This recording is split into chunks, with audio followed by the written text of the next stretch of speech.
Ladies and gentlemen, good morning.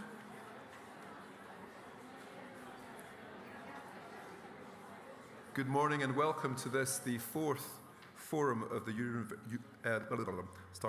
Good morning, everyone, and a very warm welcome to Maynooth University. It says in the very precise notes that we have here that our job is to set a warm, authoritative tone. So I'd like to warmly and authoritatively welcome you here to Maynooth University. My name is Paul Johnston, Director General of the Irish Universities Association. And my name is Hannah Burke. I'm a student here at Maynooth University, and I'm also a public representative for Nightline, a student-run listening service charity for students by students. And we're delighted to be your hosts today for the fourth European Universities Initiative.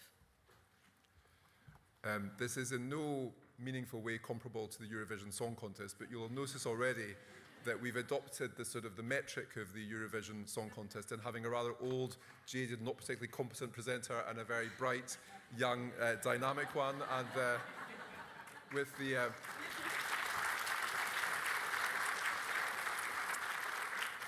the cheesy banter that implies, at least on my part, we'll be seeking to guide you through this morning, and then Andrew and I will guide you through this afternoon. But seriously, we're delighted to be here today, and it's a very appropriate time and place to be here, because we're here, as the Minister said in his foreword, and as Eva Lennon in the University President said in her foreword in the brochure, we're here in the early days of the 8th Irish presidency of the Council of the European Union, at a really sort of momentous, difficult, challenging time, as one can see looking around the world for the European Union.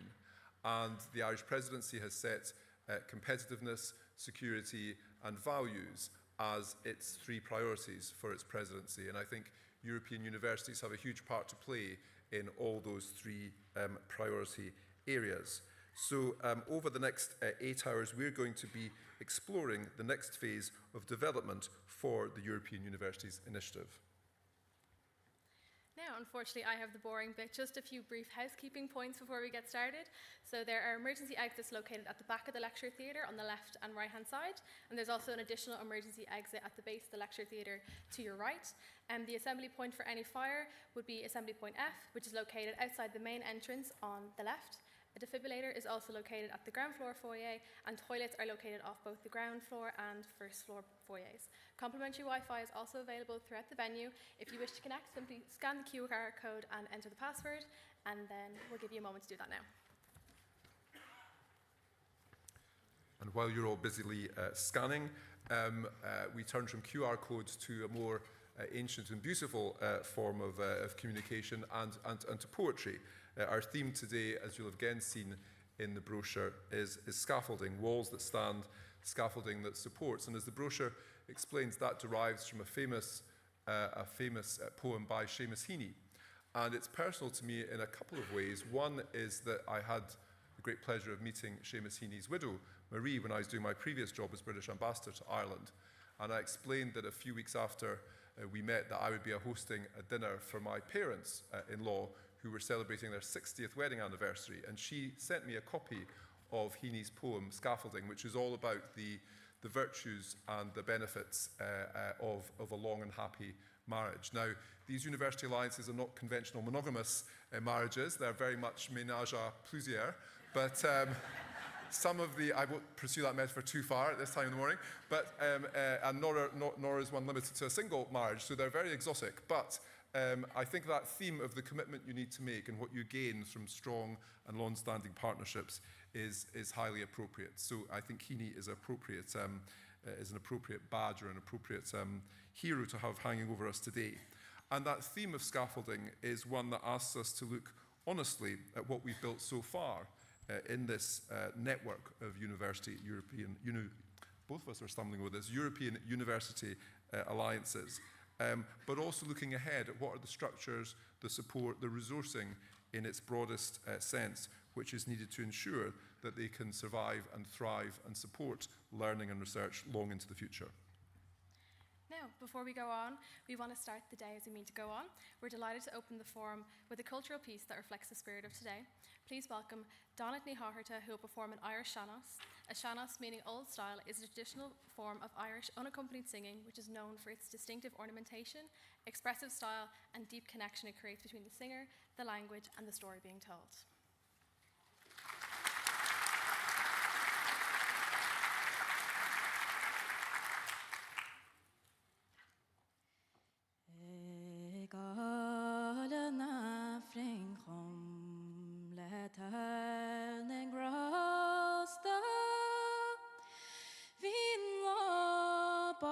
Osteach is darogui.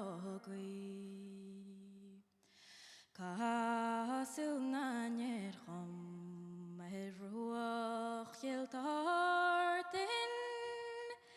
Is it my lord lepni? Loud my legum timon lo. Skoire koliert chatra gorshi. Share the her giraffe story.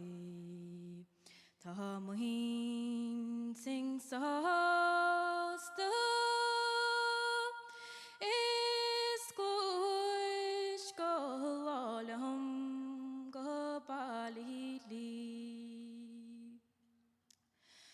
Noed voed man tareskens neerleg met karta. Achring ma gori is yet mochri. Nira legalang achtras ne podke. Near hook my dilling achgetunity. Lagoon was barred, Rocklin is carted. Sakulin fanyoch lemash nasi. Share the her giraffe story. Be goals kid falte. Tanishler lotted anye malili. She morni ein on hun van Weesach. Is the shimmein gosis olegni. Mile kledo regalen in nacht. O tridna trerani toch skriov. Well is she der droll epidocht is evenos. Schadna brine helan lenners gresun tree. Shadina chriov skedira chahelu.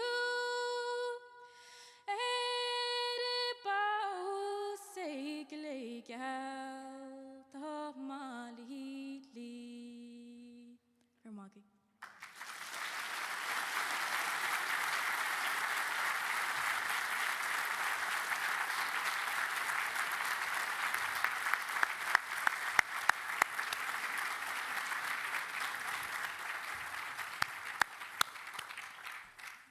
Thank you so much for that fantastic performance. If this had been the Eurovision Song Contest, there would have been no contest. It would have been Ireland 12 points, at least.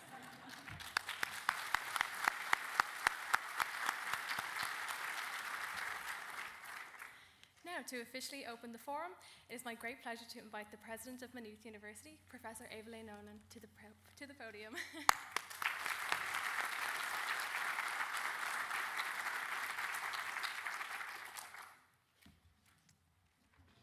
Good morning, everyone. Diachiv achina ushla agus achodsa topolche rov ansha inu. I think, Paul, I'm going to wipe any thoughts about Eurovision from my mind because that was an amazing performance by one of our students. And I have to say that Maynooth University, and I probably would say this, has arguably the best music department in Ireland. So there you are.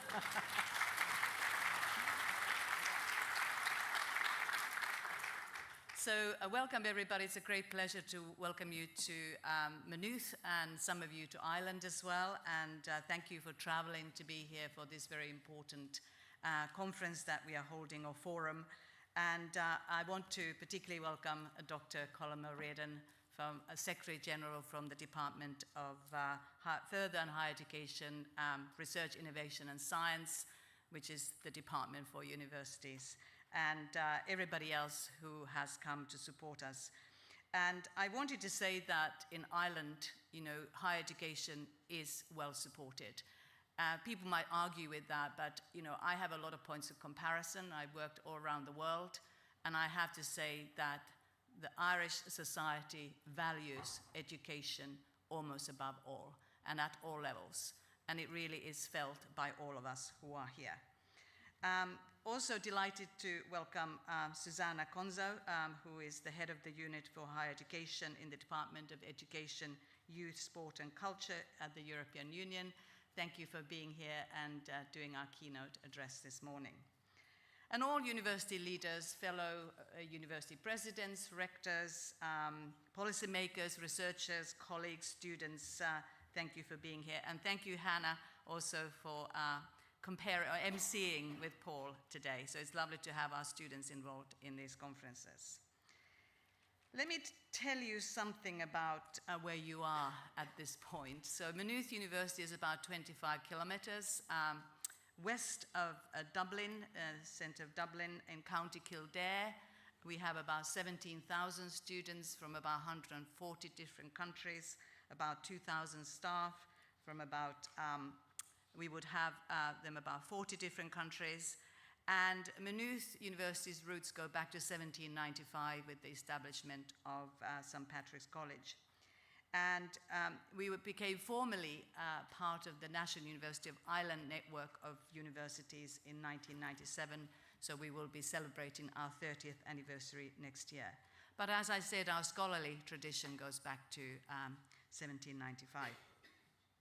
So we are a very inclusive university. We are research-led, we are interdisciplinary, and I would say by any measure, a leader in widening access to higher education in university in Ireland. And it matters, I think, that this forum is taking place here at Maynooth today.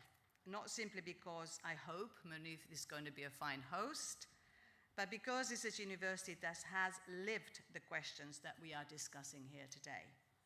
Questions about access, questions about inclusion, about how institutions of learning can contribute meaningfully to the societies that we are here to serve. And this is the 4th European University Initiative Forum. I managed to say that. It's a bit of a mouthful. So, and it takes place under Ireland's presidency, as we heard, of the Council of the European Union. And it arrives at a moment when the questions we are asking about the future of higher education in Europe feel more urgent than at any previous gathering. And that is worth pausing for. We are not here simply to celebrate what has been built. We are here because the decisions made in the next few years about how Europe funds, structures, and supports university cooperation will shape what becomes possible for the next generation of students and researchers and institutions across our continent. And that is a significant responsibility. And I think we should carry it with the seriousness it deserves. As Paul has already said, the theme of this forum is drawn from Seamus Heaney's poem, Scaffolding. In it, Heaney writes about the temporary structures that allow permanent things to be built, and about the trust required to erect them in the first place. And in many ways, the European Universities Initiative embodies that idea. Since its launch, it has provided the framework from which something more durable has been constructed. Genuine relationships between institutions, shared academic cultures, common approaches to research, and teaching that crosses borders more naturally than they once did. So the scaffolding has held. The question now is, what are we building? And are we serious enough about to see it through? So here at Maynooth, we are living these questions, and through the Arcus Alliance, we have come to understand that European cooperation is not a program you participate in, it's a practice you embed within your institution. And it changes how you think about education, research, and about how your students are and where their futures lie. Europe right now is at an inflection point. The Draghi report was blunt about the challenge. Europe risks falling behind in the global competition for talent, technology, and economic leadership.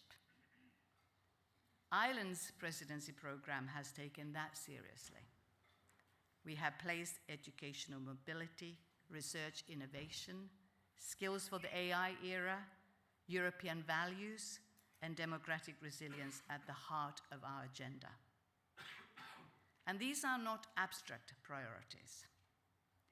They describe the world our students and staff are living, a world of geopolitical uncertainty, accelerating technological change, and environmental transition that will reshape societies during the working lives of our students and staff.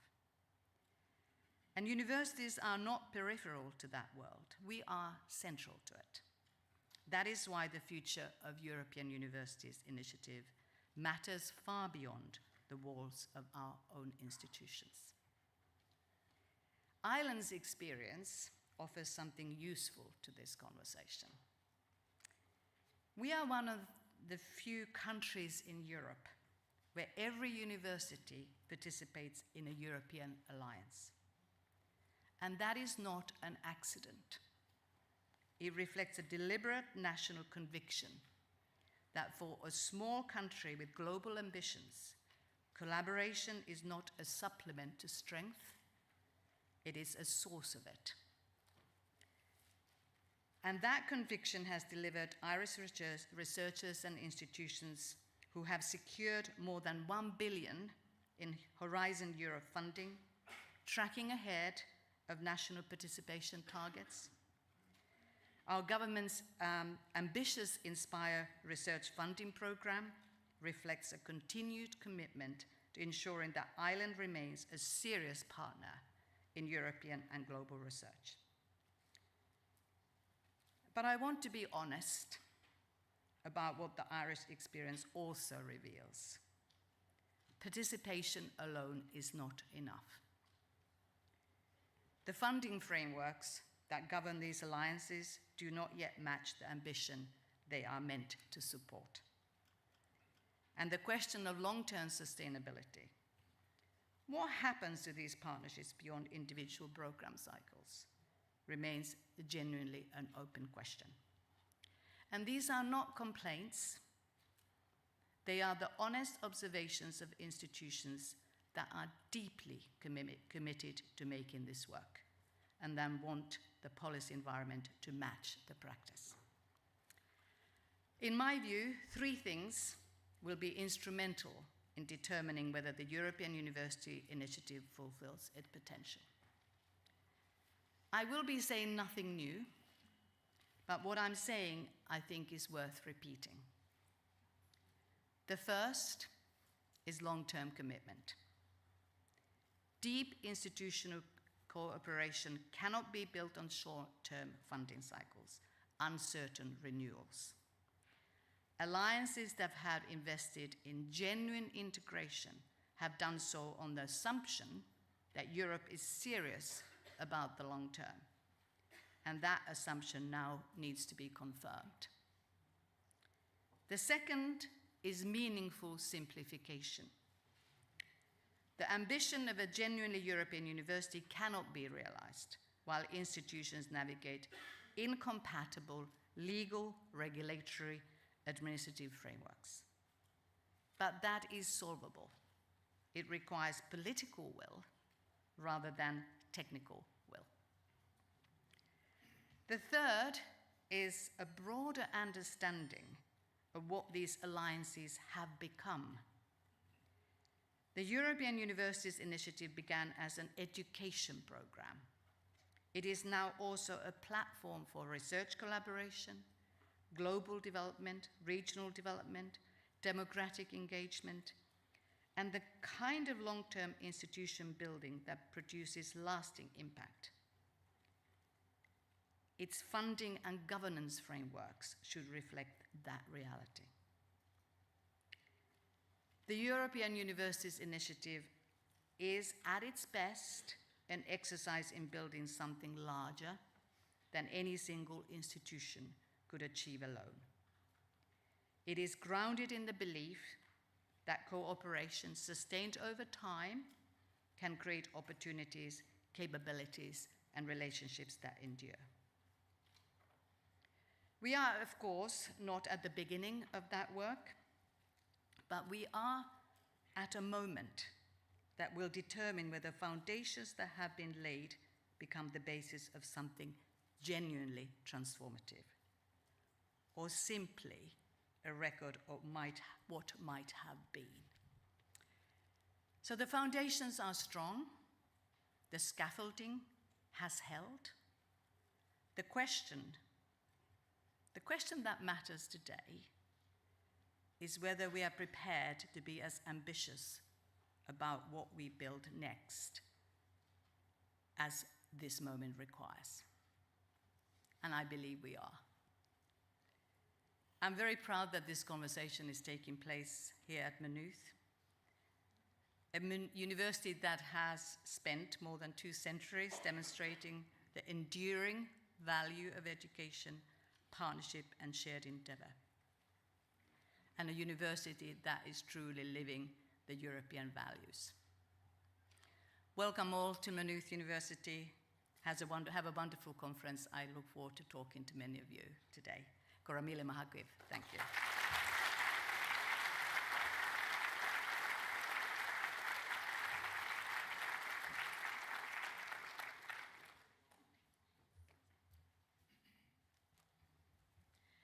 Thank you, President Leonona, for opening the forum. Those lovely words. Now I'd like to welcome Colm O'Riordan, who is the Secretary General of the Department of Further and Higher Education, Research, Innovation and Science, and could not really be better qualified for this job. He spent a career in the civil service, including stints at the Department of Health and the Department of Finance, before becoming the top official at the Higher Education Department about 3 years ago. And he's qualified in many ways, not least because he has a very impressive triple crown, if you like, of a bachelor's degree from Trinity College, Oxford, a master's degree from Cambridge University, and a PhD from Oxford. So what could come next? Perhaps a professorship in Maynooth. But what comes immediately next is his keynote address this morning. Colm, you're very welcome. Thank you.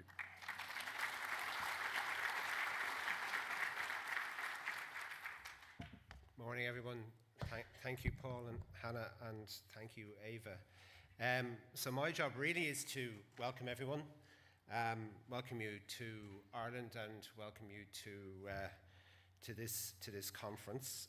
We're delighted to have you here and to welcome so many distinguished speakers, contributors, and delegates from across Europe, representing the European Union institutions, the European University Alliances, the higher education sector, and other stakeholders. And as I look around, I'm just recognizing several presidents of our universities here. I think I'm up to 6 at this stage, so I can't name you all, but thank you all for being here, and thanks to everyone else for coming. Thanks to Ava for her comments. Maynooth is, as you can see, it's always a pleasure to come to Maynooth. It's a beautiful place. It has a deep and rich history, and I hope you have an opportunity to enjoy the campus while you're here. We are very pleased to have this forum as part of the programme of events marking our presidency. And I just want to take a minute to thank a number of people who've travelled to speak here. I want to particularly extend a welcome to Zuzana Konzev of the European Commission, who will deliver today's keynote address, having stepped in at the last minute. Thank you for doing that. Also pleased to acknowledge the presence of her colleagues from the institutions and from the Commission, and many guests from across the higher education community, including Giuseppe Garel, who is President of the European University Association. And we're just honoured to have so many people here from across the sector. On your way here, you can't but have seen the slogan that we're using for the presidency, the Irish presidency. It's widely publicised. You may have seen it on the way through the airport or just coming through the lobby here. It's the expression Ní neart go cúrla céile, which is something that every Irish child learns in primary school, and loosely translates as there's no strength without unity. It's one of a number of shanukals or proverbs which have been part of the curriculum in primary schools for decades, and it's a very recognisable slogan for Irish people. It's also a motto, I think, that chimes well with the historical moment through which we are living, especially in the European Union. The document which sets out Ireland's priorities for its EU presidency begins with a statement, or perhaps diplomatic understatement, that the current global environment is unstable and deeply challenging. There are many external factors we cannot control. I don't think it's hard to disagree. And I don't need to set out for this audience the many and diverse ways in which our world is changing or the pace of that change. Hardly a day passes without some fresh evidence of the fundamental shifts that are taking place around us. Many of the norms and basic expectations that we grew up with are being fundamentally challenged. In our work as a department, we often refer to the 4Ds, 4 global trends that influence the backdrop to our work both in Ireland and in Europe. They are demographic change, digitalisation, deglobalisation, and the need for decarbonisation. They're all crowding in on us, not least the issue of climate change. And in case you haven't guessed, the weather we're having today is by no means typical of an Irish summer. But just as these changes challenge many of the assumptions that we grew up with, they equally highlight the importance of the things that we can control, especially when we work together. The core themes of the Irish presidency are competitiveness, security, and values, themes which resonate in the fields of higher education and research. Indeed, the more challenges we face, the more important it is for us to reflect on the values that we share and how they inform our work, our ambitions, and our collaborations. In many ways, I see the European University Alliances as a practical expression of our values at work in a very concrete way. As you will undoubtedly hear across the day, the alliances have been embraced enthusiastically by the Irish higher education institutions. And the 73 European Universities Alliances and the almost 650 institutions that make them up form a network of learning, research, and innovation that spans our continent. Your success in building these networks is reflected in the scaling of EU-level investment to support the development of the alliances, which has grown to a total allocation under this cycle of Erasmus Plus of 1.2 billion, and member state governments have supplemented that funding and investment. These long-term partnerships should be celebrated for the tangible outcomes they deliver, not least their support of the expansion of both high-quality research and of inclusive opportunities for student mobility. These mobility opportunities enable learners to benefit from high-quality educational experiences across Europe. Now, some of the Irish colleagues will know that I've seen the work of the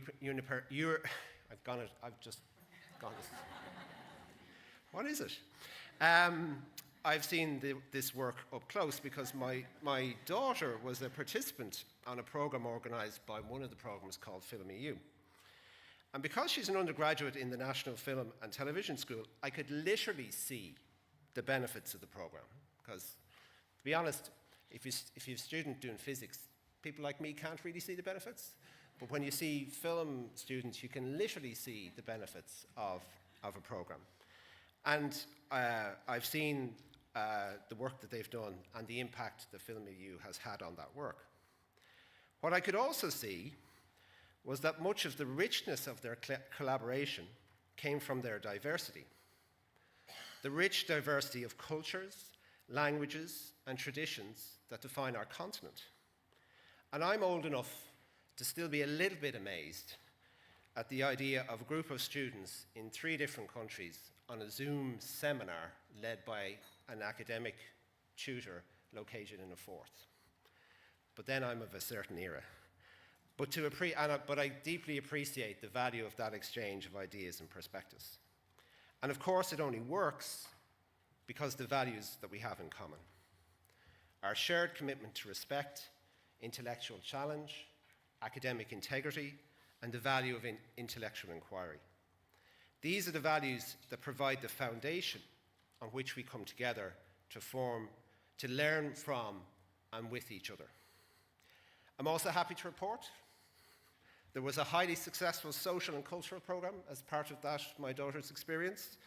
I don't know the full details because as her father, I don't need to know the full details.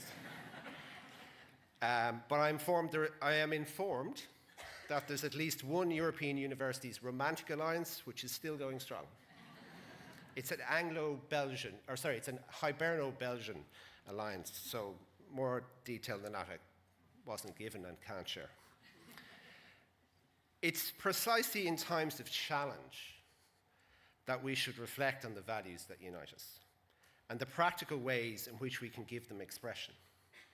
Today's forum provides an important opportunity not only to reflect on what the European Universities Alliances have achieved to date, but also to consider their future direction and long-term impact. I'm pleased to note that the programme for today balances an assessment of progress made with a forward-looking discussion on the priorities that will shape the next phase of the initiative.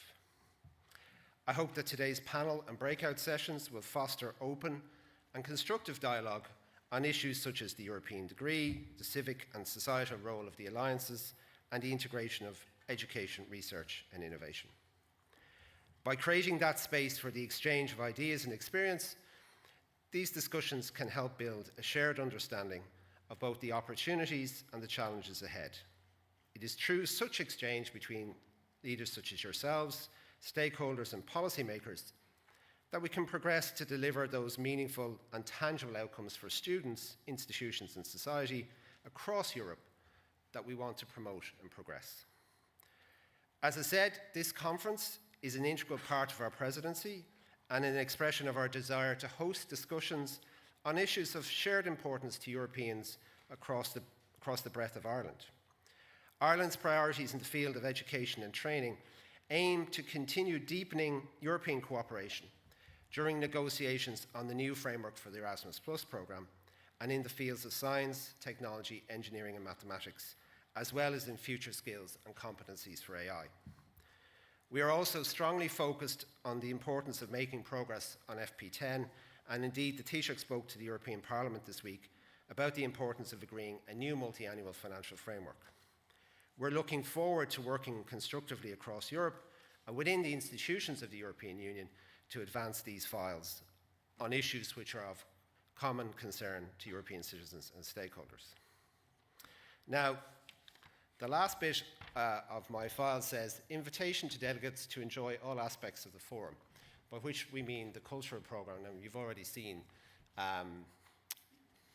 the beautiful singing we had here this morning, and we are very proud of our cultural programmes in all of our presidency events. And I just want to mention, as I understand, you have the opportunity later on this evening to go to Maynooth's chapel to hear the Maynooth Chamber Choir, which is conducted by Michael Dawson. And if there is one thing you do today, go to the chapel at 5:30 to listen to these people, because Ava is very proud of her students, but she's absolutely justifiably proud of her students. These guys are really special, and Michael's a very, very talented guy. Just as you've heard this morning, this is one thing that you should really do. So don't go back to your room and check your email. Don't go to the pub in Maynooth. Or get back from the pub in Maynooth. But be in the chapel at 5:30. They're a really, really special group of people, and I think you'll enjoy it. Thanks for having me, and I just want to wish everyone a successful day. Welcome to Ireland, and enjoy your stay. Thanks very much.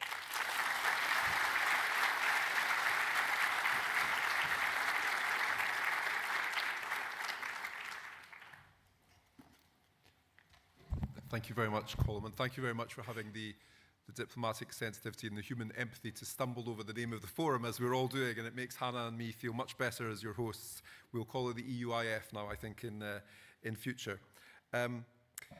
We'd like to carry on now by sharing a special message from someone else who has been a strong champion of education, skills and opportunities across Europe. It is a real pleasure to welcome, by video, Roxana Monzatu, Executive Vice President of the European Commission for Social Rights and Skills, Quality Jobs and Preparedness. And the Executive Vice President has kindly recorded a message especially for today's forum. My notes say, but it's probably a slightly unnecessary injunction, please direct your attention to the screen.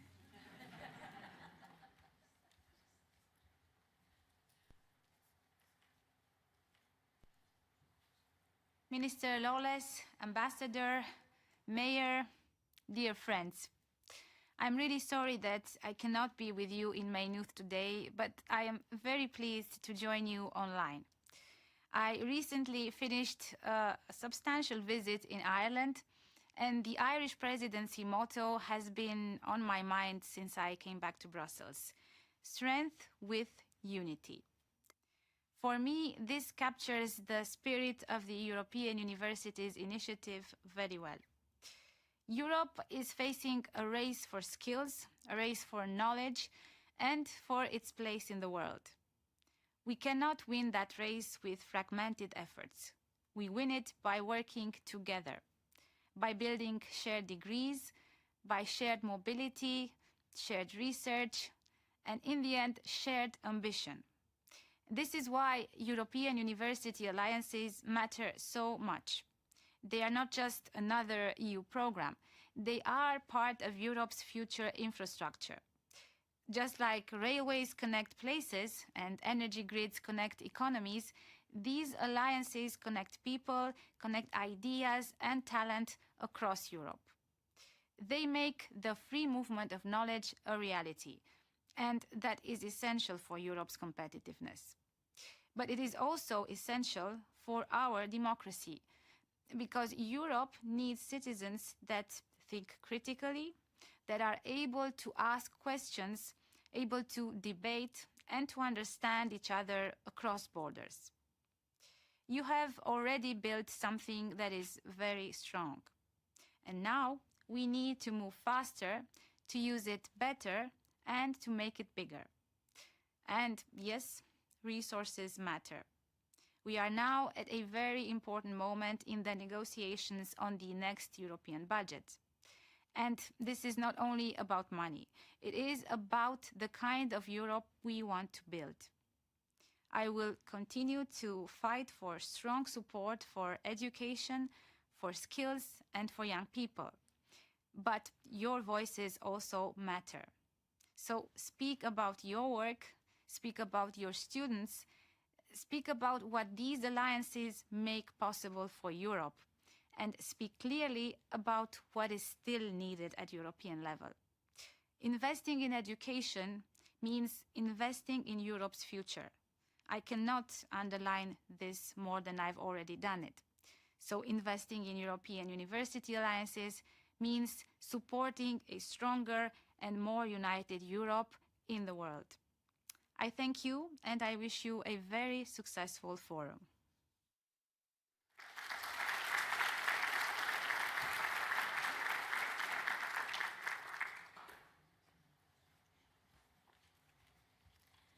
Our sincere thanks to Executive Vice President Monzatu for those very warm words and for joining us, albeit virtually. Now, unfortunately, as some of you may know, Diana Jablonska, who was due to deliver this morning's keynote address, experienced significant travel disruption this morning and was ultimately unable to make her flight to Dublin. While we're naturally disappointed not to welcome Diana in person today, we're incredibly grateful that her colleague Suzanne Combs has very kindly stepped in today to deliver the keynote address. Suzanne is Deputy Head of Unit for Higher Education at the European Commission's Director General for Education, Youth, Sport and Culture, where she plays a leading role in shaping European higher education policy and the continued development of the European Universities Initiative. Did it? Suzanne, thank you for being with us and for coming to the rescue this morning. Ladies and gentlemen, please give a warm welcome to Suzanne Combs.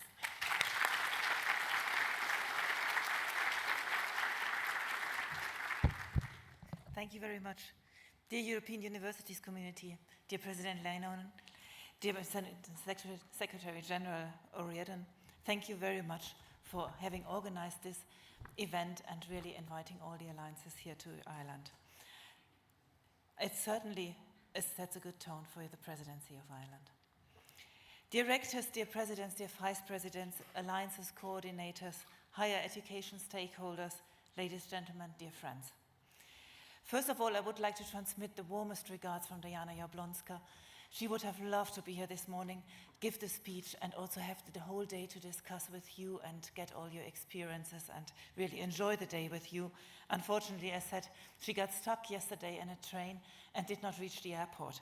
So we are not really absolutely sure where she is at the moment, but we hope she made it safe back to Brussels. And as you just heard from the Executive Vice President, and that is maybe also the starting point of my speech and the speeches before, is that we are living in really difficult times and have difficult times ahead of us. And the Irish presidency also comes in this crucial moment of time for Europe.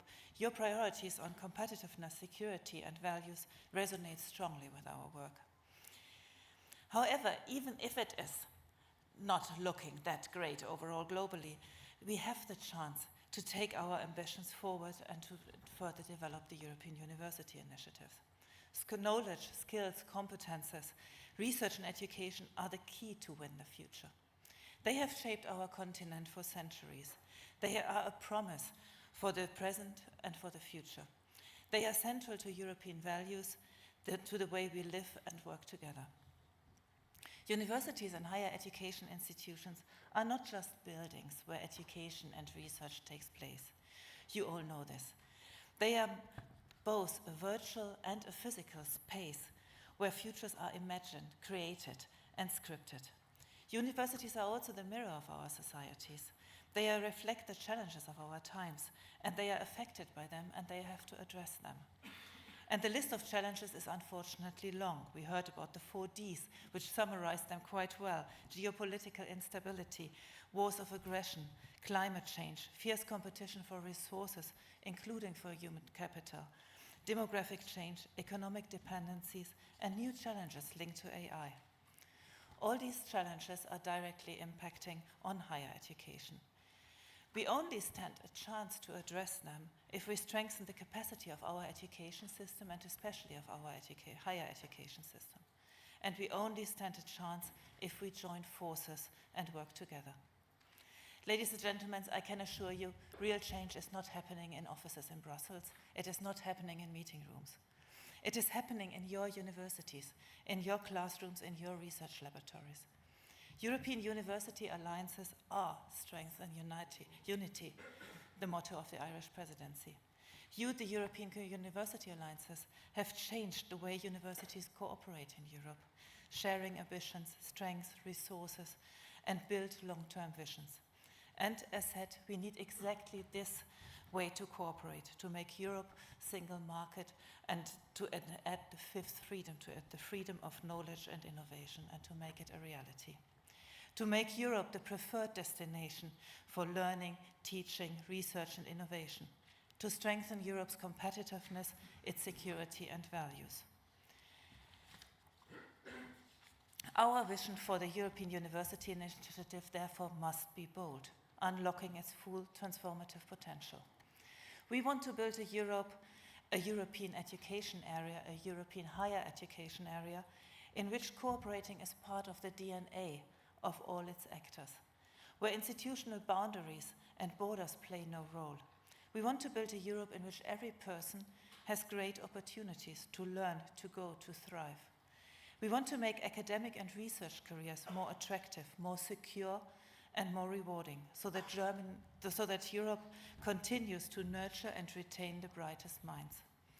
We want to strengthen excellence across our higher education institutions, while also assuring that high-quality education is accessible to all, because talent is everywhere in Europe and opportunity must be there too.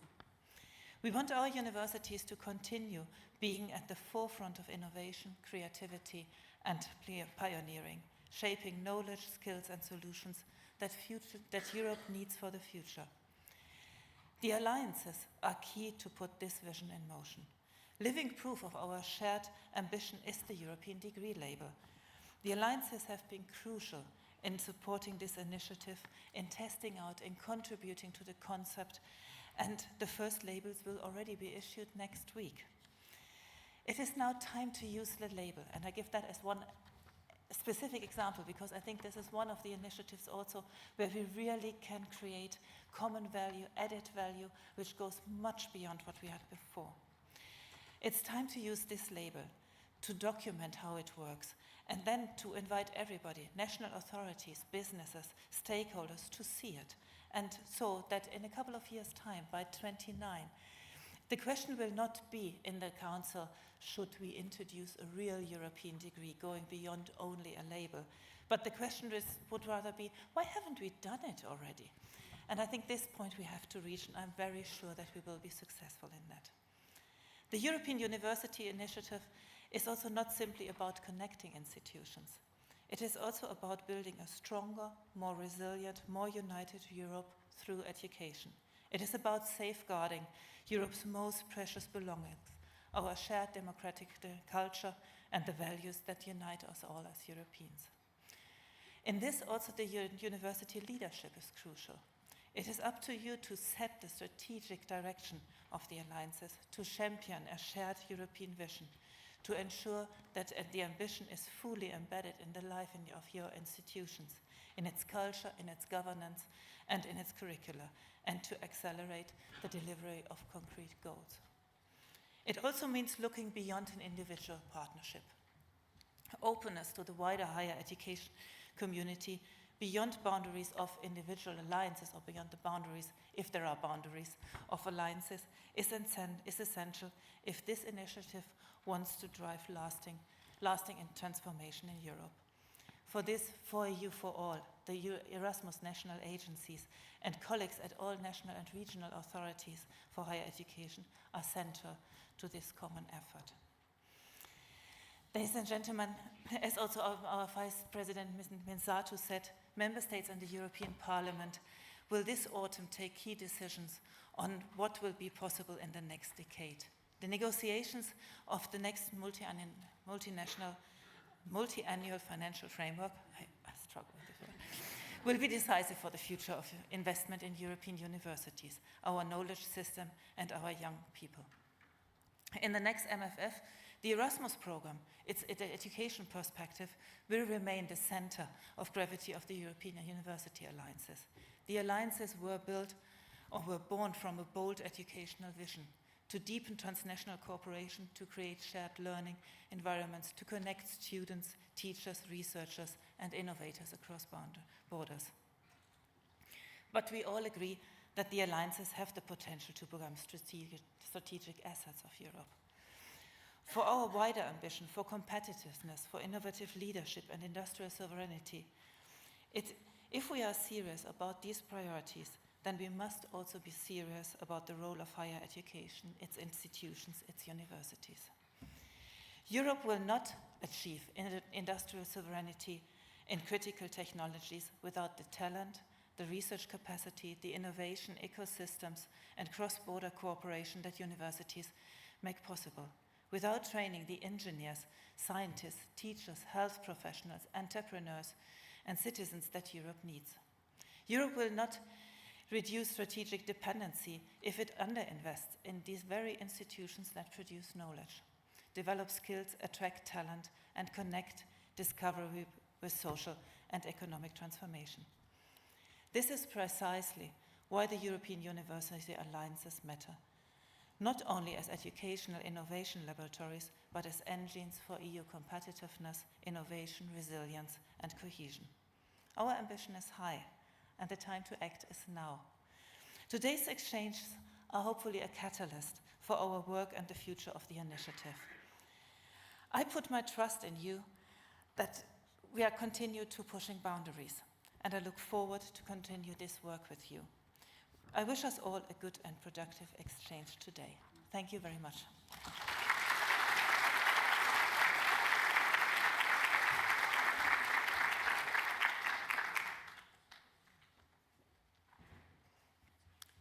Suzanne, thank you so much for that excellent keynote address, and thank you again for stepping in at very short notice. We're very grateful.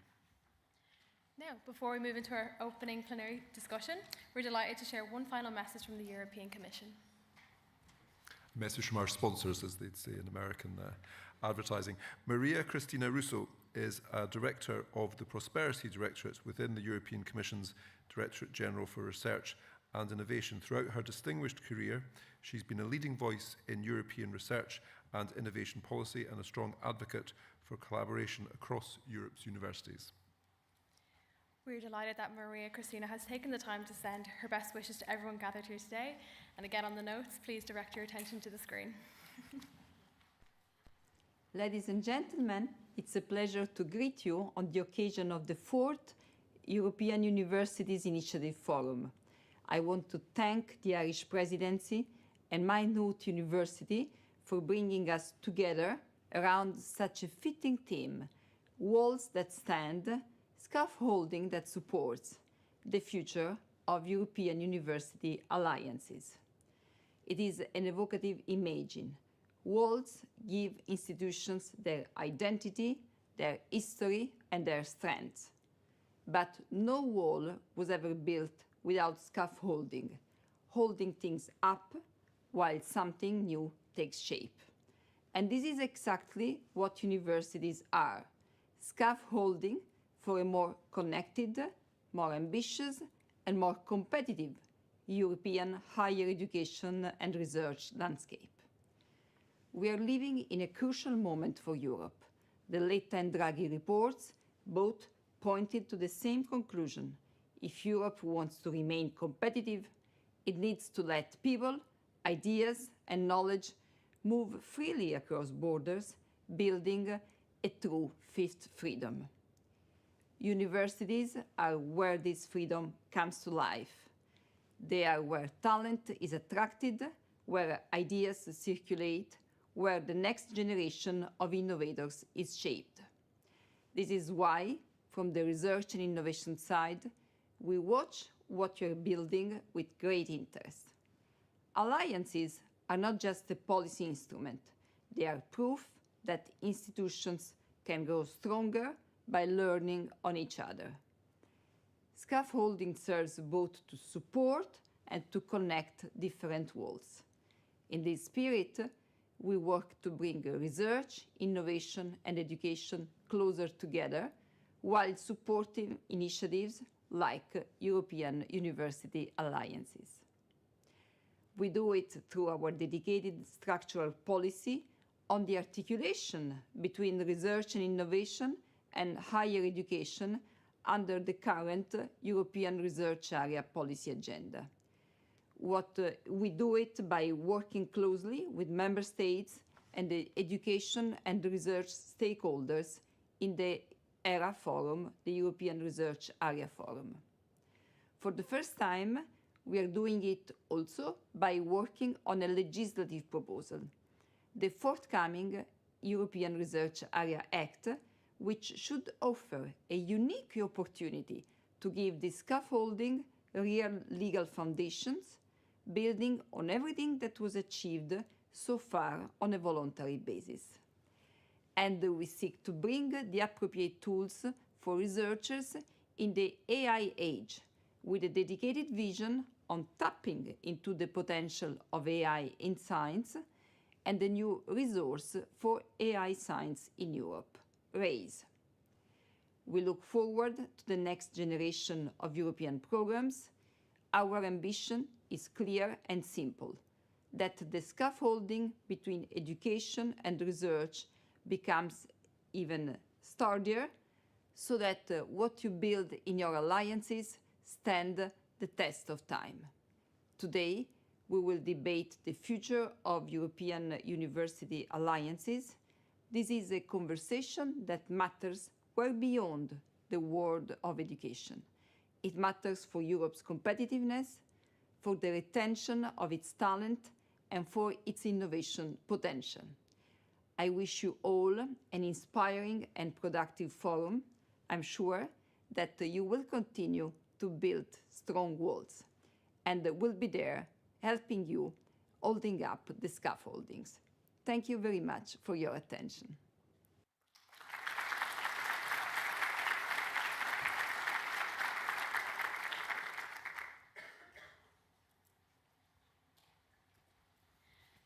Our sincere thanks to Maria Cristina Russo for those thoughtful remarks and for taking the time to obviously join us virtually. Now we're going to move to our first plenary session, which is called the State of the Alliances. And this session will look at the initiative at its midway point, at what it's achieved so far, at the ongoing challenges, and at the trajectory for the next and all-important multi-annual financial framework. To guide this session, please welcome our moderator, Dorothy Kelly, Arcus Alliance Coordinator and Board Member of For EU For All.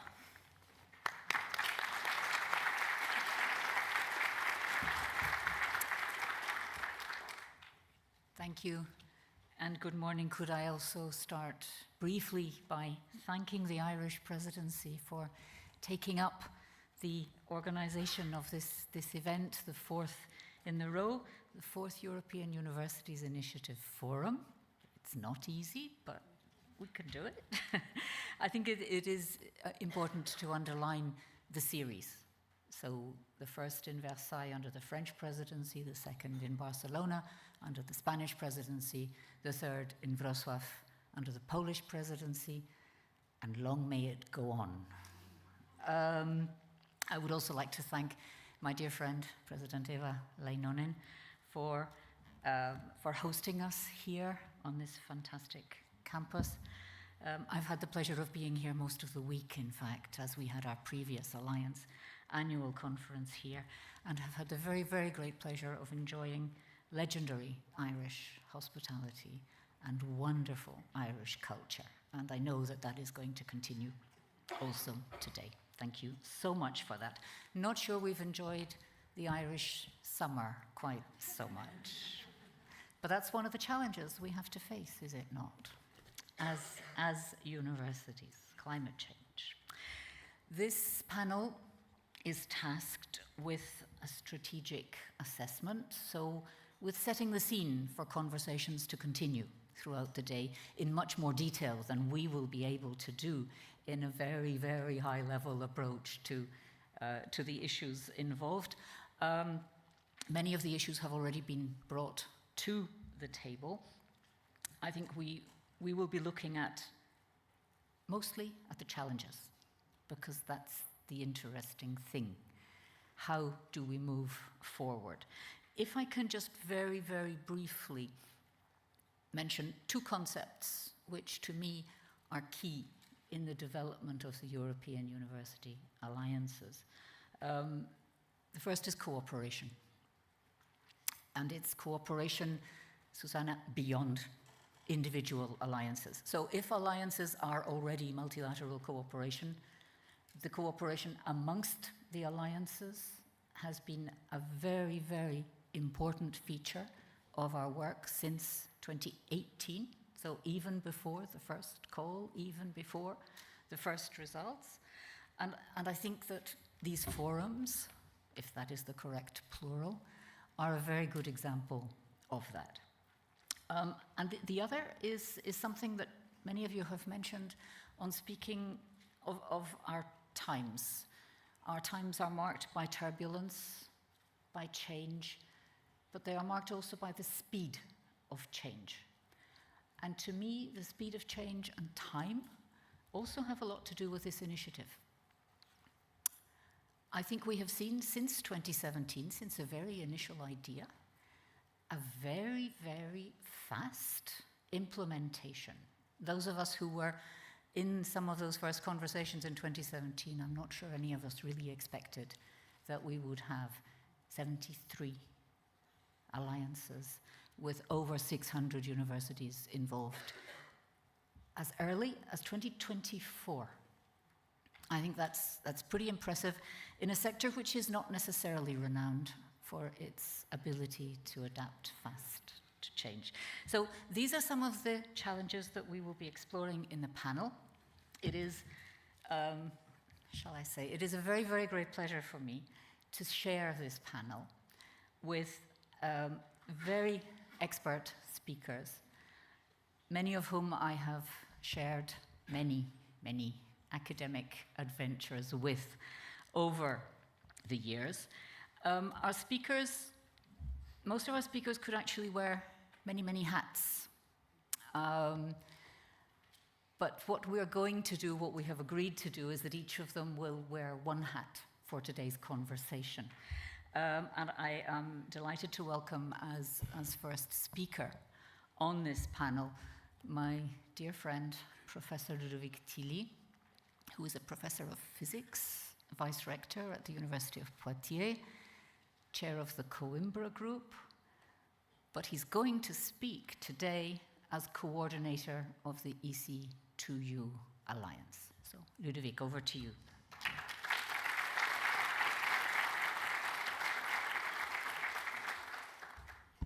Thank you very much. And it's really, once again, impressive to see the whole community, all the stakeholders in the room. It's really demonstrating our capacity, indeed, to reform the higher education system. Even if we are long-standing universities sometimes, yes, this is possible. I would like to start with a personal note, because actually I want to share with you that Ireland has a very, very special place in my heart. Because actually I realized that it is exactly 35 years ago that as a teenager I did my first trip abroad alone in Ireland. And this is basically where, in my case, the passion for Europe and the passion for internationalization started. So I'm absolutely delighted to be here also for that reason. Well, let's start. I could actually even ask you to close your eyes and imagine that we are again in Maynooth, but in 10 years from now, in 2036. And actually we are gathering there because we have all realized that we achieved the creation of the University of the Future. And we are celebrating this. What does it mean? Well, it means that the alliances have become indeed the universities of the future, with deep collaboration across their pan-European campuses, and this in all missions of the Knowledge Square: education, research, innovation, and service to society. This means that they have achieved an active involvement of students, of staff, of citizens in joint events, in joint academic life. This means that now it's absolutely routine to have an annual flow of thousands of students and staff for European degrees, for job shadowing opportunities, for the use of the research infrastructures. And this means as well that they have now demonstrated a global impact with privileged international member universities across the globe, and this to solve together global challenges. Now the question is, can this happen with a collection of uncorrelated, unpredictable, and short-term funding sources? Question. So I've been asked to basically explain, for those who may not know, what does it mean to coordinate an alliance? What is the operational reality of this endeavor? Well, I would say it's like mixing oil and water. We need to constantly look into the project dimension and the constraints of a project-based funding, while at the same time maintaining coherence with strategic missions of the alliance. Actually, we are coordinators, some sort of shakers. Well, let me just exemplify this in the case of EC2U, which is just one of these alliances, but I know it maybe a bit better than the others. 2020. This is where we got funded for the first time under the pilot call number 2 of the Erasmus Plus program. 2021, we prepared and submitted the Horizon 2020 proposal. 2022, we prepared the midterm report of the Erasmus Plus project. Still 2022, we prepared our proposal for the next Erasmus Plus call. 2023, we prepared the midterm report of the Horizon 2020 project. Still 2023, we prepared the final report of the first Erasmus Plus project. 2024, we prepared the final report of the Horizon 2020 project. 2025, we prepared the midterm report of the second Erasmus Plus project. 2026, we prepared the preparation of the next call for the bridge funding. Now in the future, 2027, we will prepare the final report of the second Erasmus Plus project. 2028, we will prepare the, hopefully, next call for the long-term funding. And 2029, we will prepare the final report of the second Erasmus Plus project. Which means that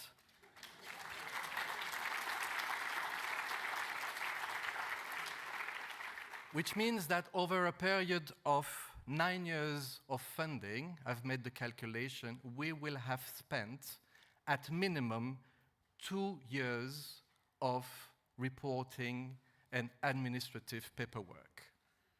That's the reality of what it means to coordinate and to be in an alliance today. Well, fortunately, there are successes.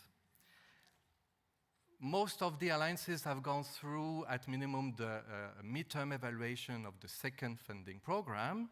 And I think that overall, we have all now demonstrated that there is a real sense of belonging across the pan-European campuses. That we have actually now demonstrated, and there are scientific measures for this already, that also this led to institutional reforms. And I'm not even mentioning national reforms. We have also innovated in all the missions of the Knowledge Square. And we already start to measure the impact beyond our sole universities, including with the 2,000 associated partners and even beyond. But at what price? The price is indeed this combination of very complex funding structure, combining EU funding, national funding when there is, own funding, and also, and this is growing also more and more, the private partnership with the associated partners. So what is now the next challenge? Well, I think it is really about the deep institutionalization of our alliances. And this can actually happen through many ways. The first one is, for instance, and this is what we observe now, to see the inclusion of the alliance into the university statutes or the university strategy. It's a reality. But this means, and this is very important, the formal recognition of all the staff involved in the alliance activities, in the alliance management. And this formal recognition is absolutely central, and it's difficult. The third is actually that we can really see, or we need to continue to promote that the alliances are seen as a natural space for students and staff skills development. This is really growing fast for the students. There are many tools for that, but we also this growing for the staff, in particular with the job shadowing, and for many of them, the first time that they dare to move into another university in a different language context. So, but for this actually, and I will just repeat once again what For You For All is pushing for as a key message for many years now, the only approach is actually a funding that is simplified, flexible, that is predictable, and holistic. Otherwise, the University of the Future in 2036 will just be a dream. Thank you.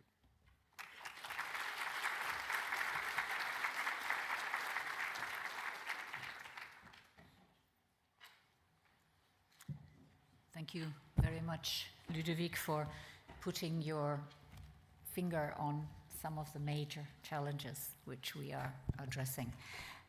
Many of the activities which our alliances organize are devoted and dedicated to our students. So in the second place in this panel, we would like to give the floor to the European Students' Union. Now, unfortunately, the president of the European Students' Union, Lana Parr, who was to be with us today, is ill, has been taken ill, and is unable to travel. But we are very, very pleased to have with us the vice president of the European Students' Union, Balint Cox, who will take over. Thank you very much for stepping in at the last minute. We know how difficult that can be. The floor is yours.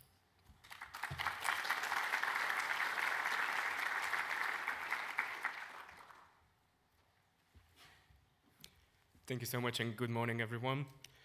It is a true pleasure to be here and to contribute to this discussion on behalf of the European Students' Union. When we speak about the state of the university alliances in Europe, we are no longer speaking about a small pilot or an experimental policy idea. It is no longer only about testing whether deeper European cooperation is possible, because, as we can see, it is possible. It is now about asking whether this cooperation is becoming structurally meaningful, democratically legitimate, and genuinely transformative for students. From a student perspective, if I may say so, the first thing to say is that the European Universities Initiative has created real opportunities. It has pushed institutions to think beyond national systems, beyond traditional bilateral cooperation, and beyond the usual project-based logic of previous European collaborations. In many cases, alliances have created new governance structures, joint educational pathways, stronger institutional partnerships, and a stronger sense of belonging to a European academic community. This should not be underestimated. For students and for the whole academic community, the idea of belonging not only to one institution, but to a broader European community can be really powerful.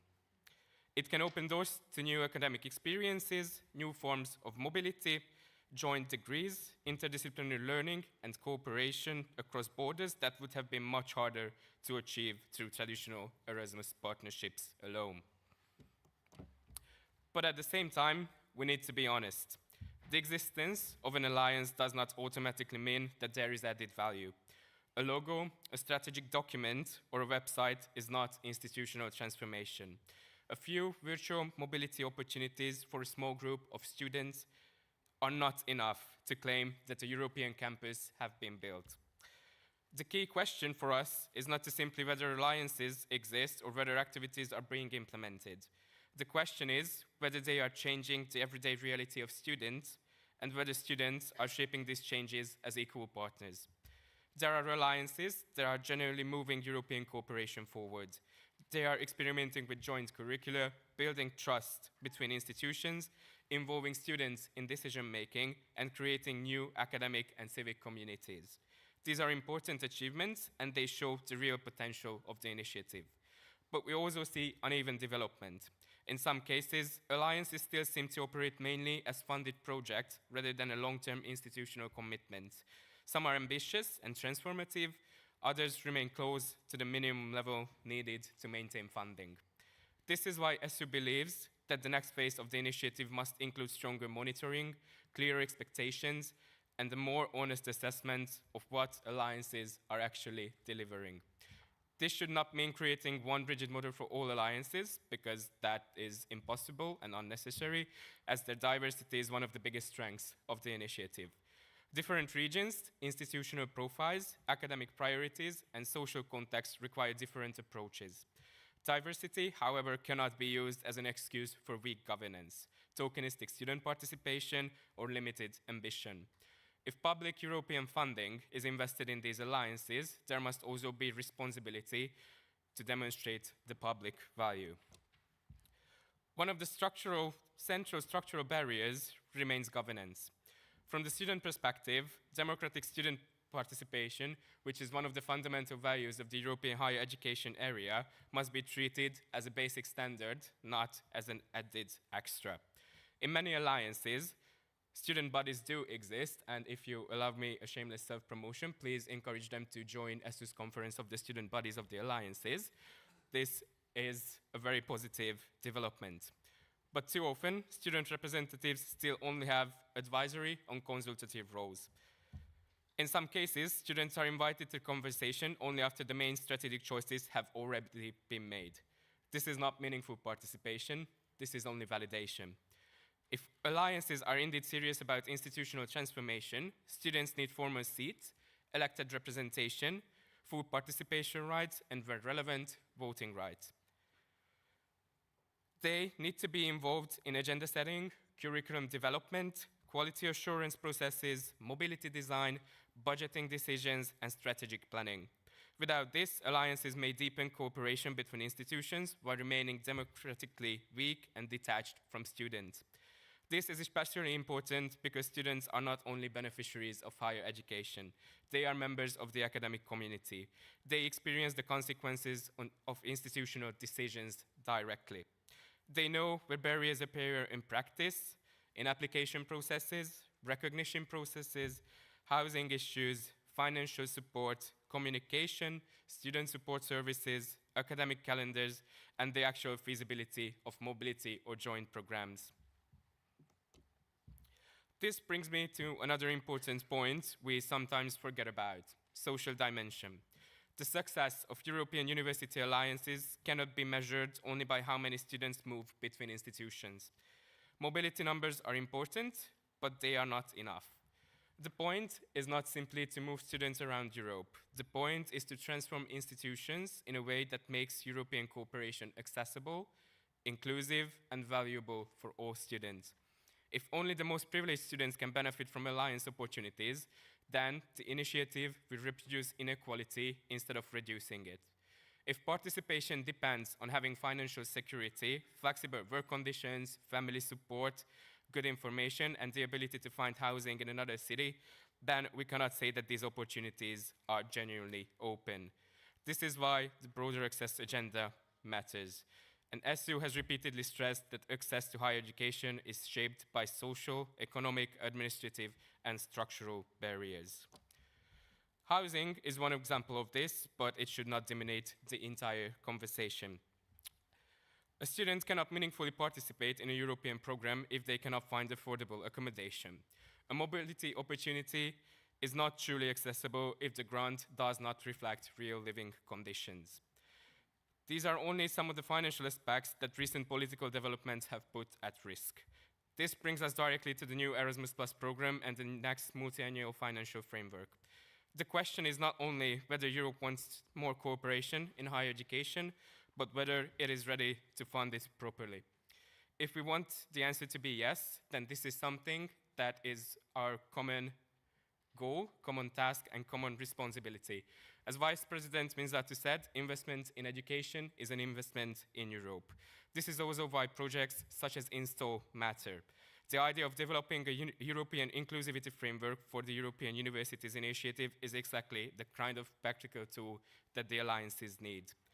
They need evidence, good practices, student input, and concrete guidance on how to identify and remove barriers of participation. Quality assurance is another key structural issue. Alliances are increasingly becoming long-term education structures, but alliance-level quality assurance is still uneven. ESU's position is clear: quality assurance must remain aligned with the ESGs, and it must not become a parallel system that bypasses national or European quality assurance frameworks. It matters because of recognition, because of student rise, and because of the students' learning experiences.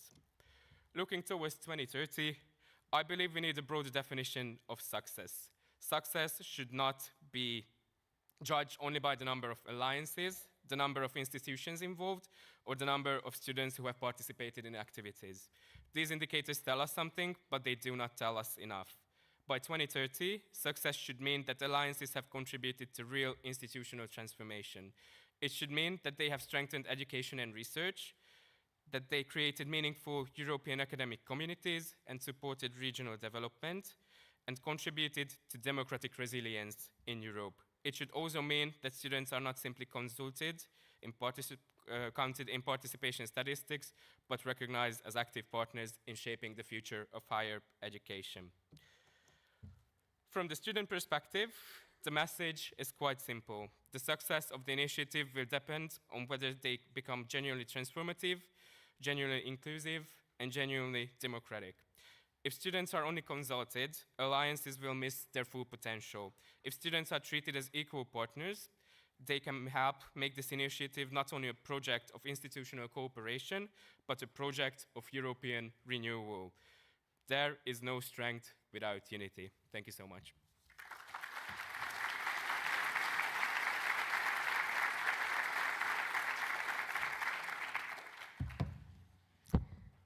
Thank you, Balint, for that very clear plea for inclusive, transformative action.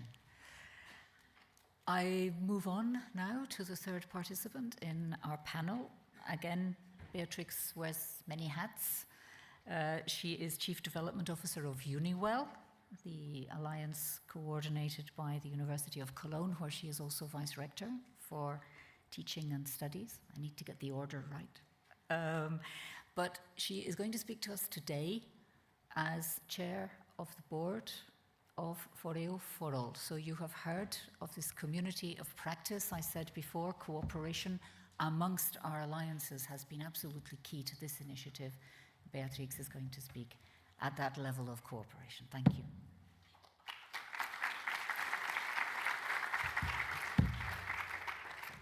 Thank you, Dorothy, for the introduction, and thank you very much for having me. Thank you also for the hospitality here. It's lovely to be in Ireland as somebody who is highly dedicated to English literature and linguistics.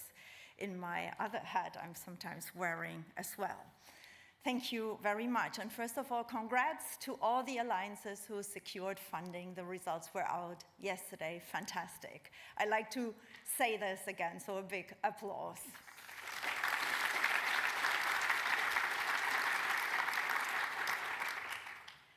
Transformation involves an interplay between the old and the new. And just like universities, our alliances operate on the surface of the old and the new. We are 7 years old, but can have histories dating back to, as we've heard, 1795, 1088, or 1388. So if we want to think about alignment, it begins with an acknowledgement of this interplay. Alliances are here, all 73. We are expected to be and are key contributors to the Union of Skills, Horizon Europe, the ECF, Choose Europe, and we are the fifth freedom.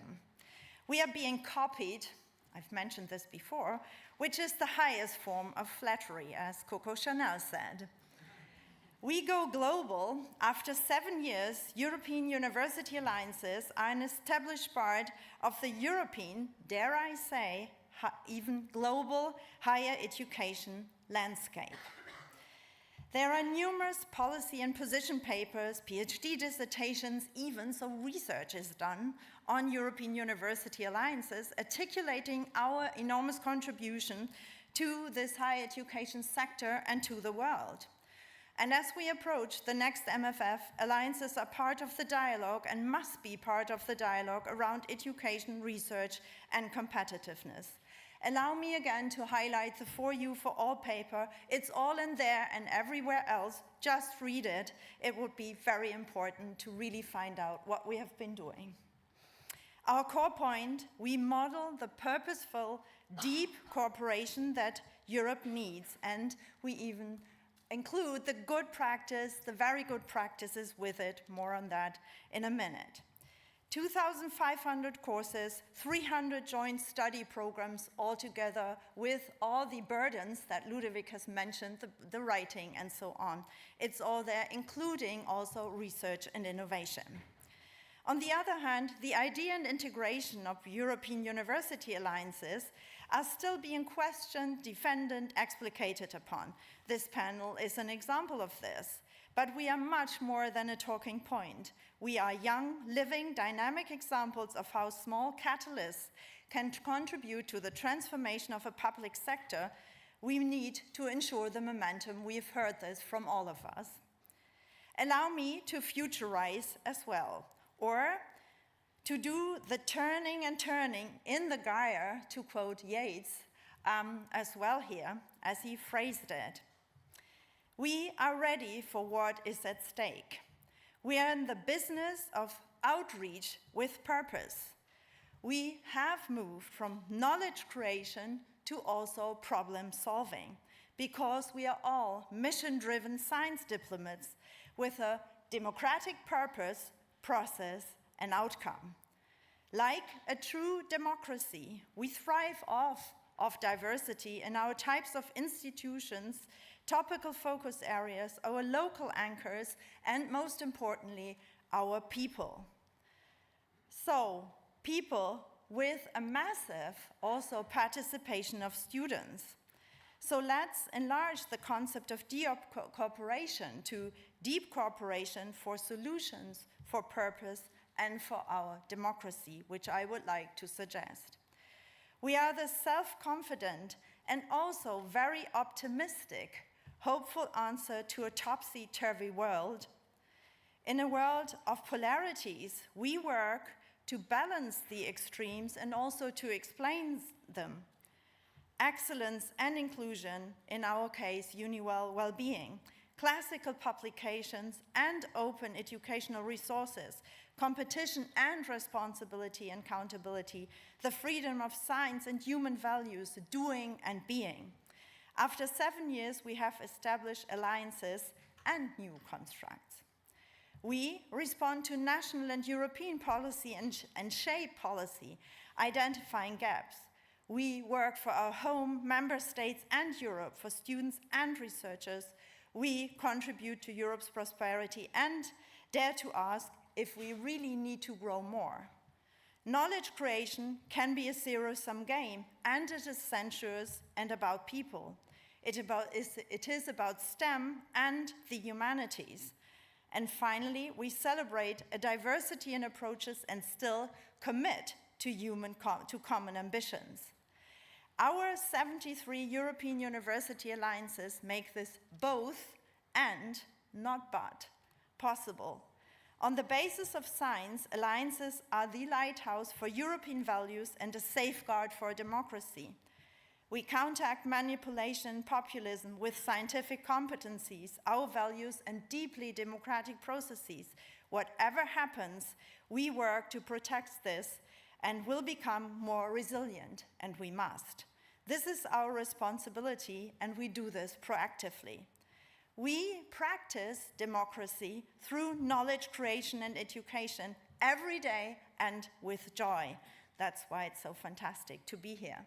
So come and see us all, observe us all. I shout out to also the people in DG Research, for example.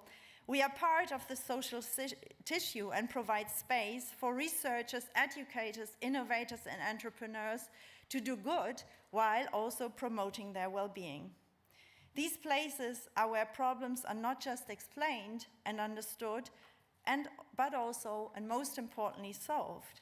These are places where governance goals and greatness, our competitiveness, is defined not only by GDP or the strength of NATO or military spending, but also by well-being of each unique individual and society.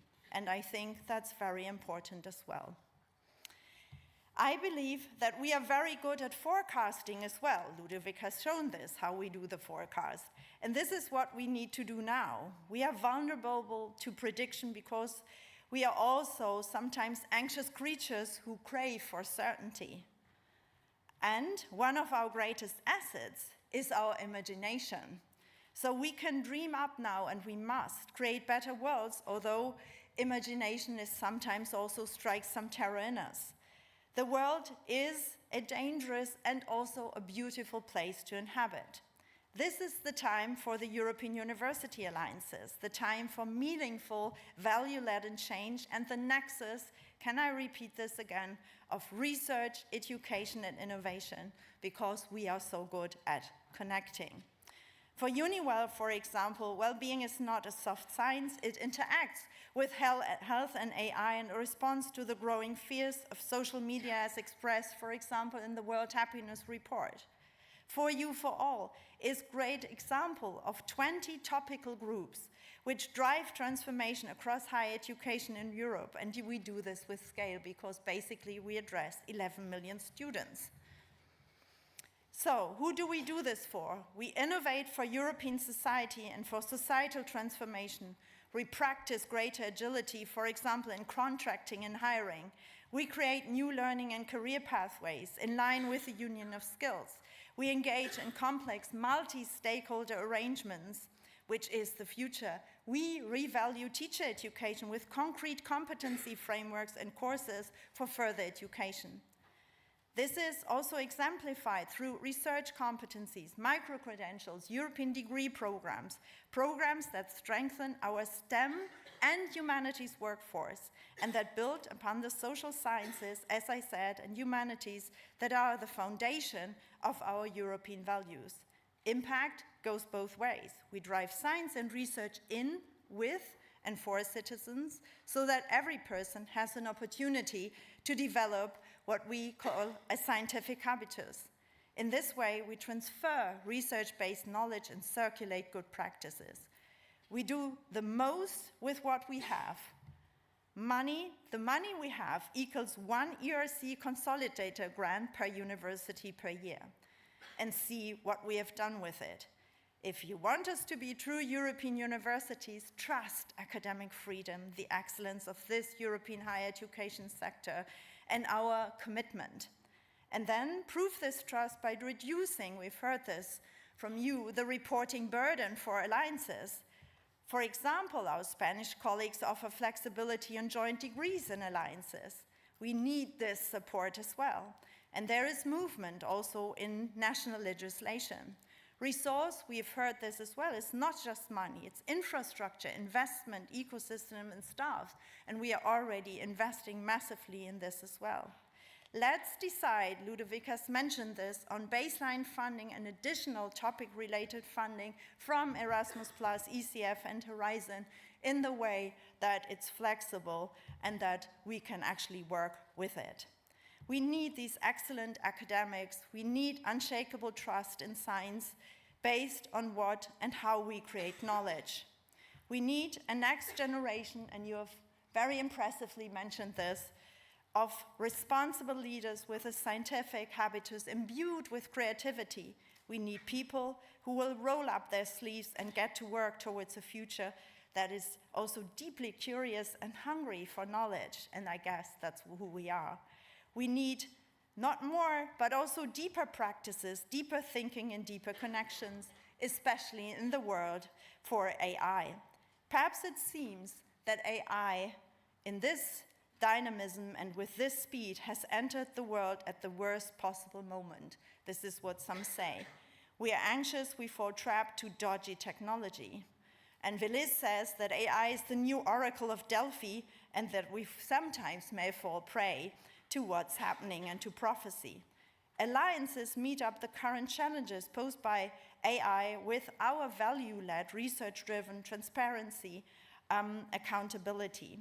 We choose the technologies and the tools to augment humans and also to enhance our research. AI is neither sentient nor human, and if we do it right, we can use the strengths of AI for our systems. There's so much to be done for Europe. I think alliances move crisis to opportunities, and also opportunities for new kinds of metrics. For example, in the UniWell strategy, we say that by 2030, we want to be the voice for well-being, and we measure this, our success or our mastery, not just by clear quantitative metrics, but also by how well our platform is realized through competitive funding, for example, or academic-driven well-being. So, This includes then, for all of us, and we've said this as well, quantitative and qualitative assessments, multi-level impact assessments, and we would like to be part of this so that the way we are evaluated fits how we work. We connect well-established universities and offer a sustainable structure to pilot new ideas. We have the potential to be global leaders and model within and beyond Europe. We are entering in this age with no major challenge, where no major challenge can be solved by any institution acting alone. And Brené Brown says, the future belongs to those who passionately seek understanding and learning and who enjoy it. I think this was a description of the alliances. The question is no longer whether we cooperate deeply enough. We have already answered this question.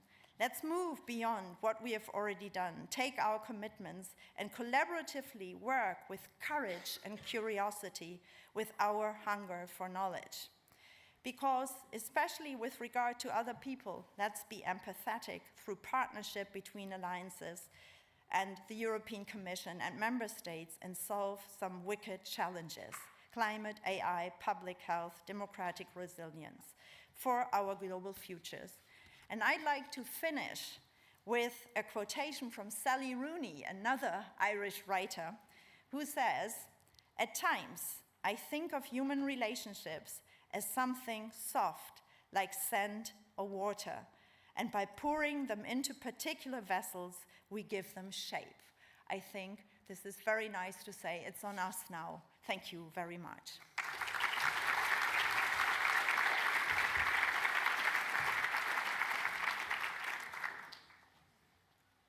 Thank you, Beatrix, for that insightful and always passionate description of the way forward, and I think we'll return to some of those issues.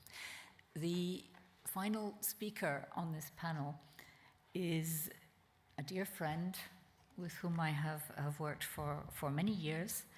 Josep Maria Garel is a former rector of Ramon Llull University in Spain, where he worked intensely at the Spanish Rectors Conference before becoming EUA president in 2023.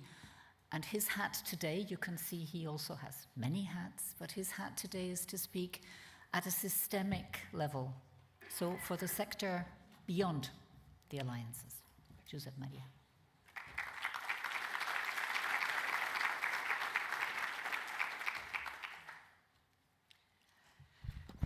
Good morning. Thank you very much, Dorothy, for your kind presentation. Thank you very much to the Irish Presidency for inviting the European University Association to this forum, and looking forward to working with you in the months to come.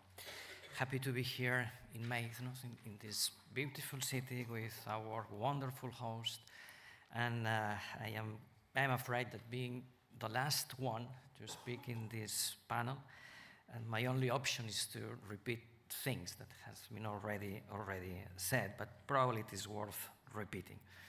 And as Dorothy said, speaking on behalf of the UA means to speak on behalf of our members, and this implies capturing the variety of strategies universities use towards the European Commission's initiative, along with the diversity of your realities, of the realities of the universities. In numbers, almost 50% of the UA members are part of one alliance, which means that a little bit more than 1/2 of our members are not. Today, as Dorothy said, I need to represent both halves of our membership, both realities, and as you can imagine, the perceptions, the worries, the challenges are different in both groups. Let me be saying that at the UA level, we decided to declare ourselves as critical friends of the initiative, as many of the alliances decided to.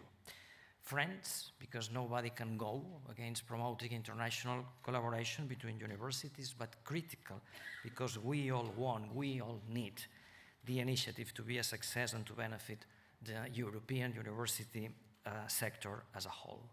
But for this to happen, we must not only recognize the long road, the long positive way that has been traveled so far, and I will say in a very, very short period of time, we must also identify the challenges that the alliances and the universities involved in the alliances are facing. And additionally, we must also make explicit the concerns, the feelings of the universities that have not had the opportunity to be part of one of these alliances promoted and partially supported by the European Commission.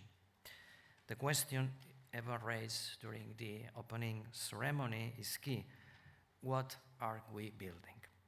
So I will briefly talk about these three dimensions.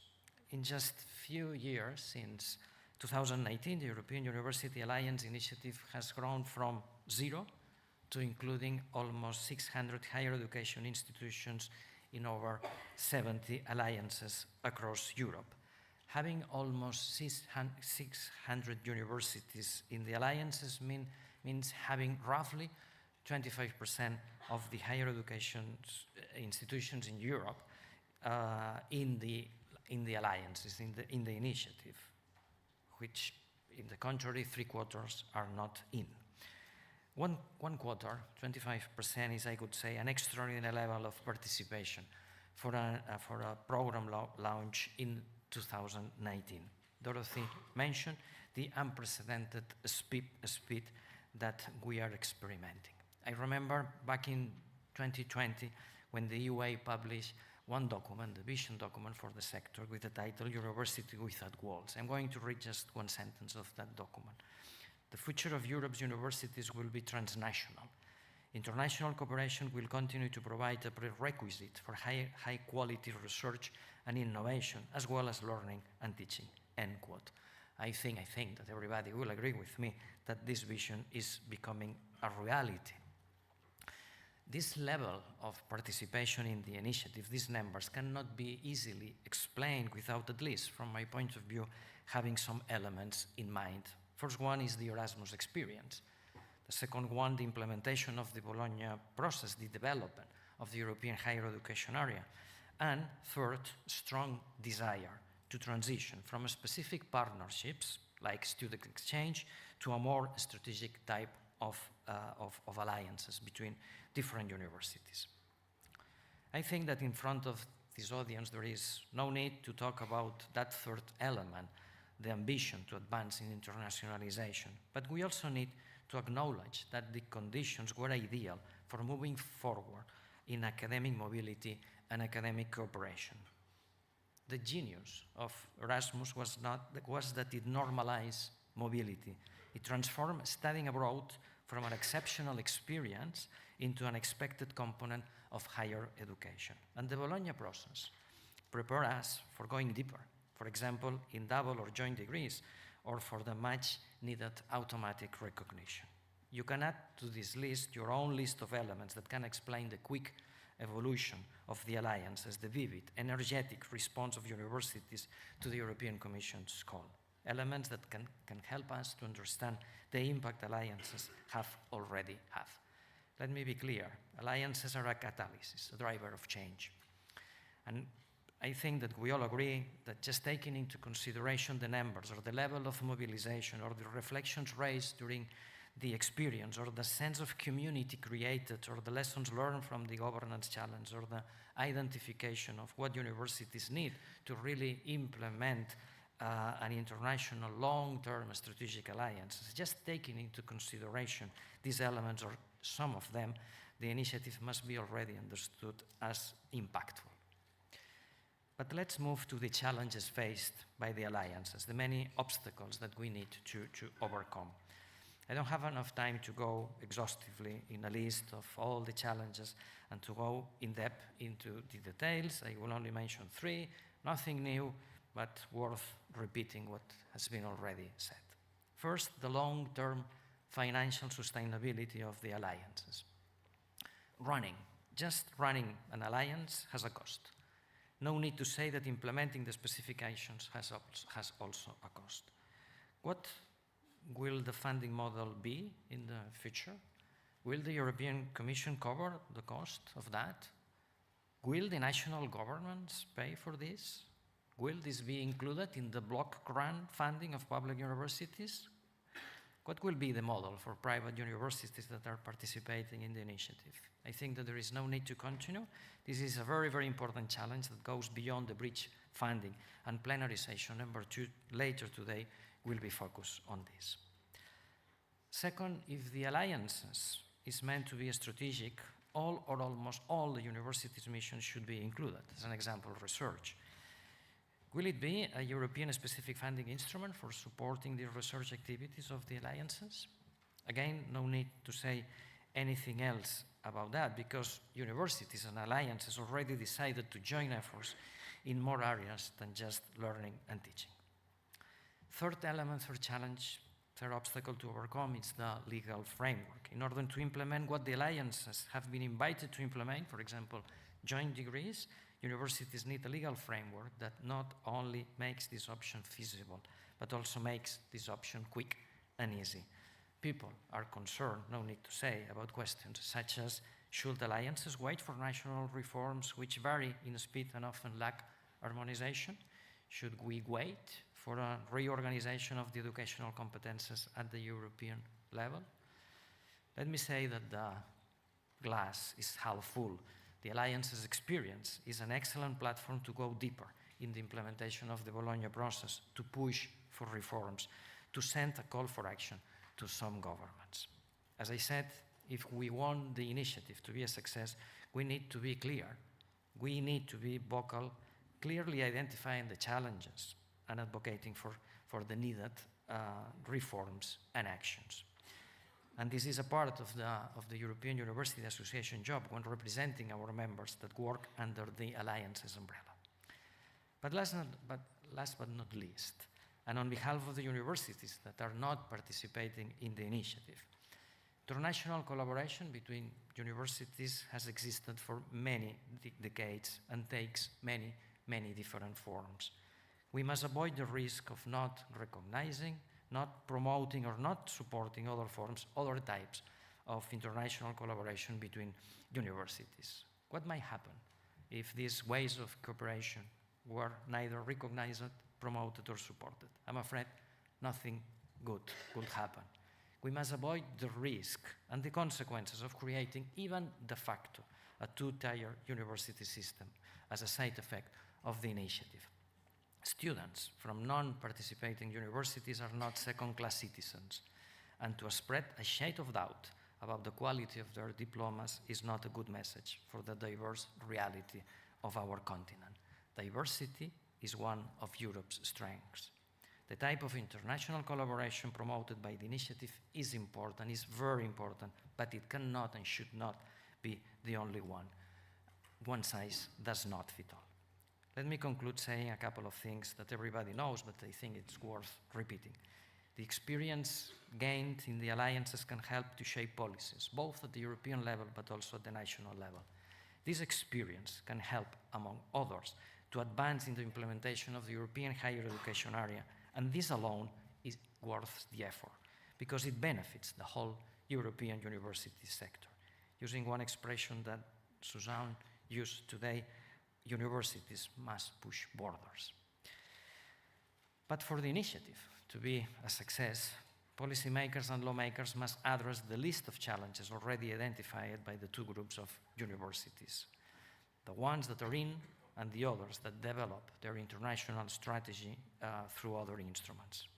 I really hope this forum helps not only to acknowledge the impact of the alliances, but also to raise awareness of our concerns. This forum should be understood as a call for action, and no need to say that the UA will be there if you think that we can be useful. Thank you. Thank you very much.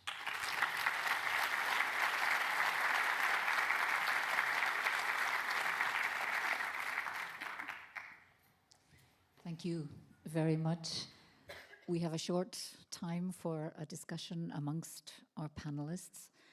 I wonder if any of you have any immediate reactions to what some of your colleagues have said, or shall we turn to the challenges? And I think in several of the addresses we heard this morning that there are three major challenges which are constantly there. And let's look first at the long-term sustainability and the funding. And can I pick up, Ludovic, you asked us to close our eyes and imagine we're in 2036. Let's imagine you're in 2036. You're the coordinator of EC2U, which has become a highly established and consolidated European University Alliance. What does your funding look like?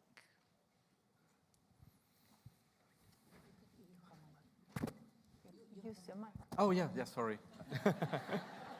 Yeah, they were installed so early this morning that I forgot we had the mic. Yeah, sorry. That's actually a very good question. And can I say that when we embarked into this, what's going to be now a long-term journey, so I'm here referring to when we prepared the very first proposal in 18, 19, 20, we had actually considered that it was probably interesting for the experts to have a projection of what could be indeed the funding path for the Alliance. Actually, when we reapplied, we considered that we didn't have to do that exercise again, but I think it's actually a very, very useful exercise to keep in mind, because we see that the portfolio of funding sources is growing, which is good.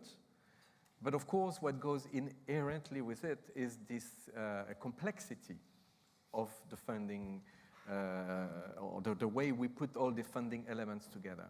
So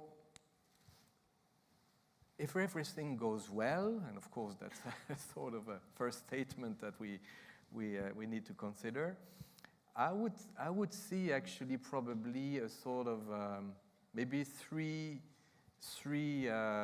more or less equal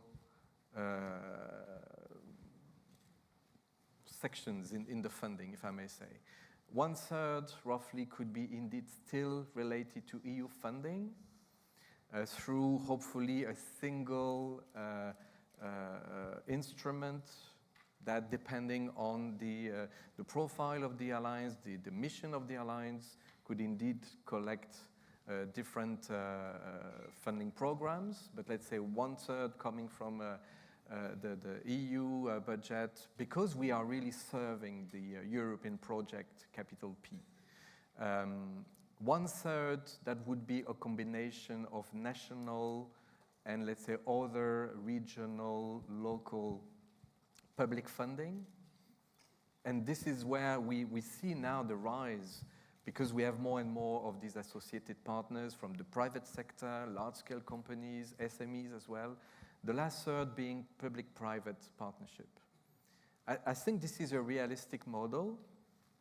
The third one is something that the alliances are currently building, and we start to see the first results.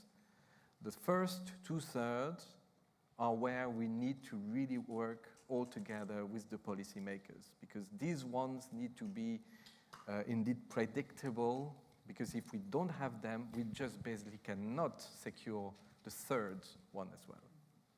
That would be my vision for that. Thank you very much. I'm going to ask the panel to continue to close their eyes and situate themselves in 2036. Balint, you are a student in 2036, which you will no longer be. Hopefully not. You are in a university which belongs to an alliance which has taken on board the transformative, inclusive, democratic values which you lead for so justifiably, and I think we all totally second your approach. What does student participation in that alliance look like in practice? Mm-hmm. That is a really good question, and thank you so much for asking it. Student representation is tricky, and it's very different from country to country, from institution to institution, and from alliance to alliance.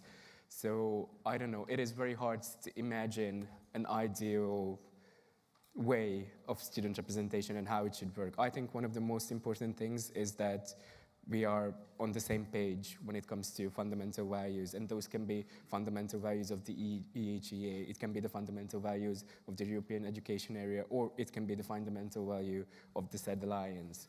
I think what is important is the collaboration between students within the alliance and the collaboration between local unions, national unions, and student representatives in the alliances.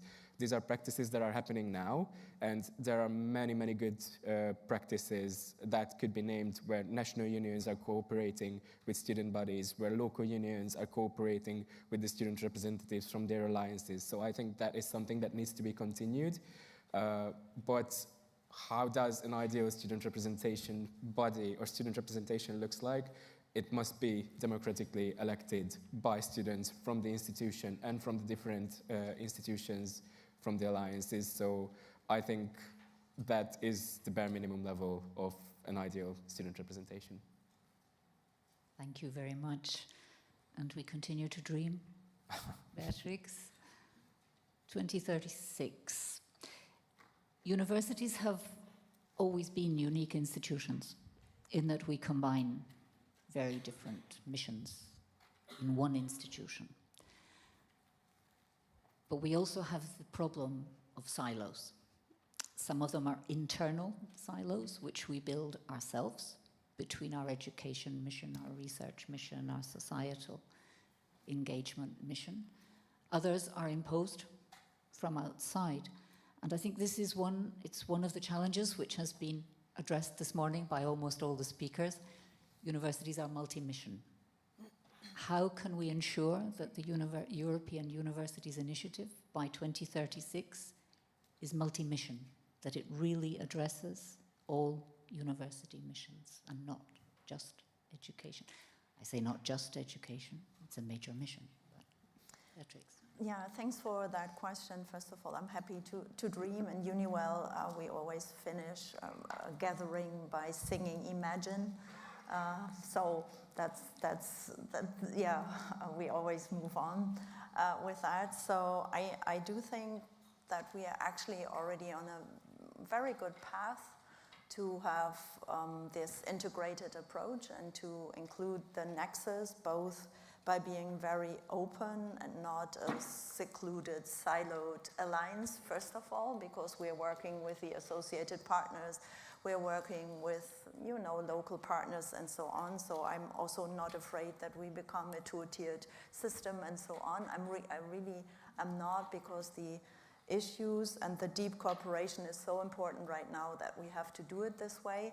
I do think that one way forward to ensure this is perhaps thematically, in a way, as we're currently doing this, having defined well-being not just as a very general way, but in 5 different areas, including teacher education, and with AI being transversal and so on. So I think this is then clear that, for me, it's also rather artificial to constantly construct that alliances are just doing education, this is just not my reality, and I guess not the reality of all of us, and I wonder why this is continuously happen. So have we been too successful already? That people are just trying to put us in a corner. I don't know why this is, and I'd really like to discuss this because we are working on various areas, topics that are of crucial importance, and we have crucial opportunities here to do exactly this. And without education, there's no research, and without research, there's no education, and the other way around. So I do think we are on a path already. We have some structures to enable this, so to answer your question in that direction, some structures that will help to do this, some ways of working which we are also quite good at doing, I would say. So in that sense, I think we are on the train is running. Thank you very much. I think it's interesting when we look at the different metaphors that are used, and I can't help, I think of the event itself. Walls are important because we need to build structures, but walls can also be dangerous. I think of the EUA document, universities without walls. So it's interesting, isn't it, how we mix our metaphors and how we look at moving forward in that way. Josep, I'd like to turn to you also, thinking of 2036. You spoke about regulatory change and the need for regulatory change, and how dependent we as universities are on our regulatory frameworks, which are normally national or regional. And I'm wondering how, because they are national and regional, how can we promote a more trans-European, transnational approach to regulatory change? Because we are seeing how regulatory change is happening across our countries, and we're truly grateful to our regulators for their willingness to change.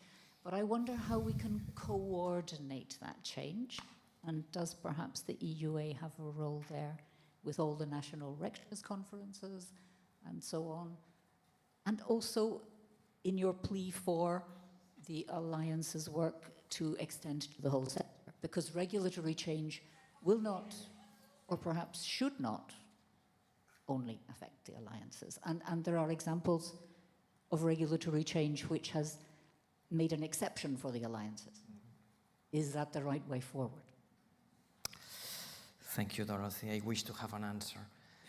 It is true that the UA level, we have one instrument that is our council. Council is the place for the National Rectors Conference, which, you know, represent the university sector at the different countries. So the alliances and all these challenges are, I would say, things that are on a permanent basis in our agenda. I think that everybody has the chance to talk with national governments in general. Not every single national government in the European Union is fully aligned with this vision. Okay? As you said, sometimes in different countries they made some legal reforms, but only through exceptions for the alliances. Okay? So when I, for example, mentioned the risk of creating two-class group or something like that, is because I am perfectly aware of this kind of things. Okay, I think that universities had already demonstrated the capacity, the enthusiasm, the need for change, the need to work without walls in this dreaming in Europe in general. Obviously, the geopolitical situation is not helping a lot. Okay, the need for defense and so on, it just simply creates pressure in the budget. But I think that the only thing that we need to do, and only it's just a way of saying things, is to join efforts and to knock the door of the different public administrations, I mean lawmakers, policymakers, and to share with them exactly the same. I mean, hey, look, when universities receive the invitation from the European Commission to create this idea, the reality is here. We already demonstrated our capacity to react. The results are already here. What we need next is A, B, and C. One of the things that it's interesting to see that at least at the Brussels bubble, almost everybody talk about being faster, react very, very quickly. For example, when it comes to competitiveness. Competitiveness is not new, right?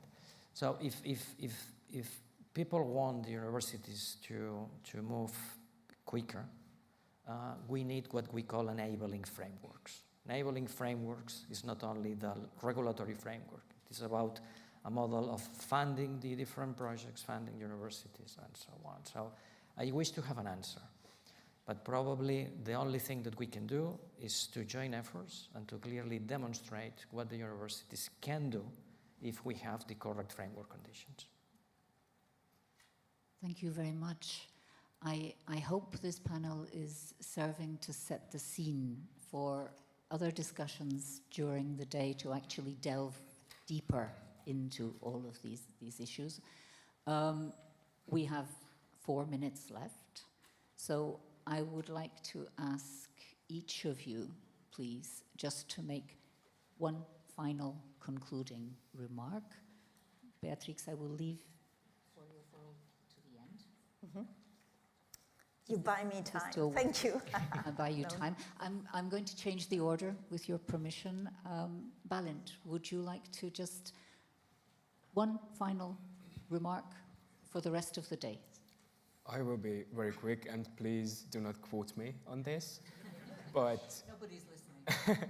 students can be horrible to deal with, and students can be critical. But we are always critical, not because we don't believe in the initiative. On the contrary, we are critical because we believe in it too much, and we want to improve it. We want it to be perfect. So whenever you hear student criticism, please keep that in mind, that student criticism is there to help advance the initiative. We have been students.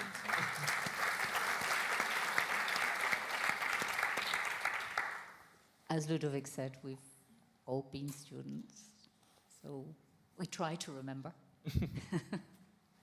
Thank you. So from one critical friend to another, José María? I really wish, really hope that this forum is an excellent platform to showcase what universities have been doing and to send a clear call for action. Thank you. Strong message.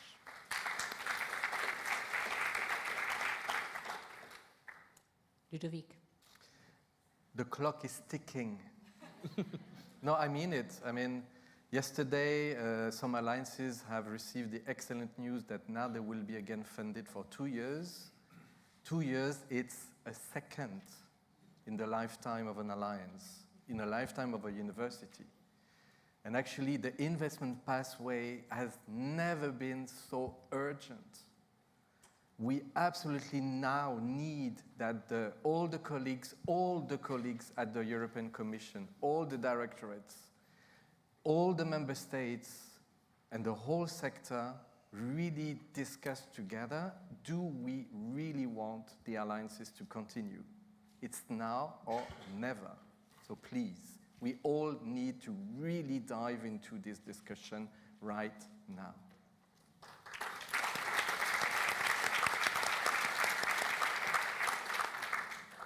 Time, urgency, again.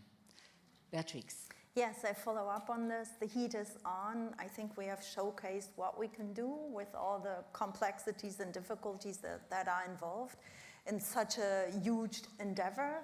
But we are there. The train is running. We won't go away. So please now decide where we are going. And I think we just need to know now. And we are there to talk. We have thousands of ideas and also have made very concrete suggestions of what we need right now.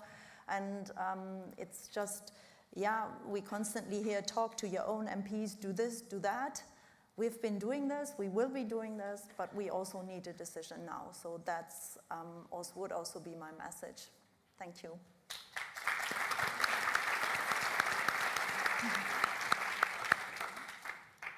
I think we had a slide, but I'm not sure. The slide should be coming now. Do we have a slide? Where's the slide? Yes. Yes. Beatrix, this is yours too. Yes, it's my pleasure, and I'll just, because the work has been done by the particular working group and For You For All, the good practices database is now alive, so see, we do this as well. There's the database now that shows what we have been doing as alliances. Use the code. A shout out to everybody involved in this, Mary Chell and others who have done this as part of the project For You For All in this working group. Fantastic database which showcase again very concretely, which is constantly asked for, what we have all been doing. Congrats, and here is the launch. It's now launched. Very good.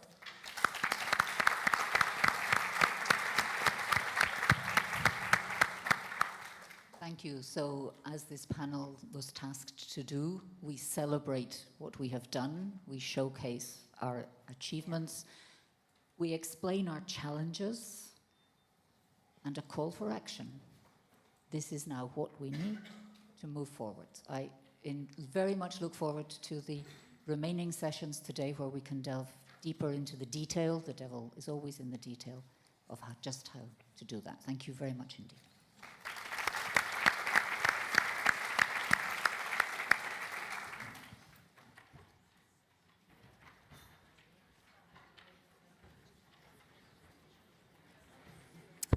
So thank you very much to Dorothy and panel one. It's absolutely no reflection on the foregoing panel or the panel that's to come that the organisers in their great wisdom have scheduled something called a Refresher Energizer coming up. And it says in my notes, we think you're going to enjoy it. One of the things we're especially proud of here at Maynooth, besides our lovely chamber choir, is our relationship with the Irish language. Irish has a deep scholarly and cultural significance here on campus. It's rooted in our history and it is very much alive throughout our Department of Nua Gaeilge and also our Irish language community, and in the many ways that the language is part of everyday life here at Maynooth. We wanted to share a little piece of that with you today with Dr. Tracy Nimwinov, head of Nua Gaeilge here at Maynooth, and she's going to teach us a few words and phrases in Irish.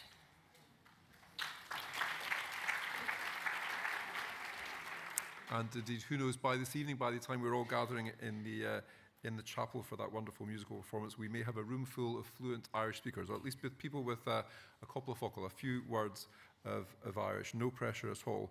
It says here in my notes, if anyone needs a quick bathroom break, we suggest you do so now. So you have a choice of either learning Irish or going to the bathroom. I think there's no choice really. Otherwise, we will break at 12 o'clock. Or possibly slightly after 12 o'clock. I think we're running a little bit behind. But anyway, Tracy, over to you. Thank you so much.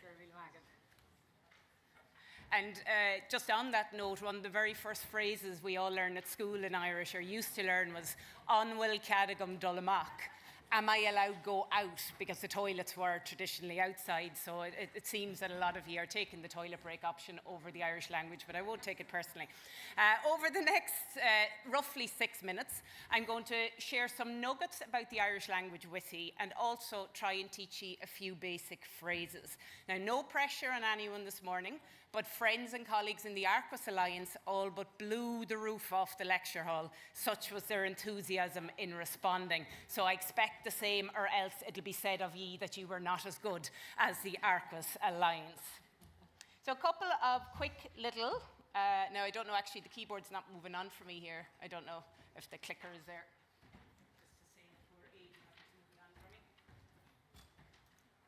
Okay, so just about the Irish language itself. The Irish language is a Celtic language, and we're part of the Q branch of the Celtic languages. We are an old language. It's one of the oldest written vernaculars in the world, and it is first recorded on Ogham stones. Our earliest Ogham stones are from the 4th century.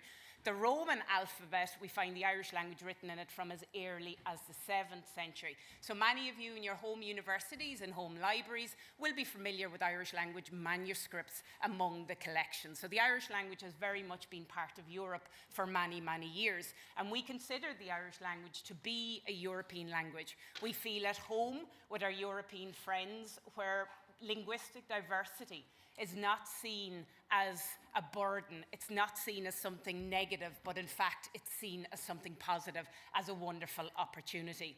We have 3 main areas in Ireland today where Irish is still very much spoken as the main language. Now, we also have other pockets on the eastern side of the country, and our neighbouring county here, County Meath, has 2 Gaeltacht areas, Ballygyb and Rathcarn. But our 3 principal areas are on the west coast. And aligned with our geographical areas, we have 3 main dialects. But again, there are dialectic variations within all of them, and in Rathcarn in County Meath and in Rin, Portlauriga, you'll hear dialectic forms of their own as well. And while the Irish language might not be all that widely spoken anymore, the Irish language is everywhere around us. It's in the family names that many of us use, it's in the names we give many of our children, but it's in the landscape around us. You're all in Maynooth currently. The word Maynooth means nothing. And that's not actually what it means, but it just has no meaning. But we give it its real name, which is Maynooth. Maynooth means the plain of Nuada. Nuada was the high king of the Tuatha de Danann, a warrior legend, and this was his territory. So call it Maynooth, not Maynooth or Maynooth or any other version, but Maynooth, and with it comes a regal status.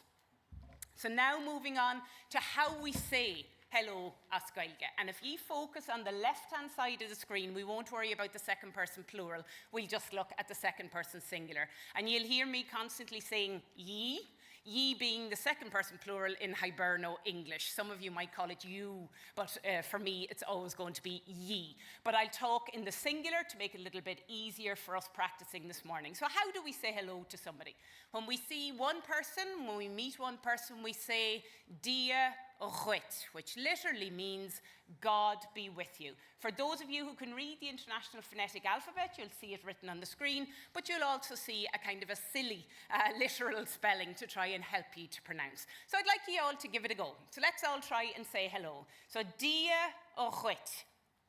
Dia Rwit. And the more you clear your throat, the better. That's how we actually, Irish is down there in the very stomach, so bring it out as harshly as you can, and it's all the better for it. So that's how we greet one person. But how do we reply to the person who says hello to us? We don't reply with the same thing. We add in, not just God this time, but we add in Mary. So we say in response, dia is muide Rwit. Now, give that a go. So dia is muide Rwit. So when I say to ye now, I'm going to say dia Rwit, and I want ye to respond with the longer response. So dia Rwit. Dia is mera Rwit, mashiv. And another little one of those funny nuggets. In Irish, we like to take our time when we speak and like to string things out a little bit. And depending on who the initial speaker chooses to add into their greeting, we could be here a while saying hello. Yeah.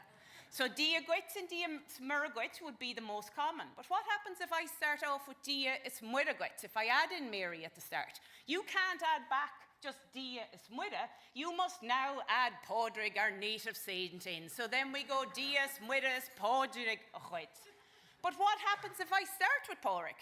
And I say dia Ismudas Podrig Gwit? Well, you now have to add in Breed, one of our other native saints. So you will then say, Dias Muidas Podrigus Breeds Gwit. And if I'm silly enough to start off with breed in it, Dias Muidas Podrigus Breeds Gwit, we now must add in Cullum Killa.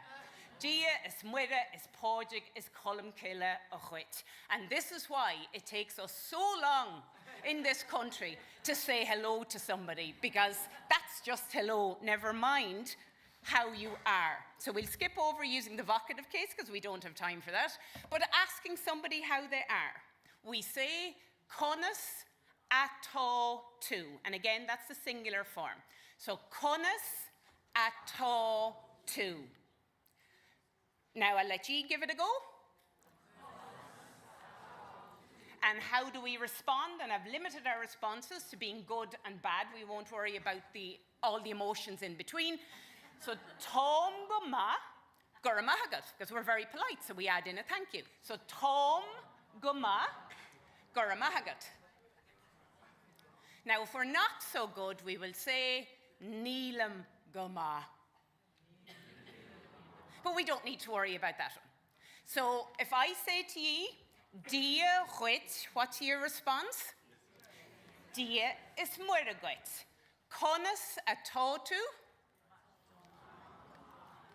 Guramahagut, if we add in politely, Guramahagut. And I'm just going to add in one more thing for us, and that's how we say, well, just before we say goodbye, is how we say our name. So how do we ask somebody their name? We say, Cad is Anam Dit. Perfect. We reply then, and you're not all called Tracy, I assume, that's my name. So Tracy is Anam Dum. So add in your own name at this point. So, Cod is Anam Dit. Tracy is Anam Dum. Perfect. So it's Dia Huit, Dia Smurgwit. Conas the Tautu. Gurmahagut, just to be extra polite. And then Cod is Anam Dit. Perfect. And then do we have our slán? We actually don't have our slán, but the Irish word for goodbye, and it's a good one to finish off on, is only a short 4-letter word, S-L after the N. We say slán. Slán. But do not let the length of the word deceive you. In Irish, it is rude to say goodbye once, because it takes us a while. The long goodbye is an Irish goodbye. So we must say it a minimum of 5 times to show just how happy we are, not to be leaving the people, but to have spent time with them. So, slán. So if I say slán, we go slán, slán, slán, slán, slán. Now, do the same back. Gur míle maithagah agus slán, slán, slán, slán, slán.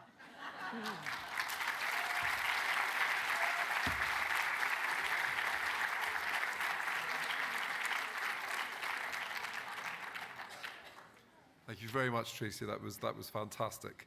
We're now moving on to the second panel, and given that this is a European Union event, we're applying the Working Time Directive. So I'm going to have a change of co-moderator after this panel. So I'd like everyone to give a warm word of applause to Hannah for helping so much in sharing and chairing the first part of this morning's. Now, this is my notes. I'm going to make the transition smoothly from MC to moderator for this next panel. And what we're going to do is on the similar format as of the previous panel, each of the panelists is going to come down and say a few words from their perspective about the importance of university alliances, and then we're going to have a brief conversation. So we have a star-studded panel here, and I'm going to introduce them. I haven't coordinated with them what order they're going to come with, so I hope none of them is at the moment taking a bathroom break. But we're going to look in this session at where we go next. We're going to have a view from the top from 4 university presidents who are going to give us, I hope, an honest assessment of what it actually takes in practice to lead an institution through the alliance experience. Now, we hear a lot of abstract nouns, but we're going to hear, I think, now some real operational conclusions about what it means to have a genuinely alliance mentality in your university. So we're going to move beyond the rhetoric, if you like, of European integration into what some of the practicalities are, what some of the risks are, what might be elements of internal resistance, what may be hurdles in the regulatory sphere, which we've already heard a bit about. But on the positive side, what are the genuine institutional transformations that can come about from developing these deep associations? So I'm going to go first to Uppsala University in Sweden, where I had the great honour of being ambassador for 4 years in the previous decade. And one of my first visits, I remember, was to Uppsala University. So it's a particular pleasure to welcome Professor Anders Hagfeldt, who's the president of Enlight and chair of the Guild. Is Anders here? Anders is here, fantastic.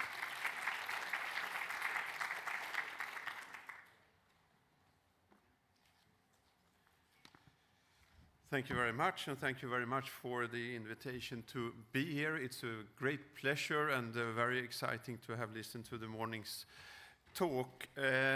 So just to start a little bit on how I see the initiative, and then a few words on the particular alliance I'm involved in Light, and then go into how we see things from Uppsala University's perspective.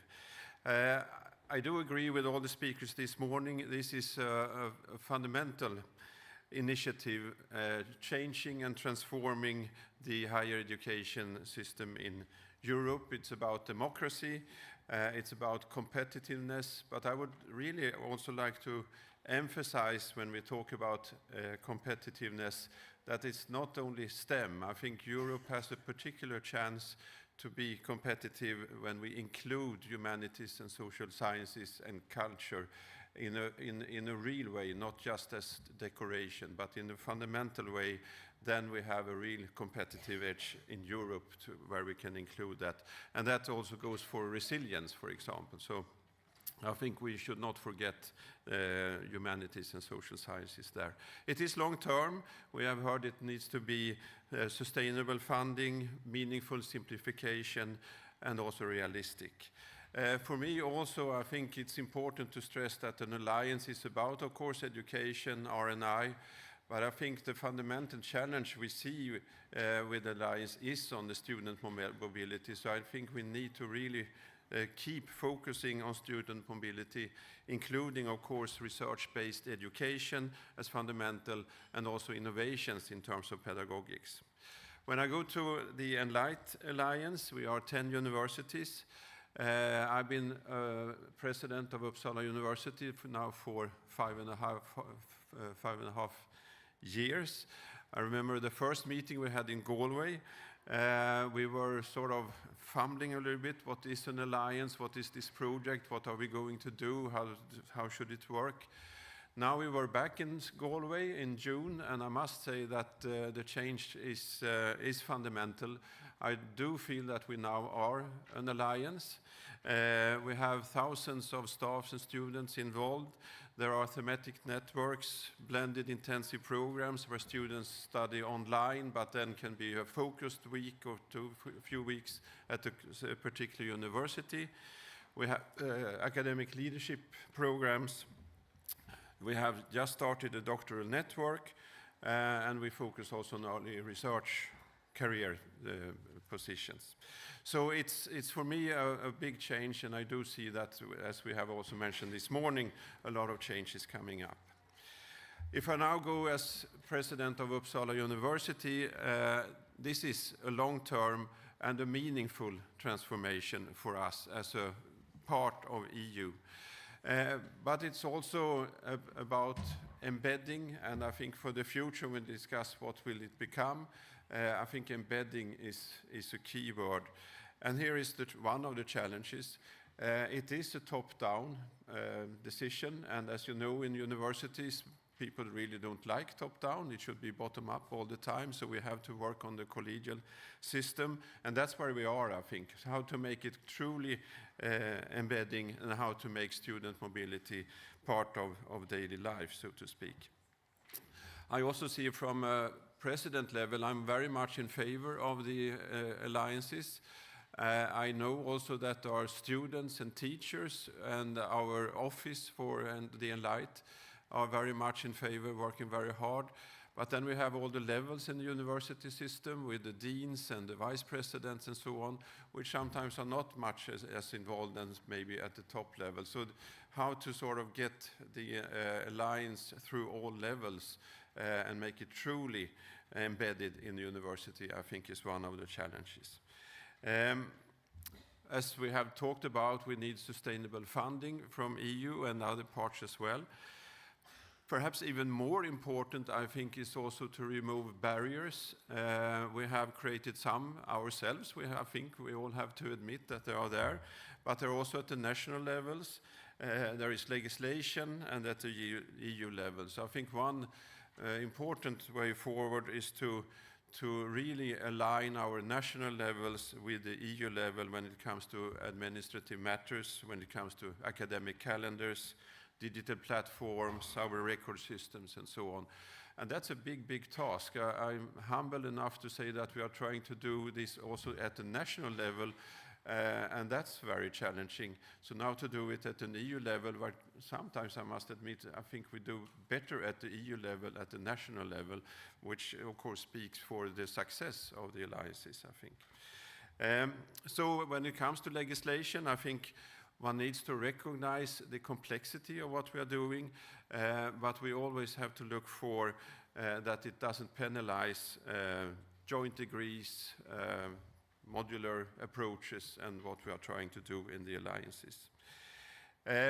We need to, as universities, support synergies in education and R&I. It has to be combined, as we have discussed. I think universities should also be clear on what we can deliver to an alliance and what we cannot deliver to an alliance. I think that's a boundary which we need to be just on the table, so to speak. One thing I think about in Uppsala is that we can do much better when it comes to internal communication of that Enlight is there. If I ask my colleagues and so on, I'm quite sure that there are quite a few who really just don't know exactly what it is. I think this database, I got very inspired to see that. Something we can do maybe internally as well. Storytelling, what are the narratives we are creating with the alliances? What are the success stories? What are we actually doing to do that? And also in that kind of storytelling, include the bigger picture, the strengthening of Europe, the democracy project we have, the fifth freedom, and so on, to speak about that as well. For the future, just to conclude, I see really from the Galway meeting this June a new phase of Enlight. We are going from, let's say, experimentation and project to consolidation and a true alliance. Of course, what we need to do is to scale up the mobility. I hope to see it fully embedded in the future, strategic, that we have European degrees as a very normal thing to have. A success indicator, I think, is that we manage as alliances and Europe as a whole to attract the best talents, students and researchers worldwide, and in doing that, hopefully we have also been able to contribute to resilience and solutions for climate change, populism, and perhaps a better world. So thank you very much.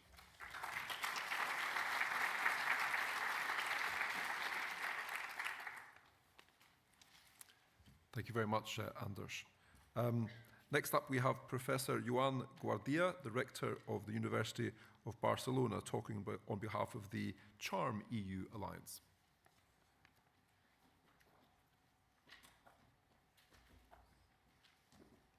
Welcome, thank you.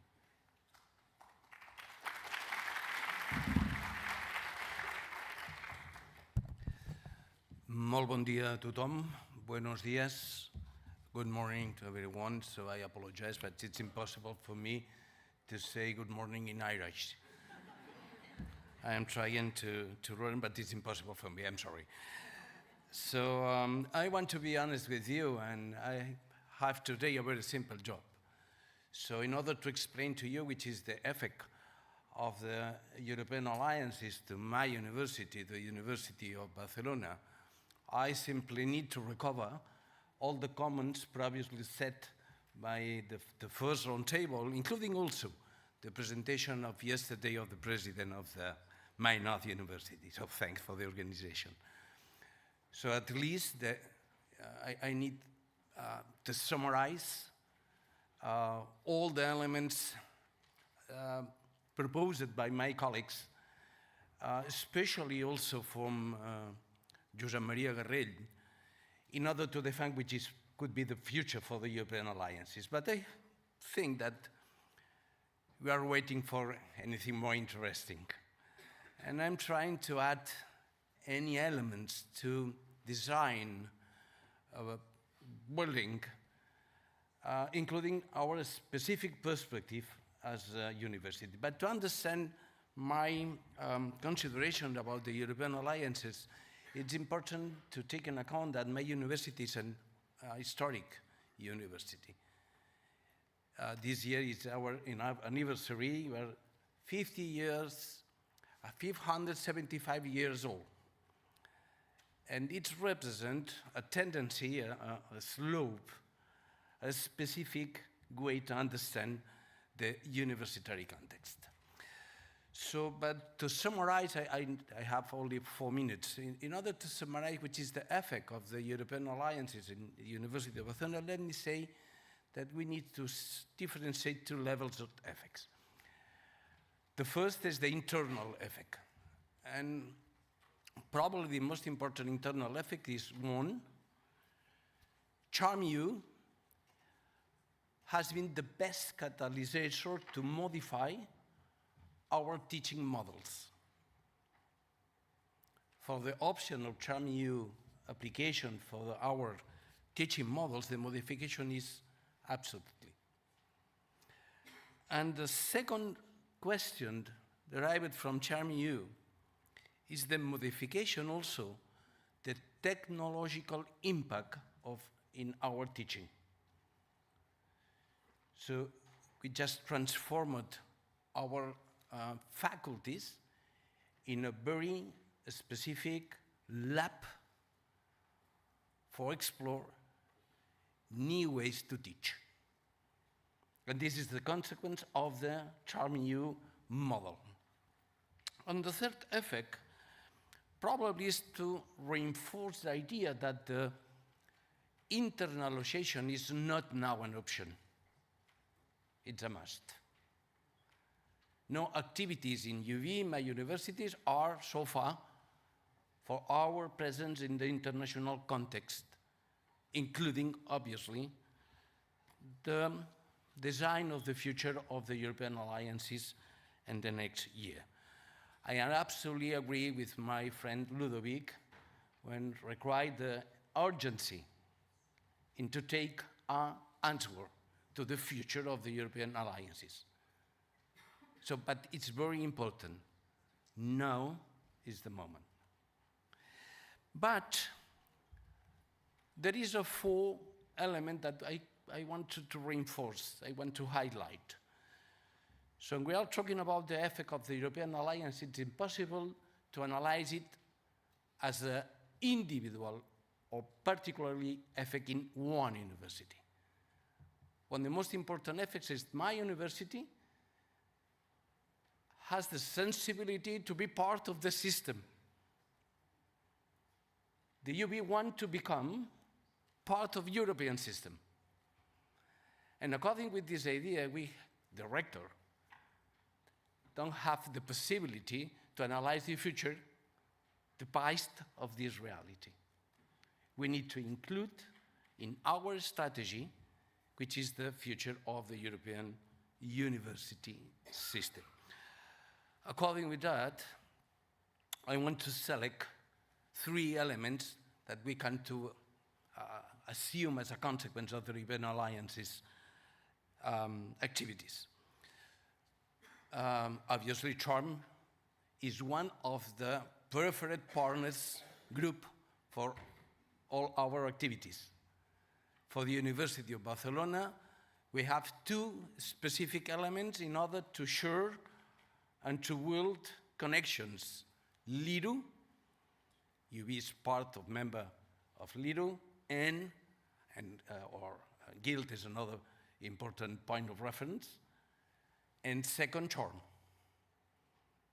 LIRU and charm are our specific context of partnership. Second, we need to respond to the question, which is the definition of the European university system, which is the intention of the European Commission about the construction of the European university system. Jose Maria said before the crucial words, financial sustainability and project. And finally, my university, according with Guild and LIRU definition, is a research-intensive university. So we need to add to the general scenario that I'm trying to explain you, which is the system to reduce the gap between the European alliances and the strategic research and innovation procedures. In the crucial point that we find the solution to include the research vector in the equation of the European alliances, probably for our communities could be more easy to assume the context of the European alliances and the daily activities. It's important to remember that the role of the research and innovation now in the discussions for FP10 or now in the discussions for the future of financial European funding. So according with that, the effect of charm of the European alliance in general to the universities from our perspective is crucial, definitely crucial and important.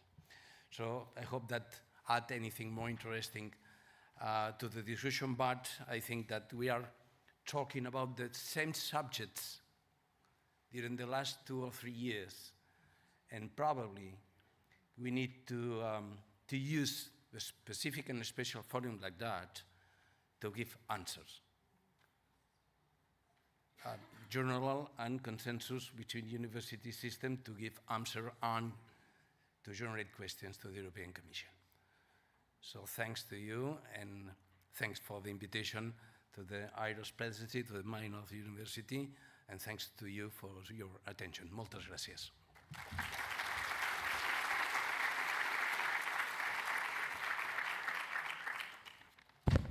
Thank you very much, Joanne.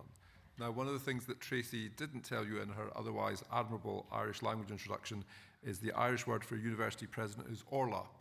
That's not actually true, but it just so happens we have two university presidents who are both called Orla, and they're both going to speak to us in the next few minutes. So first up is Orla Flynn from Atlantic Technological University. Orla.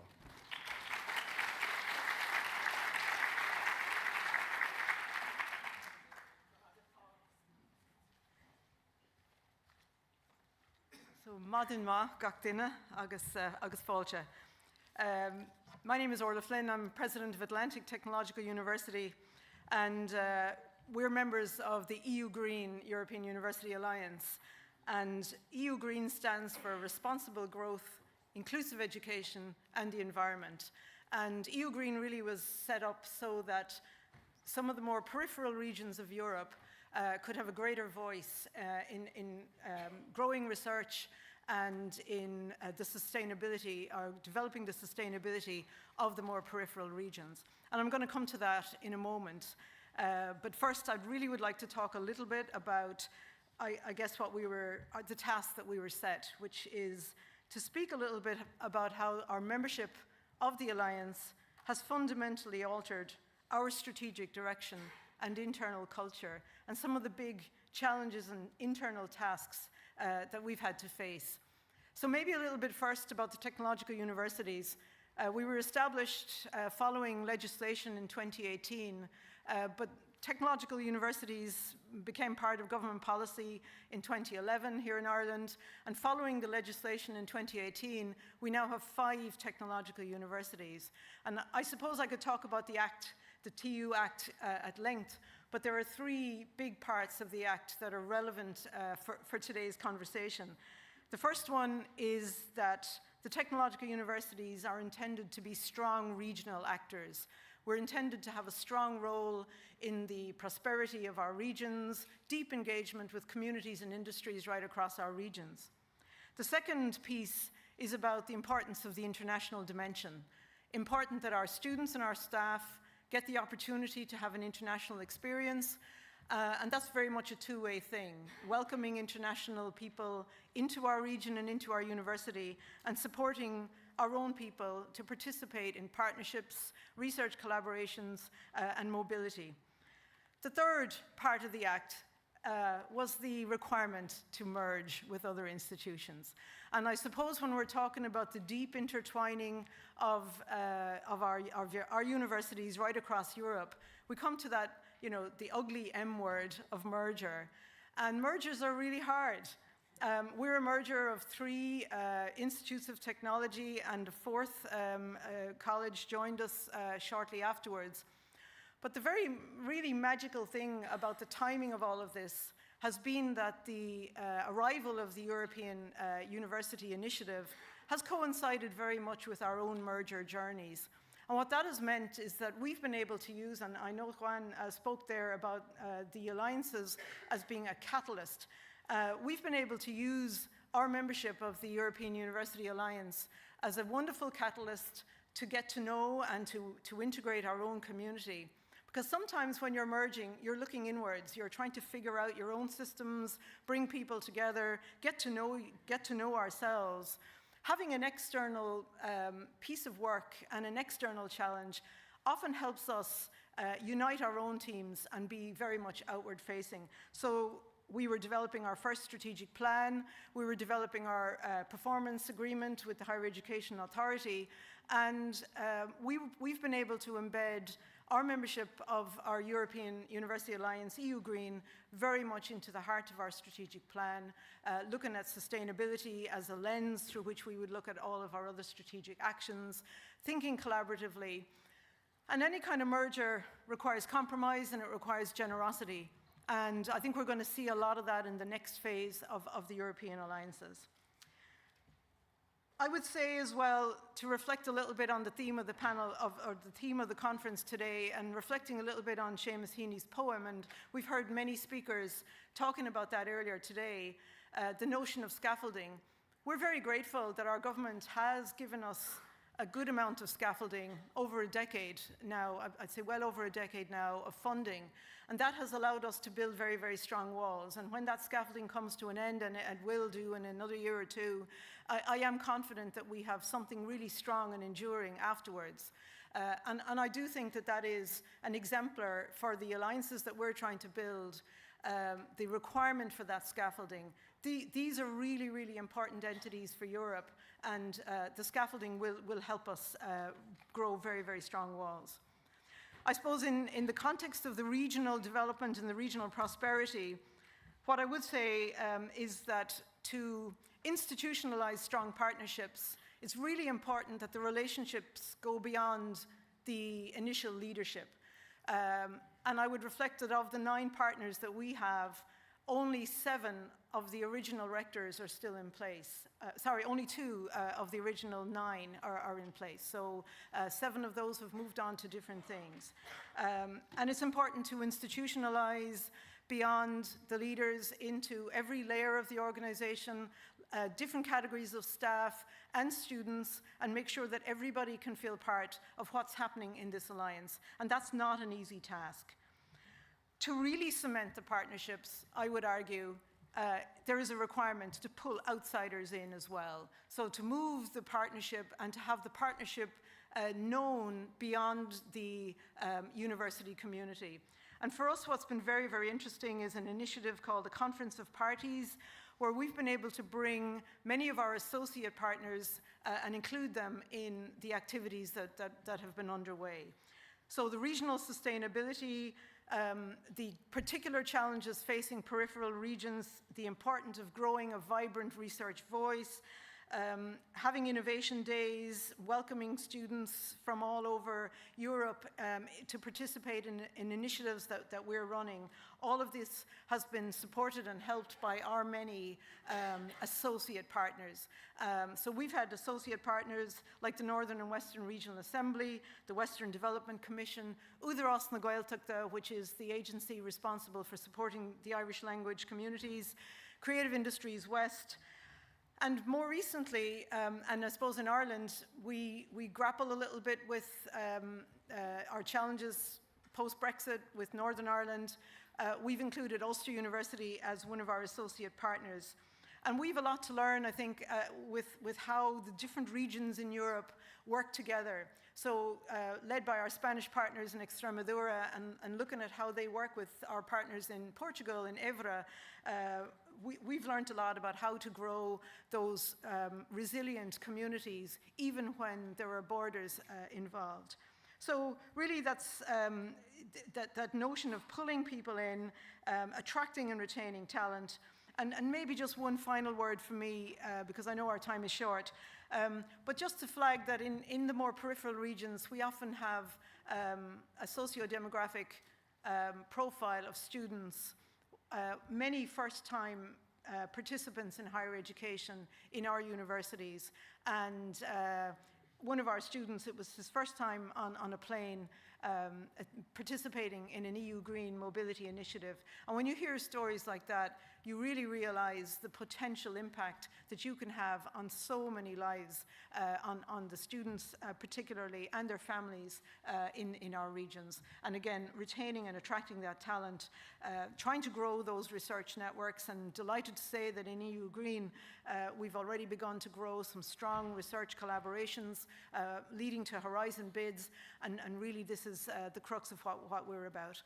Delighted with our good news story yesterday about the funding, and I'm very much looking forward to the next phase, working with our partners. Gur míle maith. Thank you.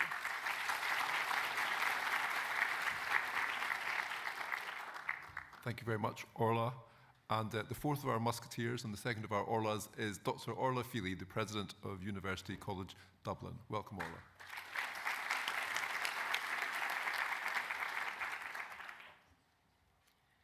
Thank you very much, Paul. Not all Irish university presidents are called Orla, not all are women, though you could be excused for thinking so. In fact, up until 2020, there had never been an Irish woman leading, or never been a woman leading an Irish university. Now half our universities are led by women, so it shows that progress can be achieved.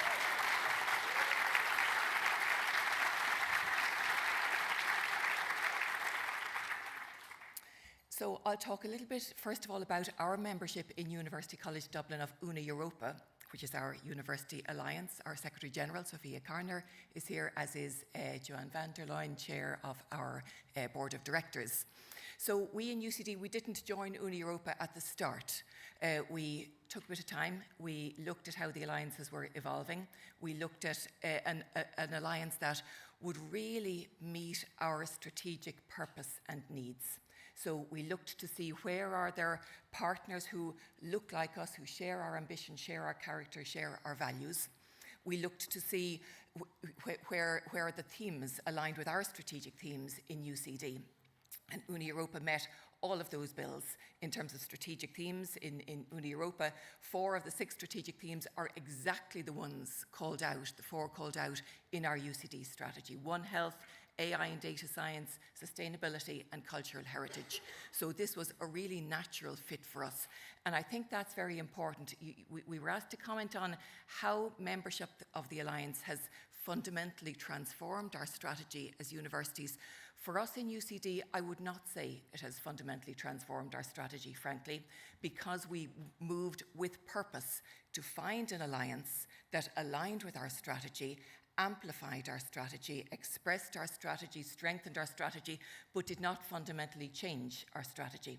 And for us, that was important, and I'll come back to that again at the end.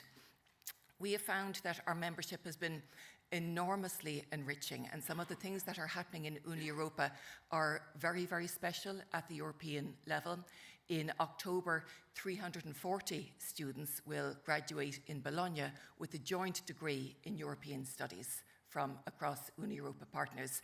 This is fantastic, a university of the historical significance of Bologna, to see this really transformative development taking place and being celebrated in Bologna is, I think, absolutely fantastic. We've got 2 joint degrees, one also in sustainability. We've got 2 joint undergraduate degrees, 1 joint doctoral degree based on a coach-hotel model. Next year, we're launching joint master's provision and micro-credentials. So we are really, really making this happen. We in UCD a month ago hosted 100 PhD students and early career researchers from around the network for summer schools in One Health, in sustainability, and AI and data science. And you could literally see the sparks, you could see the links being built, you could see how this made a real difference to the education of our students and the training of our early career researchers. We've seen demonstrably on the ground change as a result of being in this network. So if we look at research co-publication across the network, we in UCD, our number of publications with our Una Europa partners in the 3 years since we joined, comparing to the 3 years before we joined, has increased by 75%. Our number of research grants has increased by 25%. Our Erasmus Plus mobility between partners has increased by more than 200%. So these are real transformations that are happening because we are aligned with partners who share our value. The relationship at the rector's level, because this panel is on the rector's perspective, has been really important for me as a rector. To develop these links, these bonds with the rectors from across the network has been hugely valuable to me in ways that go beyond the setting of Una Europa itself, that go to the way that I can perform my job as a university president. And that happens, as Orla has said, even as you get change in rectors across the universities, people come into the group, understand their role within the group, and this really, really matters. And that is happening up and down our university at every level, every part of our university where people are engaging in Una Europa. We're seeing those links being built and we're seeing the value of that, including among our students. And then the final thing I would say, going back to the question of strategic alignment, is that this is a very, very difficult time for universities, and it's a very difficult time to lead universities. If you look across Europe, you see universities facing financial pressures, which in some cases are existential. You see the threat of AI and digitalization and what that means for universities. You see pressures of demographics, of deglobalization. You see a crisis in trust for universities in Europe and around the world. So all universities have to respond with really clear strategic intent to all of these factors, and that is really difficult. So to expect the European University Alliance to dominate or I think fundamentally transform the strategy in that context, for me, is not realistic. But to expect the university alliances to add very concrete value to how we deliver at this time of disruption, that for me is very realistic, and it is happening. It is happening for us in Uni Europa. To expect the university alliances to give purpose, to amplify what we do strategically, to build links, to build knowledge. And this is very fundamental to how we in Uni Europa are approaching our bridge funding, which, like others, we were delighted to receive word of yesterday. We're setting up a training academy across the network. We're looking at new, sorry, my voice has gone a little bit. We're setting up new interdisciplinary hubs, and we are very specifically learning to see what works, what can be delivered. There are things that are really, really hard to deliver given governance constraints. There are things that are easier but important. So let's maybe look at those, let's deliver against those, and let's build up to the more difficult. And I think the same is true around Europe. This is a time of great challenge for Europe. And if you look at the themes of the Irish presidency, which many of you heard last night, they are exactly aligned with Europe's big themes at this time. Themes of competitiveness, themes of security, and the issue of values. So again, European university alliances have to deliver for Europe against at least some of these headings if we are to align with Europe's strategic intent, Europe's priorities, Europe's purpose at this time. And I see, again, in the context of Uni Europa, many, many ways. Oh, thank you very much. I'm too dehydrated over recent days. We're not used to this in Ireland. I see many, many ways in which we can work together in the alliances to deliver for Europe, deliver for our institutions at this time of real challenge, and to make something very, very special happen. So thank you all for being here. It's a pleasure to be here at such a wonderful, well-attended forum. Congratulations to Ava and team on the wonderful organisation, and I look forward to many further great conversations. Thank you.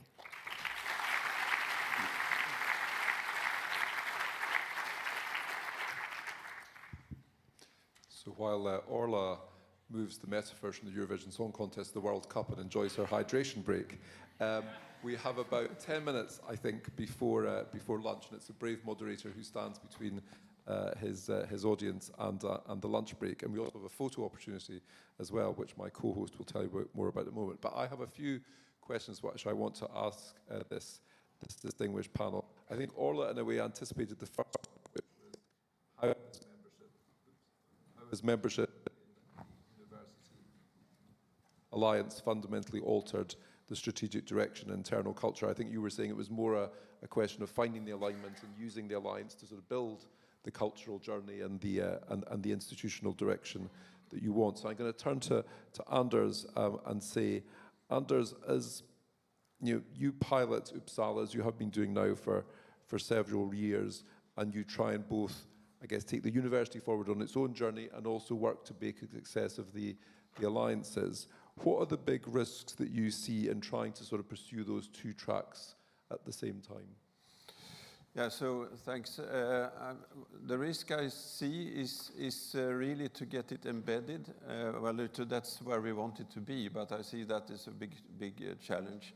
I know from the top level we are very much, as I said, and at the very bottom-up level, yes, there are students and teachers and so on, but we need to get it through the whole university, and we are then fighting, as also mentioned, financial burdens. We need to reduce staff, basically.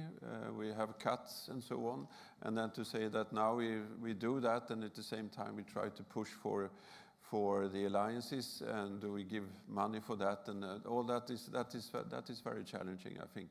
So we need then to bring up what we have seen, that to be part of Enlight for us is really a benefit. We can boast the education, we can be innovative, we can also get funding so we can do more. I think that's what we really have to tell the stories, as I said. I would say, if I reflect on the years, not good enough to sort of tell what Enlight is really doing, and the alliances as a whole. One thing which I think is missing, and I guess missing over Europe, is the close discussions with our governments. I really feel a lack there and a gap.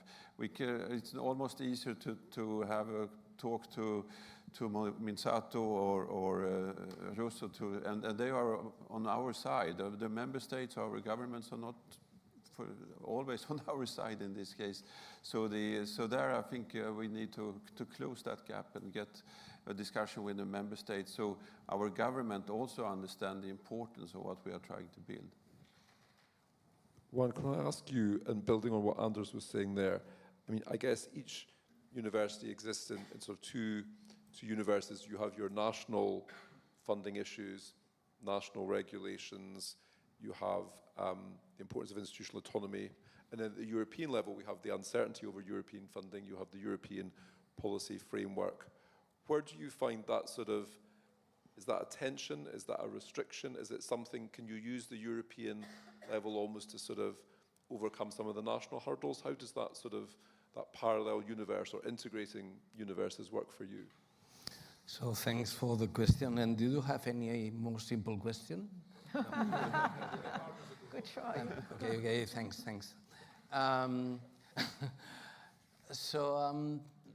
I think that the best option to face the future if we need to talk about the European university system is to remember to the member states that the key question probably is the trust and flexibility. So probably it's the binomium of worlds that one can to define in the scenario so close to our main objective. So by the moment, this is a very is a wish that we have not any security in order to obtain our legal regulation in Europe that promote the cooperation between universities. But the alliances represent a concept more than cooperation. It's another thing, it's another step. And in order to make feasible this option, we need to clarify which is the intention of the European regulation in terms of the European alliances. So we need to discuss about our community, which is the effect of legal entity, for instance, which is the impact of the European level or European degree. So a very simple example to you, in Spain, now we are reanalyzing which is the role of the National Quality Agency in terms to promote the European degree. Now, 8 years after the first step of the European alliances, 8 years after the first step. So in terms to promote the general idea of Europe and university and research, we need to demand the clarification of our member states to give competencies to the new entity named Europe in order to assure the flexibility and trust. Thank you so much.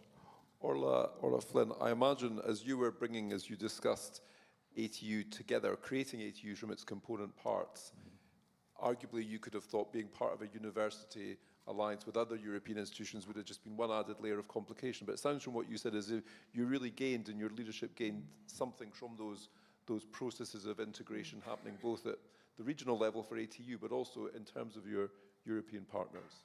Yeah, so I'm going to give a shout out to Southeast Technological University because most of the technological universities before the mergers, the individual institutions were off developing, working with partners, trying to work on bids for success as a European alliance.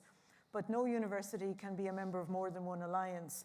And when you had mergers of partners who were involved in multiple possible alliances, if you were successful in more than one, then unfortunately you had to pick one partner over another. So I'm really grateful to Southeast Technological University who were successful in becoming potentially part of two alliances. So we actually were a substitute really for SCTU. So I think one of the rectors that's gone from the original was from SCTU.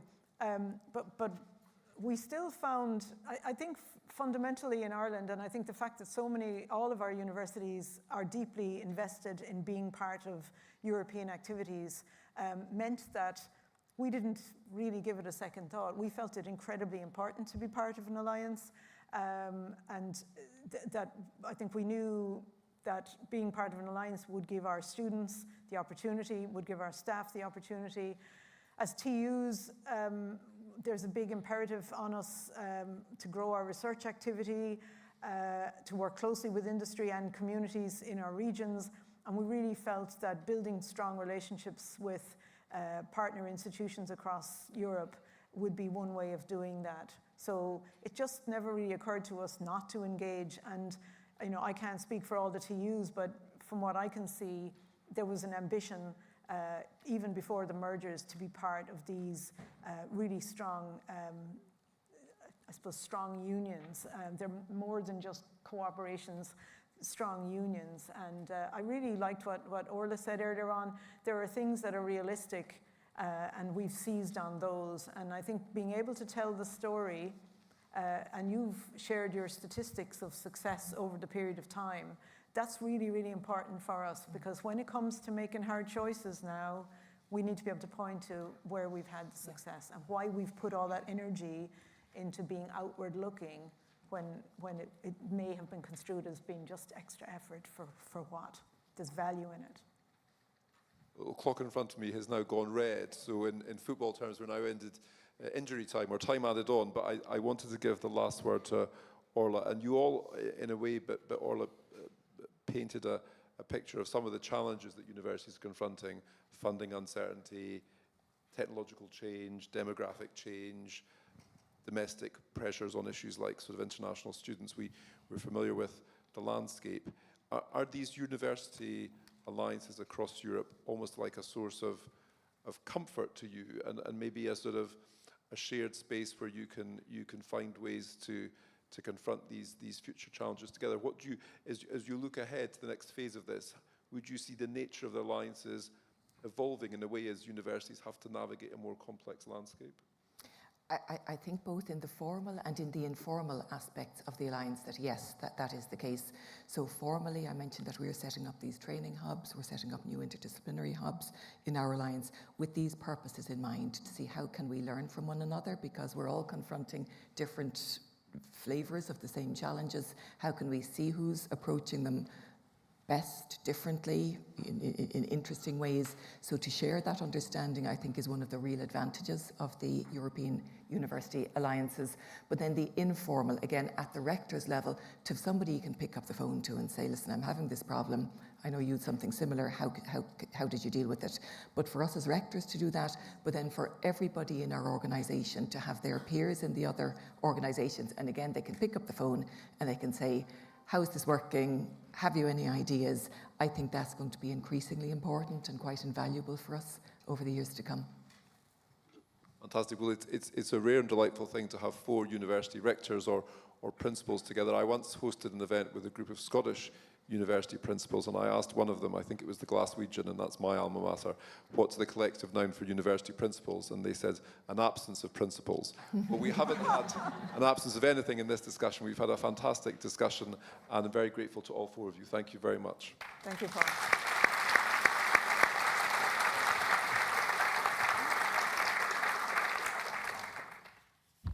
Now I'm going to seamlessly switch back into the role of moderator and say thank you very much again to the four presidents for such an engaging conversation. And now, talking of engaging, I have the opportunity to introduce our super sub to continue the World Cup metaphor, Andrew O'Malley, who's going to be chairing the rest of the co-chairing the rest of the forum with me today. So, Andrew, welcome. I appreciate all the football references. I hope everyone else does.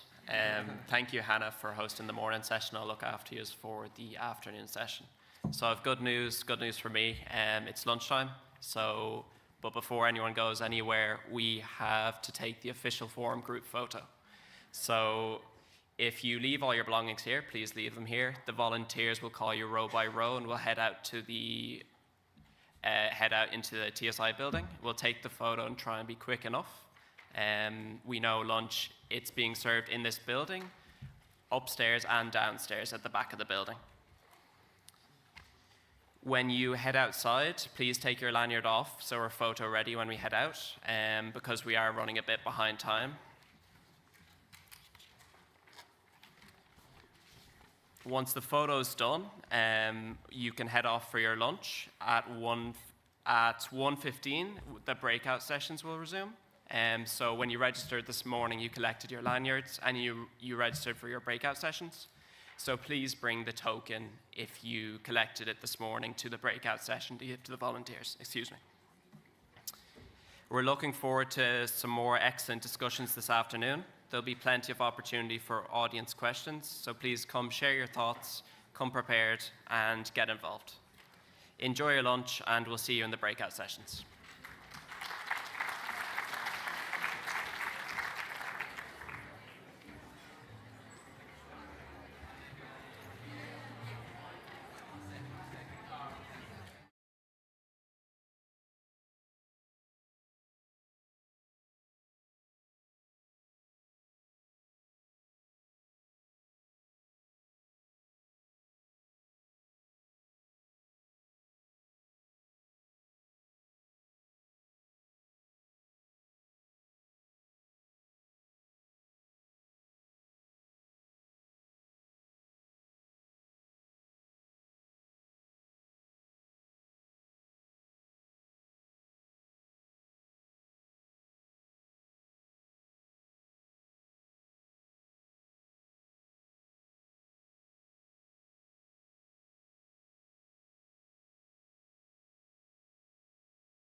Welcome back to the main hall, everyone. I hope your breakout sessions were productive and that you had the chance to get some coffee. We've now reached our final plenary session of the day, called Towards a Sustainable Investment Pathway. Yes, and this is the big question in a sense. What will it take to sustain the, I'm going to get this correct, European Universities Initiative beyond 2027? It's a serious question. And so to explore the investment policy and governance choices ahead of us, please welcome our moderator and my friend Claire McGee, CEO of the Technological Universities Association.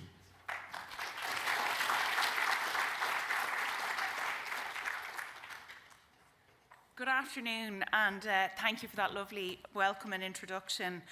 So I'm Claire McGee. I'm the Chief Executive of the Technological Universities Association, and I just want to thank Maynooth University and the organising committee and the opportunity to join with you today to contribute to this wonderful discussion. This is both a professional and a personal privilege to be with you today. So professionally, I'm absolutely delighted to represent Ireland's technological university sector. Our universities are very deeply committed to strengthening our partnerships across Europe. We believe very deeply, and it's within the DNA of the TU universities, around empowering our regions. We do that really well here in Ireland, and we want to be able to bring that opportunity across Europe. We want to work together. We want to build a more innovative, productive, competitive Europe, one that improves opportunities not just for each of the institutions, but for people, and improve their quality of life. But personally, and I think this really speaks to the heart of the theme, it's a real privilege to welcome so many people to Maynooth and to County Kildare. I was born, raised, and still live just a couple of miles from this university, where in Leixlip, County Kildare, so where the very first pint of Guinness was ever brewed. So when the Minister and the Ambassador and President Ava spoke about really the highlights of County Kildare, it really evoked a huge sense of pride and took every fibre of my being not to shout up the lily whites.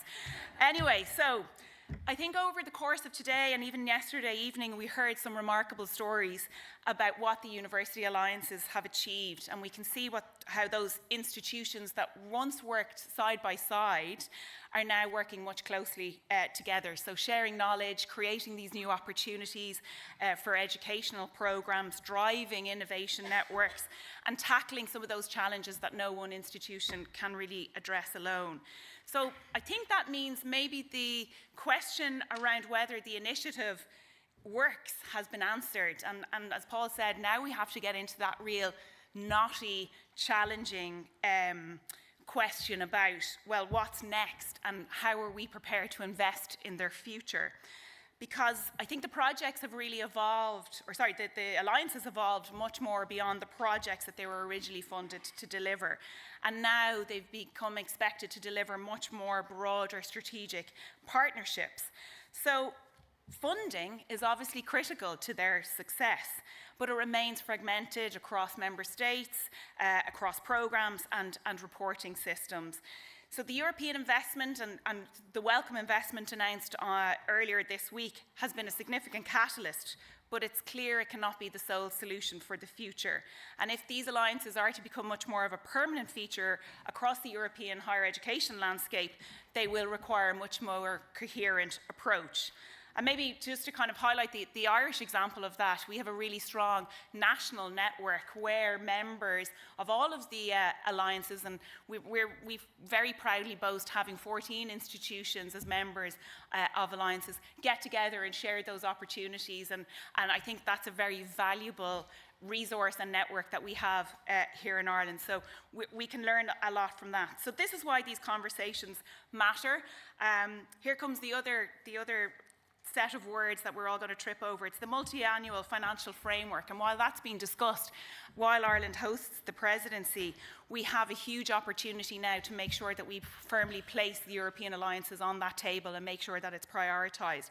But this afternoon, I'm joined by an esteemed panel of guests who will actually hopefully challenge us and ask us some hard questions about how we can sustain funding and the opportunity into the future. So With that, I'm delighted to be joined firstly by Thomas Esterman, who's Director of Governance, Funding and Public Policy Development at the European Universities Association.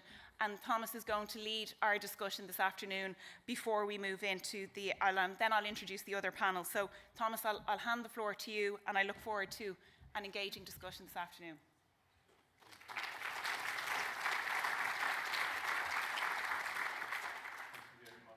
I don't know, is the mic? Yeah, it's on. Okay. Thank you very much for the invitation. It's lovely to be here in Ireland. Not my first time. I also remember my first time was also Interrail, very long time ago. Fantastic. But it's the first time in Maynooth, so I'm very happy to be here at this lovely campus. And yeah, also fantastic to have this topic at the end of what has already been an intense day, talking about funding, my favorite topic. But I know it's a tough one, and I'm very delighted that we're actually talking about the future, the long-term future of funding. And my title here, as you can see, Beyond Alliances. I want to take up the topic of deeper collaboration, international collaboration, European cooperation. And doing this, I've been asked also to look a little bit about our reports and our work that we've been doing on the sustainable funding of alliances, but more general also about funding. I don't want to give you a report presentation. You can read that. I also thought, how can I do this within 10, 15 minutes? And I've also taken inspiration from literature. And I thought I'll take inspiration from Dante, the Divine Comedy. Because we all know they first go to hell, to purgatory, and then they come on to paradise. And I've been also accompanying funding reforms in many, many higher education systems over the last 20 years. And I've seen some, what I would call the deadly sins of designing funding models. Okay? Well, actually, it was designed that they would pop in one by one, but now you see all of them. So in any way, sort of, I thought, okay, let's look at it this way, and in order, of course, to avoid them and see, okay, what is it that we can learn from them? One typical sin, so to speak, that I've seen over and over again, what I would call inversion, is you jump immediately into the funding instrument before really thinking about what is it that we want to achieve, what's our purpose, what's our objective. We know this performance-based funding because performance is good. Yeah, might be good, but if we haven't discussed the objectives, then we have jumped too soon. Confusion in that sense, we're trying to design too many objectives, very often also conflicting objectives, okay? And we're also not clear about them. We don't have an agreement on that. So I think that was also what we've discussed today, came out quite clearly that this is also an issue here. Overload. We've seen this also in many national funding reforms. You're trying to pack too many objectives into one instrument, and again, conflicting ones, okay? So you can have inclusion, excellence, diversity, and etc., and that's sometimes too much for one instrument. Uniformity, I think that's very often unintentional that we have that. We design instruments and that sort of push everyone into the same direction, when actually we've been talking very often today about the power of diversity. So in that sense, we also need to look at it that we avoid that. Ignorance, this is the one that I would say understanding of the real cost of an activity. This is also something where we have spent a lot of time at EUA in general about the understanding of the costs. And here I think we've seen also in many national funding reforms the underestimation of the real cost of an activity or a structure. Misalignment, what do we mean by misalignment? Is we're using funding instruments on the wrong function, at the wrong level, for the wrong purpose. And that is also something we need to avoid. Complexity, I don't think I need to explain. We've been talking about complexity. designing too many complex funding instruments is not helping efficiency. Now, how can we avoid those common mistakes that we can tap into it? Also for the question of how can we design an efficient and sustainable long-term funding architecture. And I think the first three elements are here, what I would call the holy trinity of purpose, diversity, and focus. So we're not talking about money yet. With purpose, and here, if we see, we have reminded ourselves of how this initiative started, sort of pushing towards deeper collaboration across different higher education systems in Europe, across different missions. But we've heard over the times we have added lots of different objectives into this initiative. Excellence, inclusion, transformation of higher education systems, transformation of institutions, sustainability, and. So that's quite a lot, okay? But how do we get there in order to, they're all legitimate, okay? But how can we avoid that we're trying to do this all with one instrument? And here comes in diversity. I think diversity is very important here. To harness the power of diversity, of not trying that that each alliance or each cooperation format needs to achieve all of these objectives at once, but rather that we're thinking it's fine if we have this achieved at overall system level, but let's focus and enhance the power of diversity. And we need to design a funding instrument accordingly. That's very important. And with this diversity will also come focus. And I think this is something that we've seen a lot when we discuss also in our different focus groups or also in our leadership development program. How can we actually design these partnerships with a strong focus, the strong purpose that these institutions that come together can find this. So that's actually the basis. Now I need to also address a little bit the question of the costs, the understanding of the costs.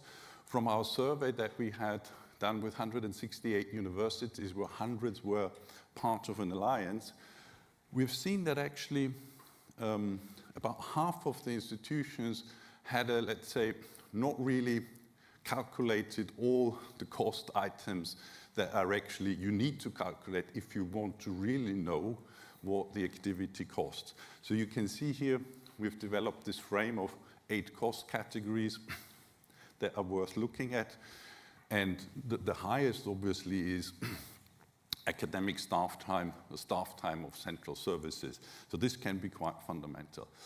And if you look at that, you can see 2 things from the pyramid on this slide, is actually the biggest cost contribution comes from institutions themselves, okay? So they, on average, between 1 and 3 million per year. If you look at all these cost categories, depending, of course, on your engagement, which system are you in, but here is actually the largest cost contribution. On the next level, we have direct national contributions in a variety of forms, but of course, as most of our higher education systems are publicly funded, you could also say the institutional cost contribution comes to a large degree from national funders. And on the top of the pyramid, you have European funding per institution per year. You know this, how much you get from that, from the Erasmus funding. So you actually have an inverse pyramid of what we've been talking about, that these alliances are largely funded by European funding. That's actually not correct. So it's the pyramid turned around. So that's why it's so important that we really have an understanding about the cost, and you can do the math yourself, how much money we would need per year per institution if we want to do the same things as we're doing now. If we're talking about upscaling of activities, additional activities, we need much more money. And how can we sort of square the circle? yeah, this was also meant to pop up one by itself, so it unfortunately doesn't.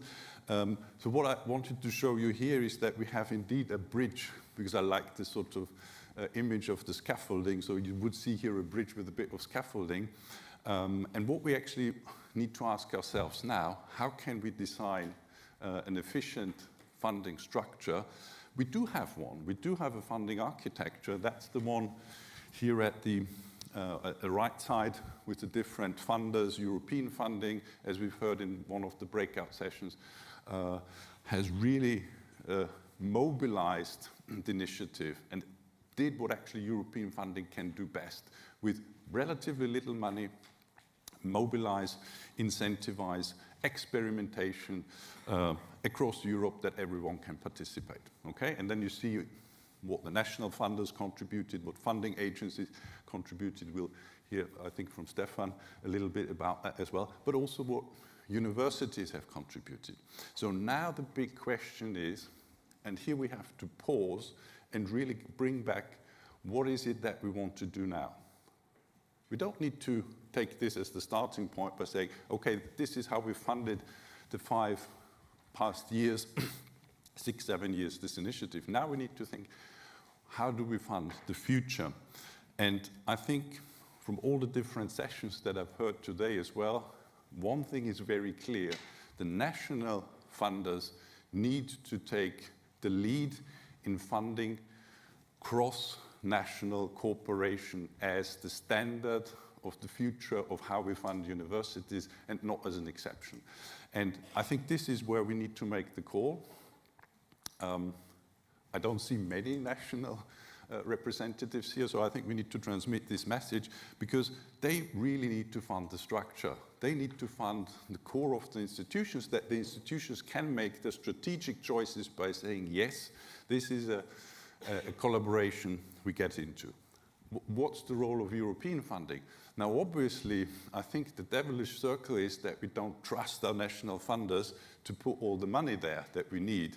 So we ask European funding to replace it. But actually, I think now the role of European funding is to support the diversity, okay? And that is what I think we need to integrate in the design of the system now. How can we not put everything into one instrument, all the objectives, but how can we actually fund at European level diversity? So a bit of the separation of the objectives. How can we use the portfolio of all the instruments we have available without tapping into the complexity again? That's also very important. So national funders. Funding agencies, I think, also have a very important role, and I want to conclude with the institutional role in this whole game. And this is here the Temple of Financial Sustainability from our report.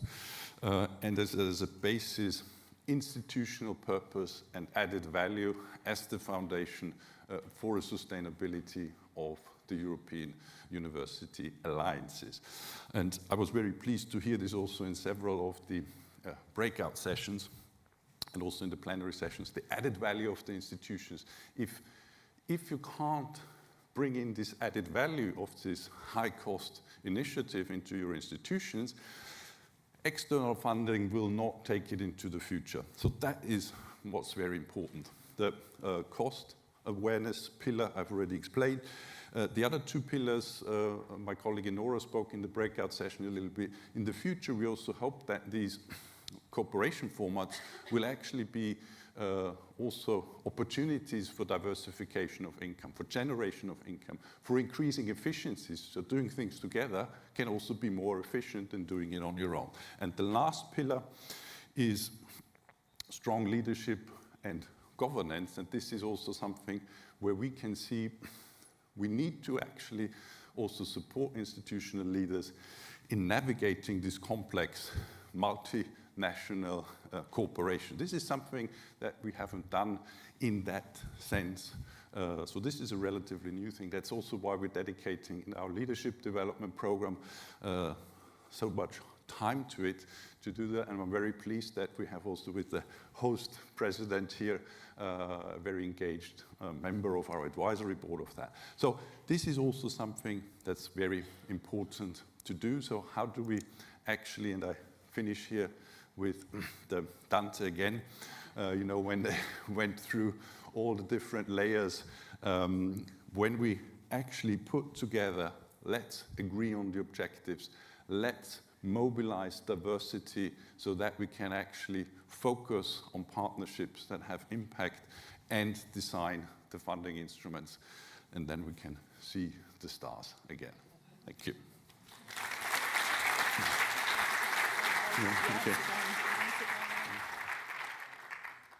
Thank you, Thomas. You started with sins and finished with stars. So I think that was a really good whistle-stop tour of the challenges or the opportunities in funding. And I could see plenty of people taking notes, taking pictures. So you will be probably asked further questions. So thank you for setting that scene for us. And I know we're going to explore that a little bit further as our panel moves on. So I just want to introduce our next presenter, our next contributor, and joining us now is Kurt de Calera, who's the Secretary General of the League of European Research Universities. And Kurt, I'm going to hand the floor to you, and I know that you're going to really challenge us and really get us to think about things in a new way for the new era for higher education. Thank you.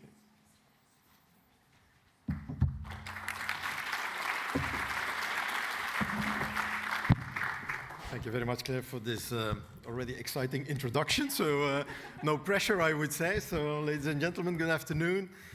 It's a real pleasure to be here with you. And I certainly want to start off with congratulating everybody who got money yesterday. I just hope it's not the last time that you got money, but enjoy it, I would say, for the time being. As Claire said, I'm the Secretary General of the League of European Research Universities.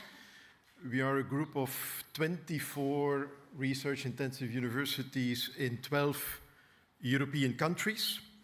And today, listening to all of you, I feel a little bit as an outsider, in the sense that LERU is no European University Alliance, deliberately. LERU is not connected to any alliance, unlike other European networks of universities in Europe. And so we have been, from the side of LERU, following over the past few years the whole discussion on alliances, I would say, from a certain distance. We did, in 2024, a paper on alliances because the heat was increasing and the pressure was increasing. And we had a fantastic lead author on that paper, Peter Lievens, as many of you will know. But also for Peter, that was quite a challenge to bring this paper to a good end. And so the question of Claire today for this panel, how do research-intensive universities think about European university alliances? Answering that question has not become easier over the past few years, I must say. Nonetheless, the fact that I'm here today, the fact that I'm now spending quite some time on defending the interests of European university alliances, those where LERU members are present, has to do with the fact that the LERU rectors, and certainly one of them is here. Is Joanne still here? Okay, fantastic, Joanne. The LERU rectors have explicitly asked the LERU office and myself to invest more time in defending your interests. And they are asking that because they see that it is not going in the right direction. They see the problems with which all of you are confronted today. They see the amount of investment that they have been doing in these alliances over the past few years.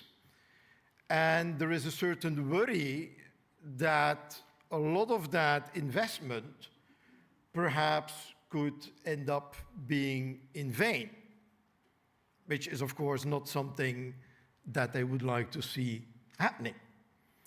And so I'm happy to say that although it's probably the first meeting of European University Alliances that I attend, that you can count on my full support. And at the end of my talk, I will give you a very specific suggestion on a sustainable funding pathway, of which I do not know if my own members will support that. Reason why I don't speak for my rectors here today, but that I just speak in my own name. But because I want to help you, I will give you a suggestion. So bear with me up until the end of my talk. Let me first look back before I come to the budget issue, Claire, and I certainly will do that. Let me first look back, again, as an outsider, I would say. I don't know if Suzanne of DG EAC is still with us? Okay, Suzanne, yeah. Suzanne, everything that I will tell you now or say now, you don't have to take this personally. So we are very close with DG EAC, with Stefan, with all the other people there, with Vanessa in the time that she was there. So you have our full support. And you are not representing the whole European Commission. You are working for DG EAC, and that's already more than enough, I would say. But if we look at the attitude of the European Commission in this file, I would say that the Commission has been absolutely over-demanding vis-à-vis all of you. Secondly, we also have to look to ourselves. All of you, in my view, have been over-promising at the same time, which is a dangerous situation. The Commission, at the same time, has been underpaying you. Beatrice, where's Beatrice? Beatrice said here correctly, and I asked her again later this afternoon because I couldn't believe it, but you do all of that for the amount of a PI, of a consolidator grant of the ERC on an annual basis. This is completely unacceptable, I would say. I would never allow Leru to do something like that. I would say, thank you very much, Commission. Very interesting idea, fantastic. But unfortunately, we don't have the means to do that. And nonetheless, and that's a good one for you, you all have been delivering in a fantastic way. Well, Beatrice showed this morning this fantastic database on realizations, the documents that you have put out on your realizations. All of that is great. The only problem is that this is, of course, not sustainable. And the last point that I want to make, again, vis-à-vis the Commission, and Suzanne certainly should not take this personally, but the Commission has not only been over-demanding, has not only been underpaying, but the Commission, to a certain extent, has made use of your naivety. You're way too kind. You're way too kind. In a sense, you have been believing things promised by the Commission, of which the Commission knew itself, of course, that those were not realistic. And I give you two very concrete examples. The first one is the Commission, and I think that this topic is even underestimated now. There were a few years that this was topic number one, but now you only look at the budget, of course, very understandably. But you will all know that the success of the alliances depends on what Joseph said this morning, regulatory reform. Regulatory reform is absolutely crucial for your future success. The Commission has promised we will make sure that we will remove obstacles in the cross-border cooperation between universities. We will do that. Although we all knew that this would be very difficult, because you all know that the competence of the Union in the field of education is very limited. A facilitating role, but not a regulatory role. So that means that treaty reforms are necessary. That means that we should perhaps even consider, if treaty reform is not possible, enhanced cooperation between member states. And if that is not possible, we have to open this very difficult discussion on education and the single market, because we there only need qualified majority to introduce measures eliminating obstacles between member states in the framework of, for example, the alliances. All of that has led, if I'm correct, nowhere over the past 2 or 3 years. And if we look at the discussion, I don't want to be negative, I just want to be, I'm a lawyer, you probably already discovered that. I'm a European lawyer. For example, the whole discussion on the European degree, very nice discussion. But none of my member universities, I think, Joanna is just leaving, but none of my member universities is ever going to replace its own institutional degrees by European degrees. First of all, there is no legal backing for that, and certainly my members are never going to give up their own institutional power to deliver degrees in return for a European degree. So we are not here, and I say that for all of us, I hope, we are not here to realize the wet dreams of the European Commission.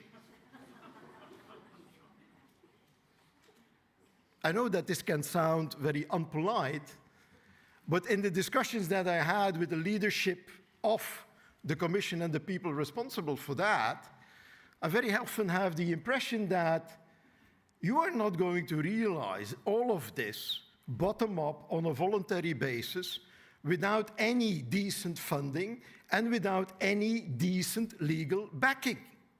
We are universities. We follow rules. We live according to rules. It's not because that we are universities that the budget at the end of the day should not be okay. So we are not there to realize the wet dreams of the Commission. Secondly, what the Commission also has not delivered on yet is the absolute necessity of realizing the European educational area, the European research area, and the European innovation area. You know that we are promised to get a European Research Area Act and a European Innovation Act, both of which will have to eliminate obstacles between member states so that this free circulation of knowledge can take place at the end of the day. And I'm very confident that in due course, we will get there, because the person who is responsible for that today is Cristina Russo, that you saw this morning, and I have full confidence that Cristina will pull this off. But already now we see how difficult it is to come up with the proposals. The European Innovation Act, which we already would have received as a draft in March, well, we are July now, no sign of it. Already now we hear all kinds of rumors that the impact assessment for drafting a European Research Area Act, those of you here in the room who were with me with the Commissioner a few weeks ago, already were warned that this is not so easy. And we all know, I already said it, we need, as alliances, as universities, we need those acts to be successful in transnational cooperation. And for the realization of the areas, we also need the universities. They are the perfect test beds to realize free circulation of knowledge, actions on research careers, actions on skills, actions on qualifications, actions on transfer of all kinds of, and equality of all kinds of degrees. So the Commission failed on that up until now. The biggest disappointment, nonetheless, all of this is disappointing, okay, but this is politics. The biggest disappointment, nonetheless, is the 16th of July of 2025. And here I come to my budget point. Who knows still what happened on the 16th of July 2025? That's almost a year ago now. It was the day that the Commission presented its MFF proposal, Multi-Annual Financial Framework, its proposal for FP10, its proposal for Erasmus, its proposal for the European Competitiveness Fund. Not DG EAC proposed that, it was the Commission who proposed that. But it was the Commission who decided, when it submitted its proposals, that FP10 would not mention the alliances in the legal text. It was the Commission who decided that it would not mention the alliances in the legal text of the European Competitiveness Fund. It was the Commission which decided that in the Erasmus Plus regulation, alliances would only be mentioned once, and then in a very strict sentence saying the Erasmus budget is only going to fund the core educational activities of the alliances. I'm not a specialist enough to know if the core educational activities funding is for you going to be more or less than presently, but I think that I can say that all of us hoped, when those documents were published on the 16th of July, that we would have seen the complete opposite. I had the expectation that the alliances would be everywhere in the documents.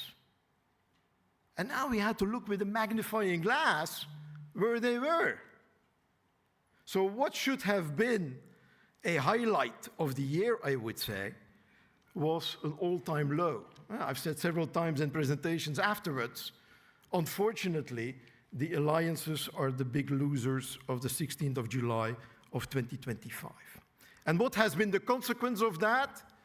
That we now are working already a year to get the alliances in the documents, to get the alliances mentioned as entities which are explicitly mentioned in the FP10 regulation, in the ECF regulation, which get a prominent role in the Erasmus regulation. But you all know how this is going. Namely, not very well. This is not going very well. It's bloody difficult to convince the Parliament, the Council, to make sure that those entities are embedded in the legislative texts. You all know how Commissioner Zaharieva has spoken about FP10 funding and alliances. You all know what our dear friend Christian Ehler has written in his FP10 and ECF reports on alliances. Nothing. So the question is, and this can perhaps be a provocative question and you will forgive me for that, but how is it possible, if we are also enthusiastic here today about what is presented, how come that all those realizations, that nobody in Brussels is picking up on them?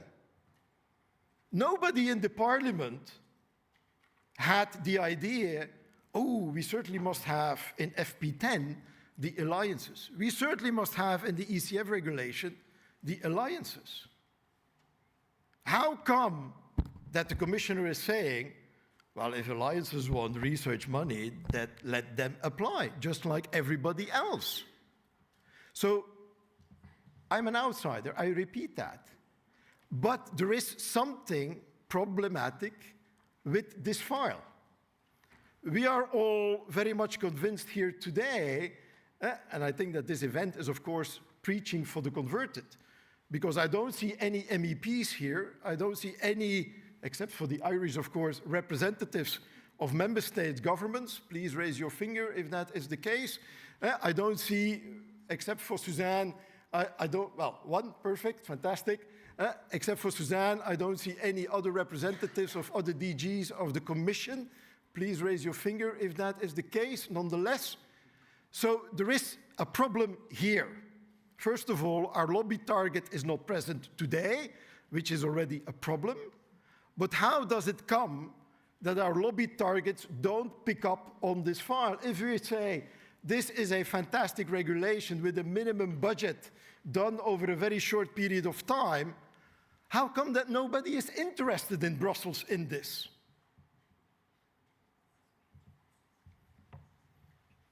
This means that we will have to do something else than what we have been doing up until now. I think it's fantastic, the input that we have through the database and the realizations that we have otherwise, but it's clear that this is not enough. I come to my 3 last points, if that is okay. What should we do? Well, I fully concur with the ideas that all of you, of course, are putting forward, namely that post-2028, it must be finished with a project funding approach for the alliances, and the alliances must get a funding which is long-term, which brings together research, innovation, education, the third mission of universities, so that at the end of the day, they really can develop themselves as leading platforms in the European higher education space. I think that we all agree on that. I think that we also all agree on the fact that alliances should be able to act in research, innovation, education. Depending on the rector and the alliance that I speak with, not all of them are really convinced about the fact that all 3 should be a priority, but let's make abstraction of that today. 3 specific points for the funding.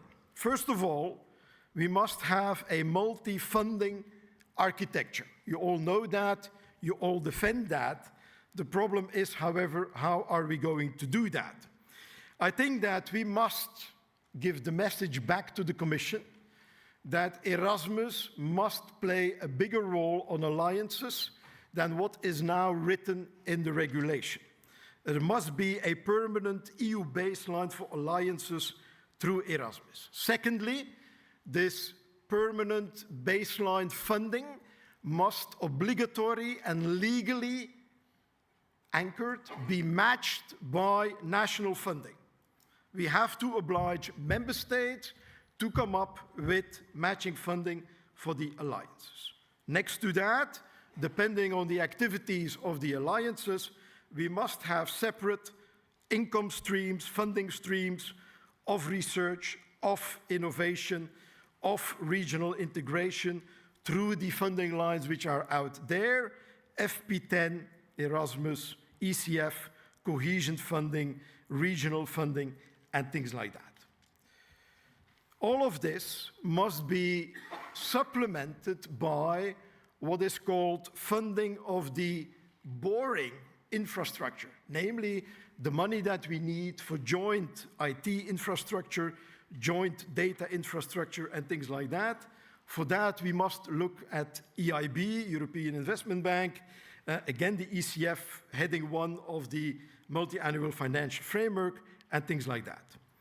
At the same time, we must make sure that we all deliver, that there is a performance-based partnership between the alliances, the Union, and the member states. Reason why I would make a plea today for what I would call a European universities compact with the Union and with the member states. Second point that I want to make on the budget is, and here I come in a very strict approach, we will, as LERU, not tolerate any dilution of excellence. And I know that all of you will say, we are all in favor of excellence. We are not going to lower the bar on excellence. If we all agree on that, I can move to my final point. If you reassure me that you're not going to do that, to be part of the game, then we will support you. But the day that we see that the bar on excellence is going down, we will oppose that. My final point is my suggestion for all of you, which I give as a kind of tip of the day, I would say, how you can nonetheless find a way for a sustainable long-term funding for alliances. And this has to do with what is going on for the moment on FP10. On FP10, there are for the moment enormous lobby activities going on to make sure that the budget for FP10 foresees long-term sustainable funding for excellent, bottom-up, thematic, institutional collaboration. I repeat, bottom-up, excellent, thematic, institutional collaboration. And you will immediately say, this is what we do. Of course, I hope you all realize that. Now, those who propose that, unfortunately, they don't think about you. They don't think about you. They are dealing with ideas like ERC institutes. They are proposing a European version of the German Excellence Initiative, which is funding institutions. They are proposing a European version of the Polish-French Laboratory Excellence Initiative. They are thinking about the Dutch Sectoral Plans Initiative. That's the kind of institutions that they are thinking about when they say we should have in the FP10 budget long-term sustainable funding for excellent bottom-up collaboration between institutes. And the ERC just published an opinion on the ERC institutes yesterday, to which I reacted that all of those ideas are what we call false good ideas. They're false bonnes idées, as they say in French. Because for all those ideas on institutional collaboration, there simply is no money. And there is not going to be money unless it is taken away from things which are absolute priority for us, being ERC individual grants, MSCA individual grants. These are absolute priority for us. You will say now probably, you come with a proposal and you say it's a bad, good idea. Well, the good thing is, knowing the Commission and the Union, they will go ahead with this false bonne idée. And the day that they decide to go ahead with this false bonne idée, you all have to be ready. You have to make sure that in the fall, when the trilogues on FP10 are starting, that you follow very closely the discussions on this bottom-up, institutional, long-term, excellence, thematic funding. And then you have to make sure that alliances, certainly the research-intensive alliances, that they meet the criteria which will be embedded in FP10 for this long-term, bottom-up, excellent thematic approach. Take note, thematic approach. Some of you perhaps will have to reconsider what you are presently doing, what you are doing with whom in the group or not, but that's what it's going to be. I conclude, because I see on my left-hand side here a lot of worry and a lot of negative signals coming, but sorry, Claire, for taking too much time. So there is a possible escape route.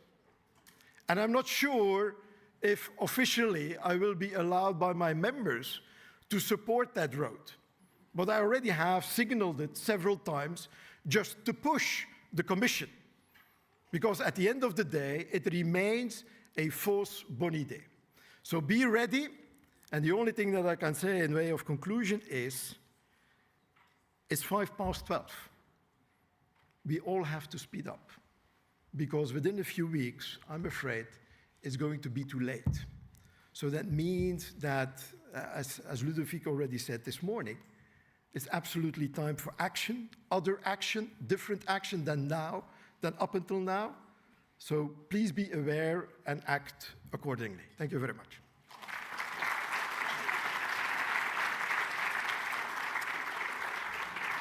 Kurt, thank you for being the outsider and holding up the mirror so that we can really assess and determine and make those and answer some of the questions that you've put to us. So we do have to speed up a little bit, and I'm hopeful that Stefan might oblige now, but I'd like to introduce our final panellist, Stefan Giefes, who's the Vice President of Academic Cooperation Association and the Director of the Erasmus Plus National Agency for Higher Education within the German Academic Exchange Service, which is nicely wrapped up as dad. So you're very welcome to the floor, Stefan.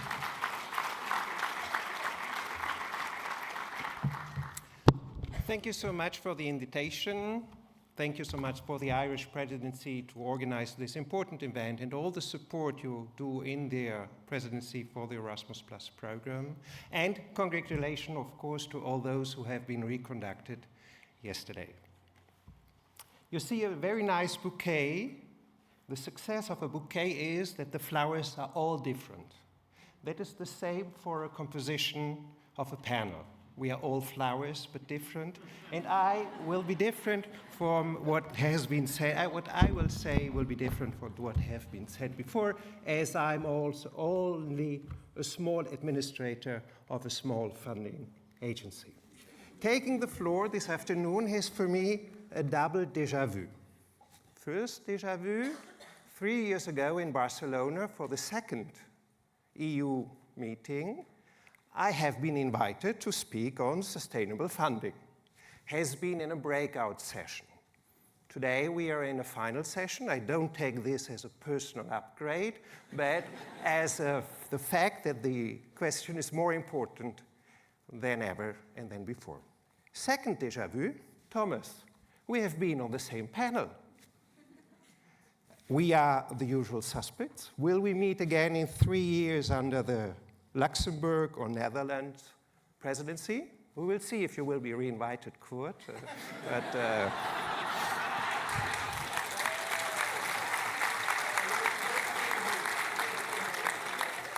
But the bouquet is wonderful, isn't it? So 3 years ago, Thomas already underlined that the sustainability is not only on additional European funding, and it is also about structural reforms and how you are able to manage to get your idea into the idea of your whole national funding. It's not only. And I've read that Joe Arnoury and Jan Palmowski argued in a 2025 published Guild paper that, I have to take my glasses, that the sustainability depends less on increase of European funding than on regular reforms. I totally agree on all what you have said and written. Not only, but also. And I will speak once again as a representative of a funding agency about this also, the also needed European money today. In Barcelona already, I welcomed the national co-funding. I welcomed or I underlined the importance of using regular Erasmus money within the universities for the alliances. And I underlined the importance of synergies, which Kurt also addressed. What has happened in the last 3 years during the current MFF and program generation? The Commission has succeeded to fund the alliances throughout the whole program generation, this is a lot, and succeeded the transition to the next funding period. The member states co-funded additionally the alliances, 21 of 32 program states have such programs. This national co-financing is differing a lot. In Germany, we only can fund things that are additional. In France, they can continue to pay the same. And I remember that in Barcelona, there were also alliances who said we are against this national co-finances because it changes the power within the alliances. Synergies have been addressed there at that time. Since then, investment pathway has been published. The Draghi report has underlined the importance of the alliances for the European market and later even gave it a number which money is needed. So to sum it up, what has happened in the last few years is that the continued findings by the Commission and the Member State has been assured, and that is very good. A lot of recognition to the alliances and to the achievements are on the table. The tangible synergies from other sources or funders are not really reliable to my perspective. That's where we come from, and where do we go? What are the signals for the next MFF and the next draft regulations? To my point of view, they are positive. They are positive, more positive in words, not yet as clear in figures. So let's go to the words, to the text as a philosophy. First, we have a strong commitment of the Commission within the draft regulation of Erasmus+ for the European University Alliances. That's a very good point. Kurt, I'm not quite sure that in the draft regulation for FP10 and the competitiveness funds, the alliances are not mentioned. They are mentioned at two entrances, not very prominently, and the fact that they are mentioned is proven by the fact that ELAS could kick them out. If they were not in, he couldn't have kicked them out. But I agree that it should have been stronger. The member states have more courage in this field. In the agreed partial negotiation agreement, the member states put the synergies for the European University Alliances from the lyrical part into Article 7. That is very good. On the Parliament side, the discussion is still going on. Some ELA, the rapporteur, wants the universities out. Others want it in. What is for me very important on this part of the words is that the synergies, which we do not get with money, are more reinforced in the text. And we have examples that it is possible. For example, for the financing of the international dimension within Erasmus+, we have a paragraph in the draft regulation that X billions are coming out of the regulation from the Global Fund, and in the draft regulation of the Global Fund, we have the same formulation that this money goes into the other program. We do not have this for the European alliances. That is not good. Nevertheless, in the overall structure of the MEF, the cooperation between the programs are easier. I hope that in the Commission, all the general directions will use this possibility to support the European University Alliance among the structures of the DGs. I hope so. And there I agree with you, Kurt. And I agree on this even more when I look at the figures. We have discussing sustainability and financing all the day without having pronounced any figure until now. Perhaps it's not very distinguished to speak about things that are trivial, just money, just millions, just billions. But you know, I'm just coming from a funding agency and from ACA, which is an association of different funding agencies. So I will speak about the money. Sometimes we are told this is not your job. Perhaps it's not our job, but we are concerned, and that's why I take the liberty to speak about it. 3 calculations are crucial to see what the future can bring.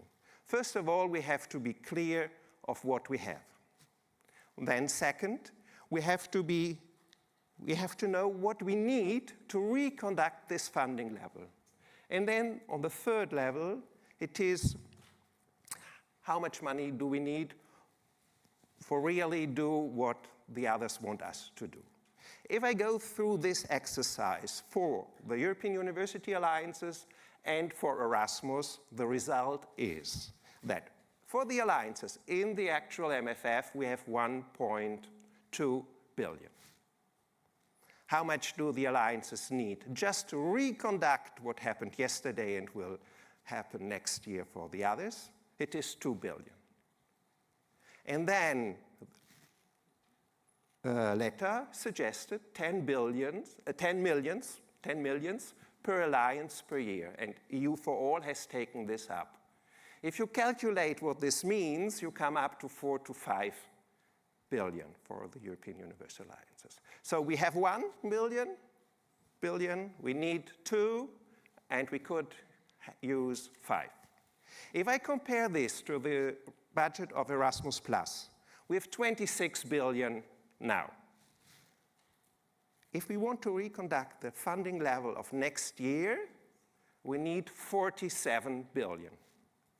And a position voted by the members of the DAAD and having been taken up by most of the stakeholder organizations in the field of higher education, it was said we need 60 billion, at least 60 billion, to fulfill the goals of the mobility targets of Europe on the moves. And where are we? What do we have on the table? We have a suggestion from the Commission of 41 billion, hoping that the Parliament will do the rest of the work. You can rely on democracy on the Parliament. They suggested 47.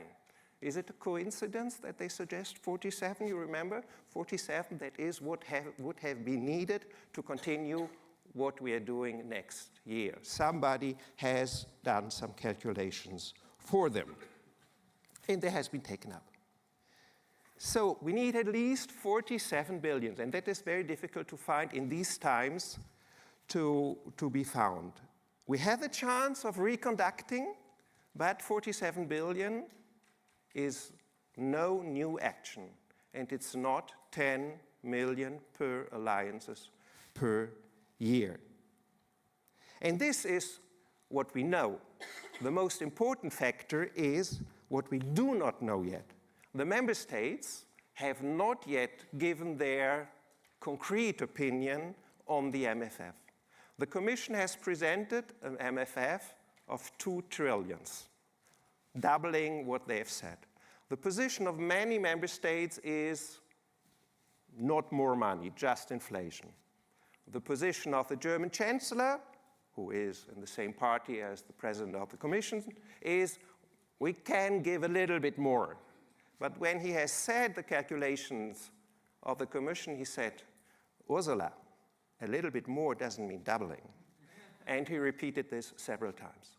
So there will be severe cuts in a framework in which we, the higher education sector, via Erasmus, are not in the position to do extra things and are just struggling for continuing what we are doing.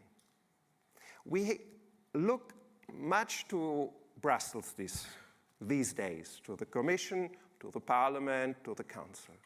But the homework which has to be done in the next months, and time is running, I totally agree with Ludovic and Kurt, is at home. We have to convince our governments at home that what we are doing is important, and that in all the cuts that will come, they take out Erasmus because it is the crown jewel of Europe. And it costs nothing. So they have to cut, that's for sure, but we have to assure them, we have to get their engagement to sanctuarize Erasmus+. And this can be a good compromise for the European Commission, for the Parliament, and for the Council. So my wish is that everybody goes home and works on that, working Sure, on the Ministers of Education and Research, but also, and perhaps more, on the Ministry of Finance, and also the heads of states and governments in order to get this message clear. And another wish, and that's why I traveled here, and I'm happy to be the first time in my life in Maynooth, is let's work together. It's not the alliances, it's not Erasmus, it's not Horizon, it's the higher education field. Be sure, when the cuts come, not forgetting to fight for education. Universities sometimes have the reflex only to fight for research, but education is also important, and the European University Alliances are within Erasmus, are within the pillar of education. So fighting for a strong Erasmus Plus budget is also fighting for the future of the European University Alliances. Thank you so much.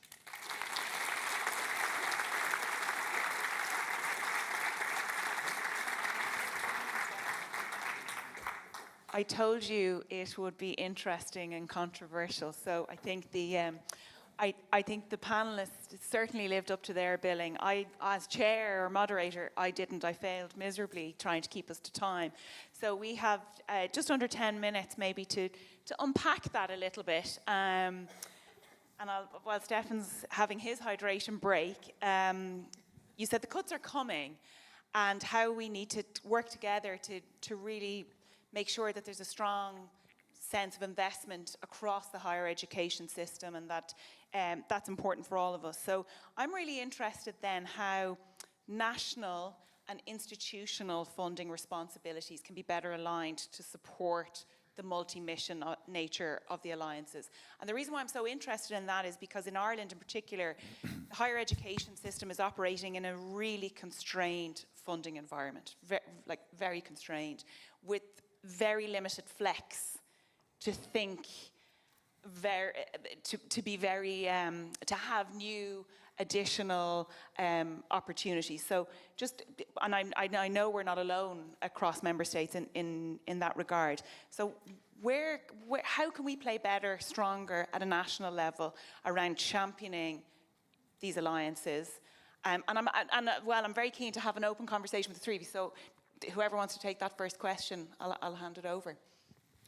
Yeah, I think maybe if I can start with it, I think this is the key question. We've also published last year a report about the financial sustainability, about resilience and strategies, and we've proposed 4 strategies for institutions, because I think the tough issue here is that we all know that we are coming from a period of growth and that we're actually moving towards a period of contraction in most higher education systems. I mean, we can see that over the last 2 years, systems that you previously have continuously invested are making cuts, are going. So we need to be prepared. I think that is that's the tough call, that we all sort of trying to do something which requires more investment to achieve all those objectives, no matter if we agree all of them, but we all agree on it, we need more resources for that. And how do we do this when in national higher education systems there's reductions coming,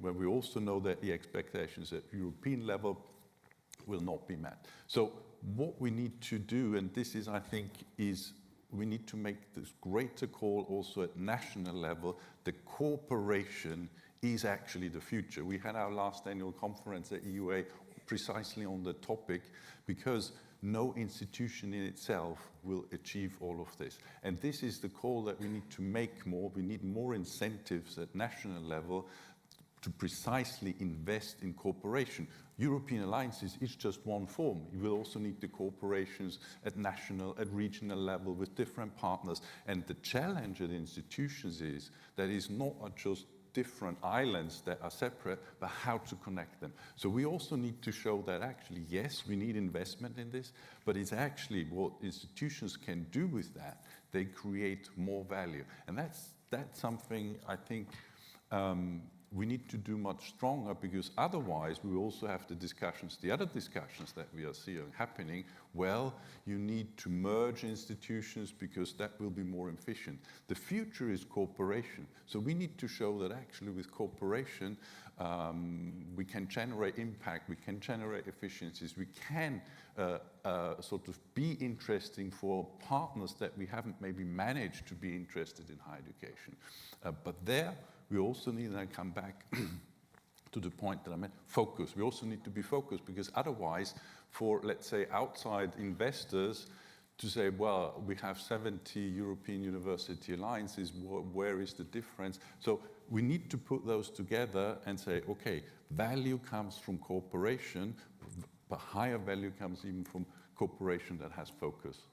Kurt, I can see you nodding and thinking there. Well, I would add one other word to the cooperation that Thomas is indicating. I would use complementarity. Because just like for Horizon, we will need complementarity between European funding, national funding. And if we then go back to the slide that Thomas showed with those 8 categories of costs, then I think it must be an interesting exercise to see what kind of costs can we keep at the European level to be funded, which should be kept at the national level for funding, which can be kept at the institutional level for funding. And I think that if you can take a kind of complementary approach, that we then can come to a balanced situation from the funding perspective.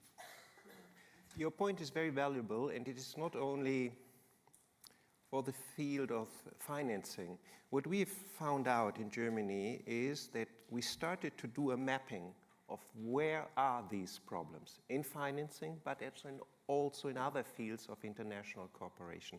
And you know, in Germany, the situation is quite different. We have 16 laws, so every region is doing the mapping, and they are getting into concurrence. They see that one country, one region is solving the problem, while another says it's not possible. And then the university says, but you look over there, over the river, it is possible. Why isn't it possible in our field? In some regions, they only make exceptions for alliances. In others, they make it for all higher education institutions. So there's a real learning process, and there are issues on the table. I was convinced I won't see the solution until my retirement. Now I'm a little bit more optimistic. The German government is adding a little bit. They are re-pushing the age of retiring these days. Okay, in that way. There's a move here in that direction as well. I was struck earlier from one of the earlier panels where there was the sum of time spent on the administration of the alliances, 2 out of the 9 years, if I'm correct in that.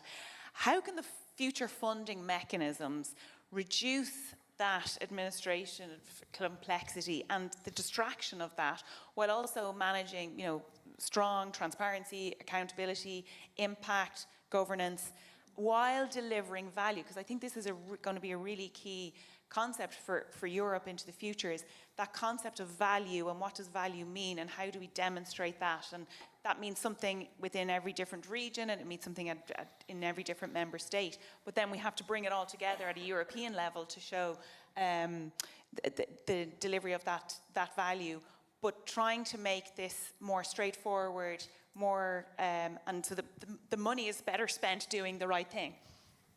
So is there a way to how to balance the tightening funding, but also reducing the complexity around it?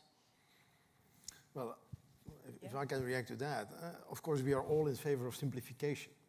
So the whole funding cycle of projects, of initiatives of the Union must be simplified as much as possible. Now the strange thing is, and the Commissioner Zaharieva is making an absolute point of that, time to grant must shorten in an incredible way, but we have expressed also recently again that simplification is of course super, but there are also limits to simplification.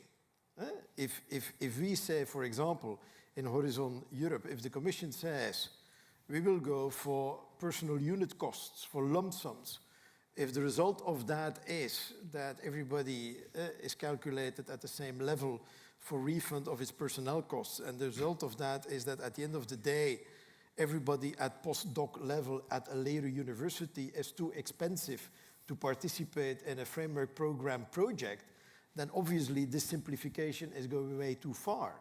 So full support for simplification, full support for making sure that programs between each other function, that there are no obstacles there between programs and funding streams, but let's keep this realistic, I would say. Stefan? As an NA director, I'm rather happy that it's so complicated for you in the European University Alliances, because since then you complain less on the normal Erasmus program. You see how easy it is. Yeah. Having said that, apparently there are things in the normal Erasmus Plus program that can be transferred, lump sums, unit costs and all this to the alliances, but the most important point, and now for once I'm serious, is to give you a long-term perspective within a legal framework and not to do it once and again. I listened with pleasure and compassion to the cahier de doléances de Ludovic this morning. I was not aware of that. I'm going to give you the last word. Yeah, I may use the word, Stefan, that you've used, déjà vu, on simplification. This is something that we have invested time and argumentation why we need to have simplification 20 years ago, and I think we're still talking about it. So in a way, I think there's one thing that we know by now, European funding overall is complex. And I mean, all our surveys show that national funding tends to be, in comparison, simpler for different reasons. So I think we also need to acknowledge that after 20 years of argumentation why we need simplification, there are limits of what is actually possible. And I don't think it is sort of very realistic that we expect high sums of money given for a very long time without any conditions. That's just not realistic. But this is what we can find at national funding. That's why I think it's so important, the alignment with the function and where is a realistic possibility. I think we have very good examples of some countries where they actually provide very flexible funding, where they say, okay, here we have an opportunity, why don't you put out some funding? We have several good examples. What we need to do now is show these examples that they generate additional added value and impact. And I think that's why it's so important to have all these cases, not just sort of what one funding instrument generates, but how you actually, if you have an ecosystem and an ecosystem that's flexible, reactive, adaptive, that you generate fantastic money. And we have fantastic examples. We will also have at our funding forum in October, we will showcase some of them. I think we need more of that. I think we've also seen good cases. That's what we need to go out and convince those systems that are not yet convinced that actually flexibility, money that you can channel quickly, and then, of course, we're not talking about suddenly great sums of money will be delegated from higher education systems, but we have examples. It's possible. Super. We're going to have to leave it there, I'm afraid. I have lots more questions, but I think we have a lovely long evening ahead of us, so I might get the opportunity to ask you offline. But I just want to ask you, you might actually just give a round of applause for my beautiful bouquet panel this afternoon. I hope we've delivered a good conversation, so thank you very much.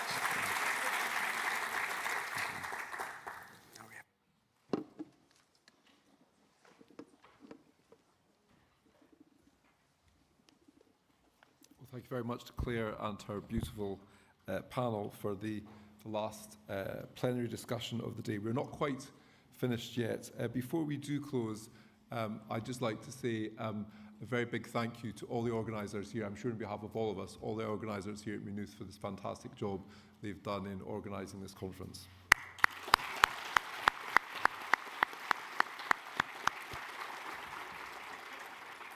And I'd like to invite the President of Maynooth, Evan Lenanen, back to the podium just for a few final closing remarks. Thank you.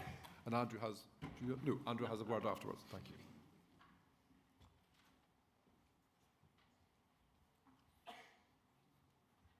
Thank you very much, Paul, and I do note the word few. So it is a bit late in the day, and I just wonder whether you remember any of your Irish. Diarrhea? Come state? Yeah, all good. Thank you very much indeed. I mean, I don't speak Irish. As you know, I come from Finland, but I try to say a few words usually at the start of my sessions and in the end. I won't be long. I just wanted to reflect on a couple of things, and I was thinking, oh, should I do that or should I not? Then I thought, well, I'm the president of the university and they're too polite to walk out, so maybe I do a little bit of a reflection. And I was just, I think we have identified challenges. We have identified or moved towards identifying some solutions. I think that we do agree that there's great value in the alliances, but as I said, we can also, we have also identified elements that we need to rethink or really realign as well.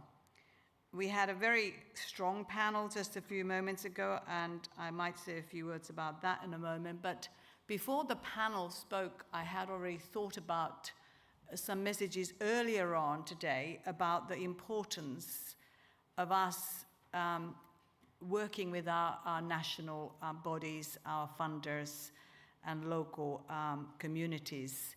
And I think that was very clear message. There's a lot of diversity in the European Union, how national funders engage with the university alliances.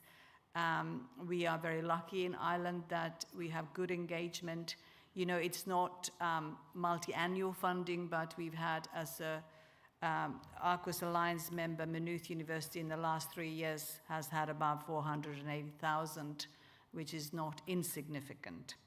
But I was talking to a colleague of mine in the Arcus Alliance, and that rector said to me, I don't get anything, it's more like a hobby. I need to find the money from somewhere. And that sort of stuck in my mind. I have a sort of question in my mind, and not trying to answer it now, but I've been thinking about that. Can the Commission continue to fund just quarter of the universities? Because I think that's what we heard. Quarter of European universities are part of the alliance. And reason I asked that is that should they seek a more inclusive model? So now you're probably all thinking, am I trying to bring more universities into alliances? I'm just saying that question must be asked somewhere at some point. And what would that funding model look like? And that will then probably go to Thomas's, and the bottom of the pyramid probably gets even bigger.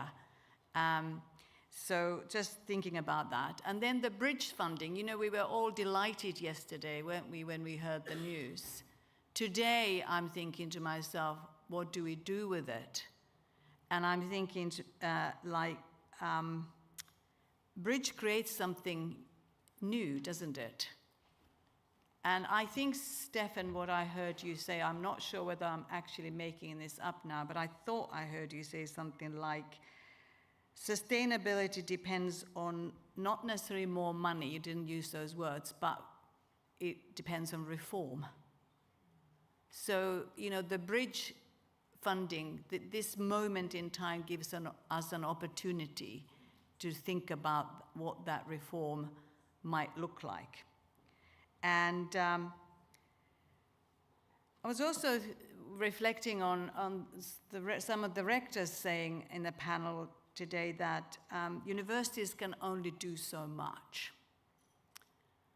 And then Orla Feely was talking about the fact that they looked very carefully which alliance they would join so that it would align with their strategy.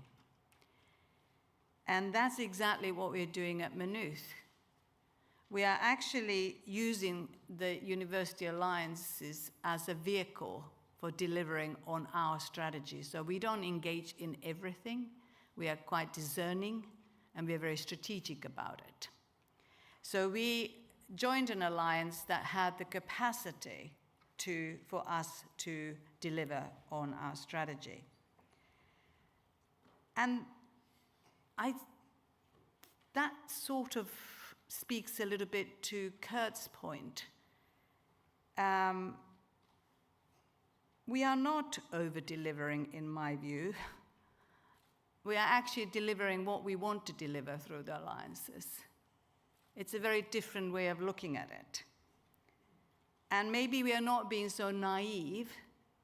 Maybe we are being strategic, discerning, and absolutely using our huge experience in higher education to know how these mechanisms work and how we can utilize them for our own benefit. So that would be my bit of a challenge there. And then I was thinking, Thomas, of your pyramid again. As president of the university, I don't think 1 million euros or 2 even is a huge investment in something that is so valuable out of a big budget, which we all have. Sure, there's a lot of call for that money, but the value of the alliances is much more than the metrics of how many students go to other countries, how many staff do that, what are the research outcomes, and so on. Because above all, I think international collaboration is about connectivity that matters to people in my organization, in my university. And I just tell you a tiny story, which is that when I went to one of the conferences, Aarhus University conferences, the very first one that I went to, and I was looking around the room and I thought, there's so many people from Maynooth University here. And my thoughts went to, is this the best way to use the resource, the human resource?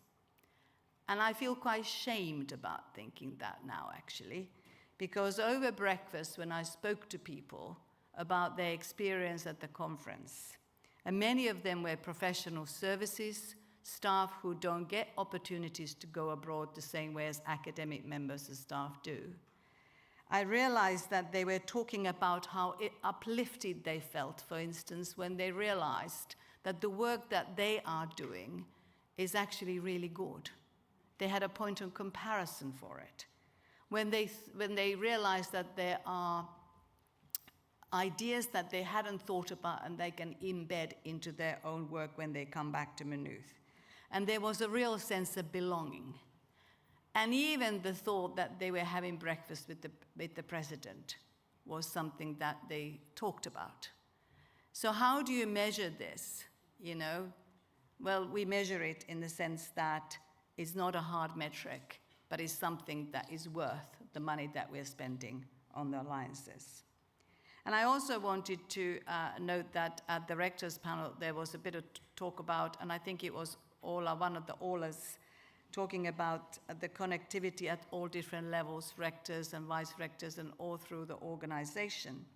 And the ability to just pick up the phone and speak to somebody and ask for advice or share something.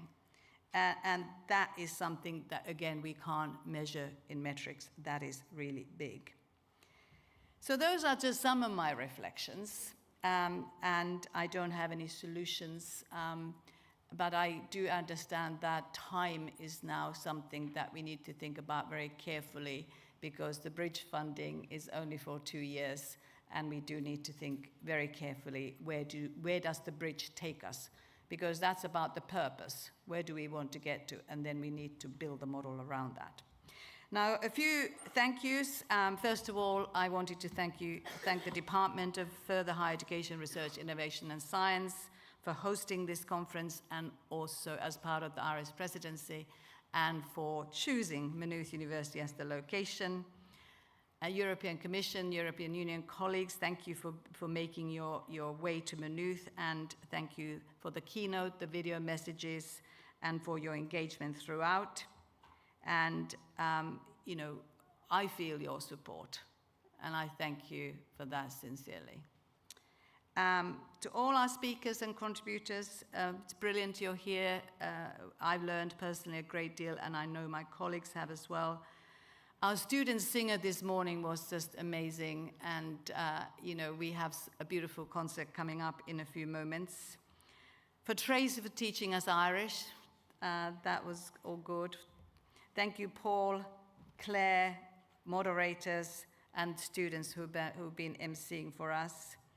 And then, you know, as Paul already said, the Maynooth University staff and departmental staff who have worked together to put this conference together have done a tremendous job. And remember, this is our 3rd day of conferencing, so they've been going on for 3 days, but they've been planning for weeks, actually for 2 years for the ARCUS conference. So it's been a huge undertaking, and I just wanted to thank them most sincerely. And then I want...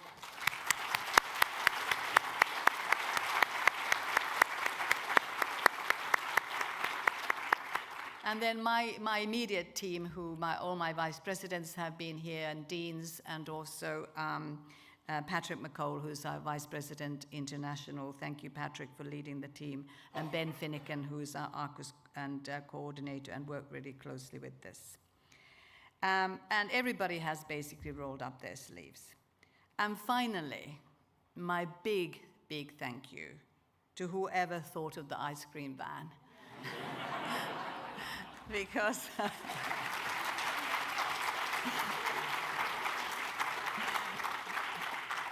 it was the funniest thing, because everybody was rushing for this and had the cones in their hands. And do you know what? I was with my cone there. And I looked at somebody's cone and I said, how did she get sprinkles? I don't have sprinkles. And I was quite obsessed with this. And it just brought that childhood thing back. So whoever thought of it, I thought that was a great idea. And very, very finally, I echoed the sentiments of the Secretary General this morning when he said, whatever you do, please, if at all possible, try not to miss the chamber choir concert in the chapel, which starts at 6 o'clock, and then dinner in Pugin Hall. Thank you again, everybody, for attending, and travel safely home. Thank you.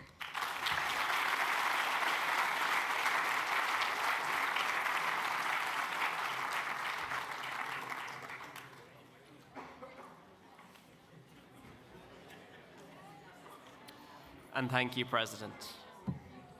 To bring us into the evening programme and share the practical details for what you can expect tonight, I would like now to invite Ben Finnegan, Chair of the Organising Committee and Manager of the ARCUS Alliance here at Maynooth University, to the podium.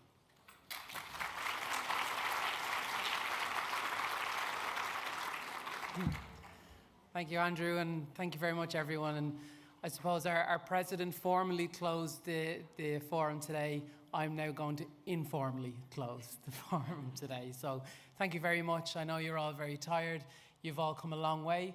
And that's the first thing I wanted to acknowledge. I'm sure everyone in this room has been to 10, 20, 30, maybe even 100 conferences over their career. And you've all had to put in a lot of energy. You've had to put in time, preparation, family commitments, social commitments, and you came here.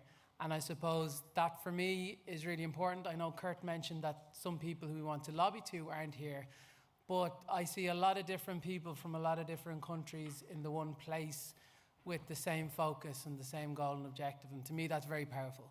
And I think that that's something that we can harness and that we can use as a strength. Nínartna Kirkela is the motto for this presidency, and I think that's reflected here. So thank you very much for coming. You are going to make the difference of someone's life. When I was a student, I went on Erasmus because a staff member here in Maynooth convinced me to do so. I'm from Maynooth. I said this story before, but I went to primary school over there, secondary school there, and then college here, and was destined to stay here forever. But, well, I'm still here, but I went to Salamanca on my Erasmus, and it changed my life. I wouldn't be in this role. This forum probably wouldn't be here today if it wasn't for Erasmus. So you're going to do that to students, to people, to staff, professional service staff, researchers, academics. this Alliance initiative is a really powerful tool.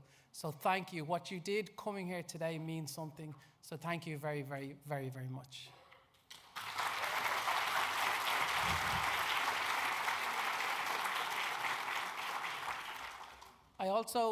I'm the Arcus Alliance Manager, but for the past, what feels like 50 years, I've been the chair of the organising committee, which is part of the National European University Initiative Forum.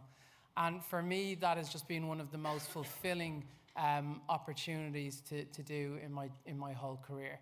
That's made up of all the Irish institutions that are part of the European University Initiative, and we have just been Team Ireland for the last number of years. 2 years ago, we were sat in TU Dublin at only one of our second or third meetings, and we said, what can we do as a team to make the most of the presidency? And that's how this has happened today. And so I'd like to thank all of my colleagues who are on the organising committee, everyone from the IUA, the TUA, everyone in Ireland in the higher education sector for really pulling together. This was not a Maynooth University show as such. This was an Ireland show to show Europe that we are serious and that we believe in this initiative. So, Gurmila Magov, thank you very much.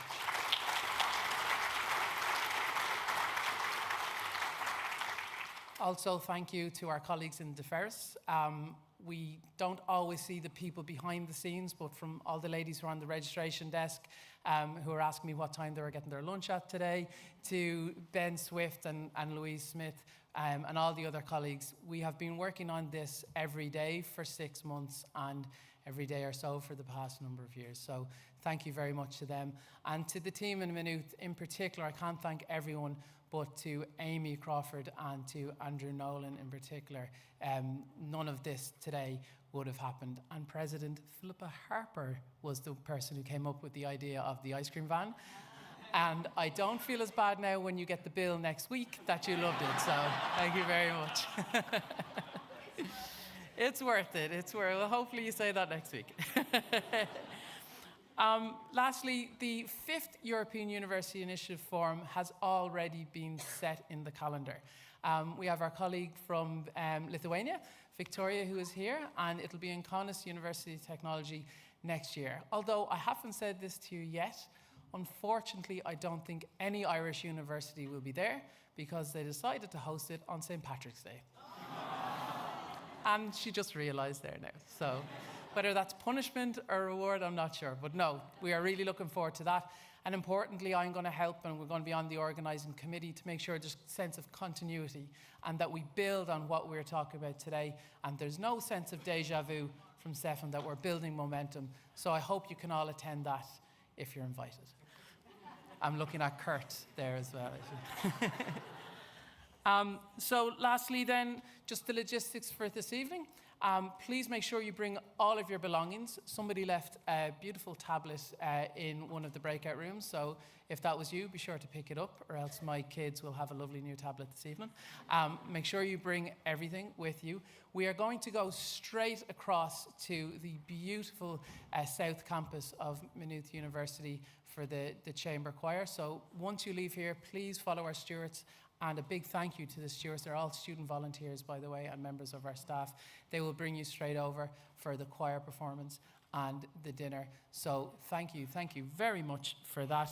And now I would like to introduce one last little cultural treat before we move over. An alum of Maynooth University from the music department, Miss Niamh Donovan McGreevy, for what is one of my favourite Irish songs. And once that is finished, this forum has officially closed. Gurmila Mogwith, song of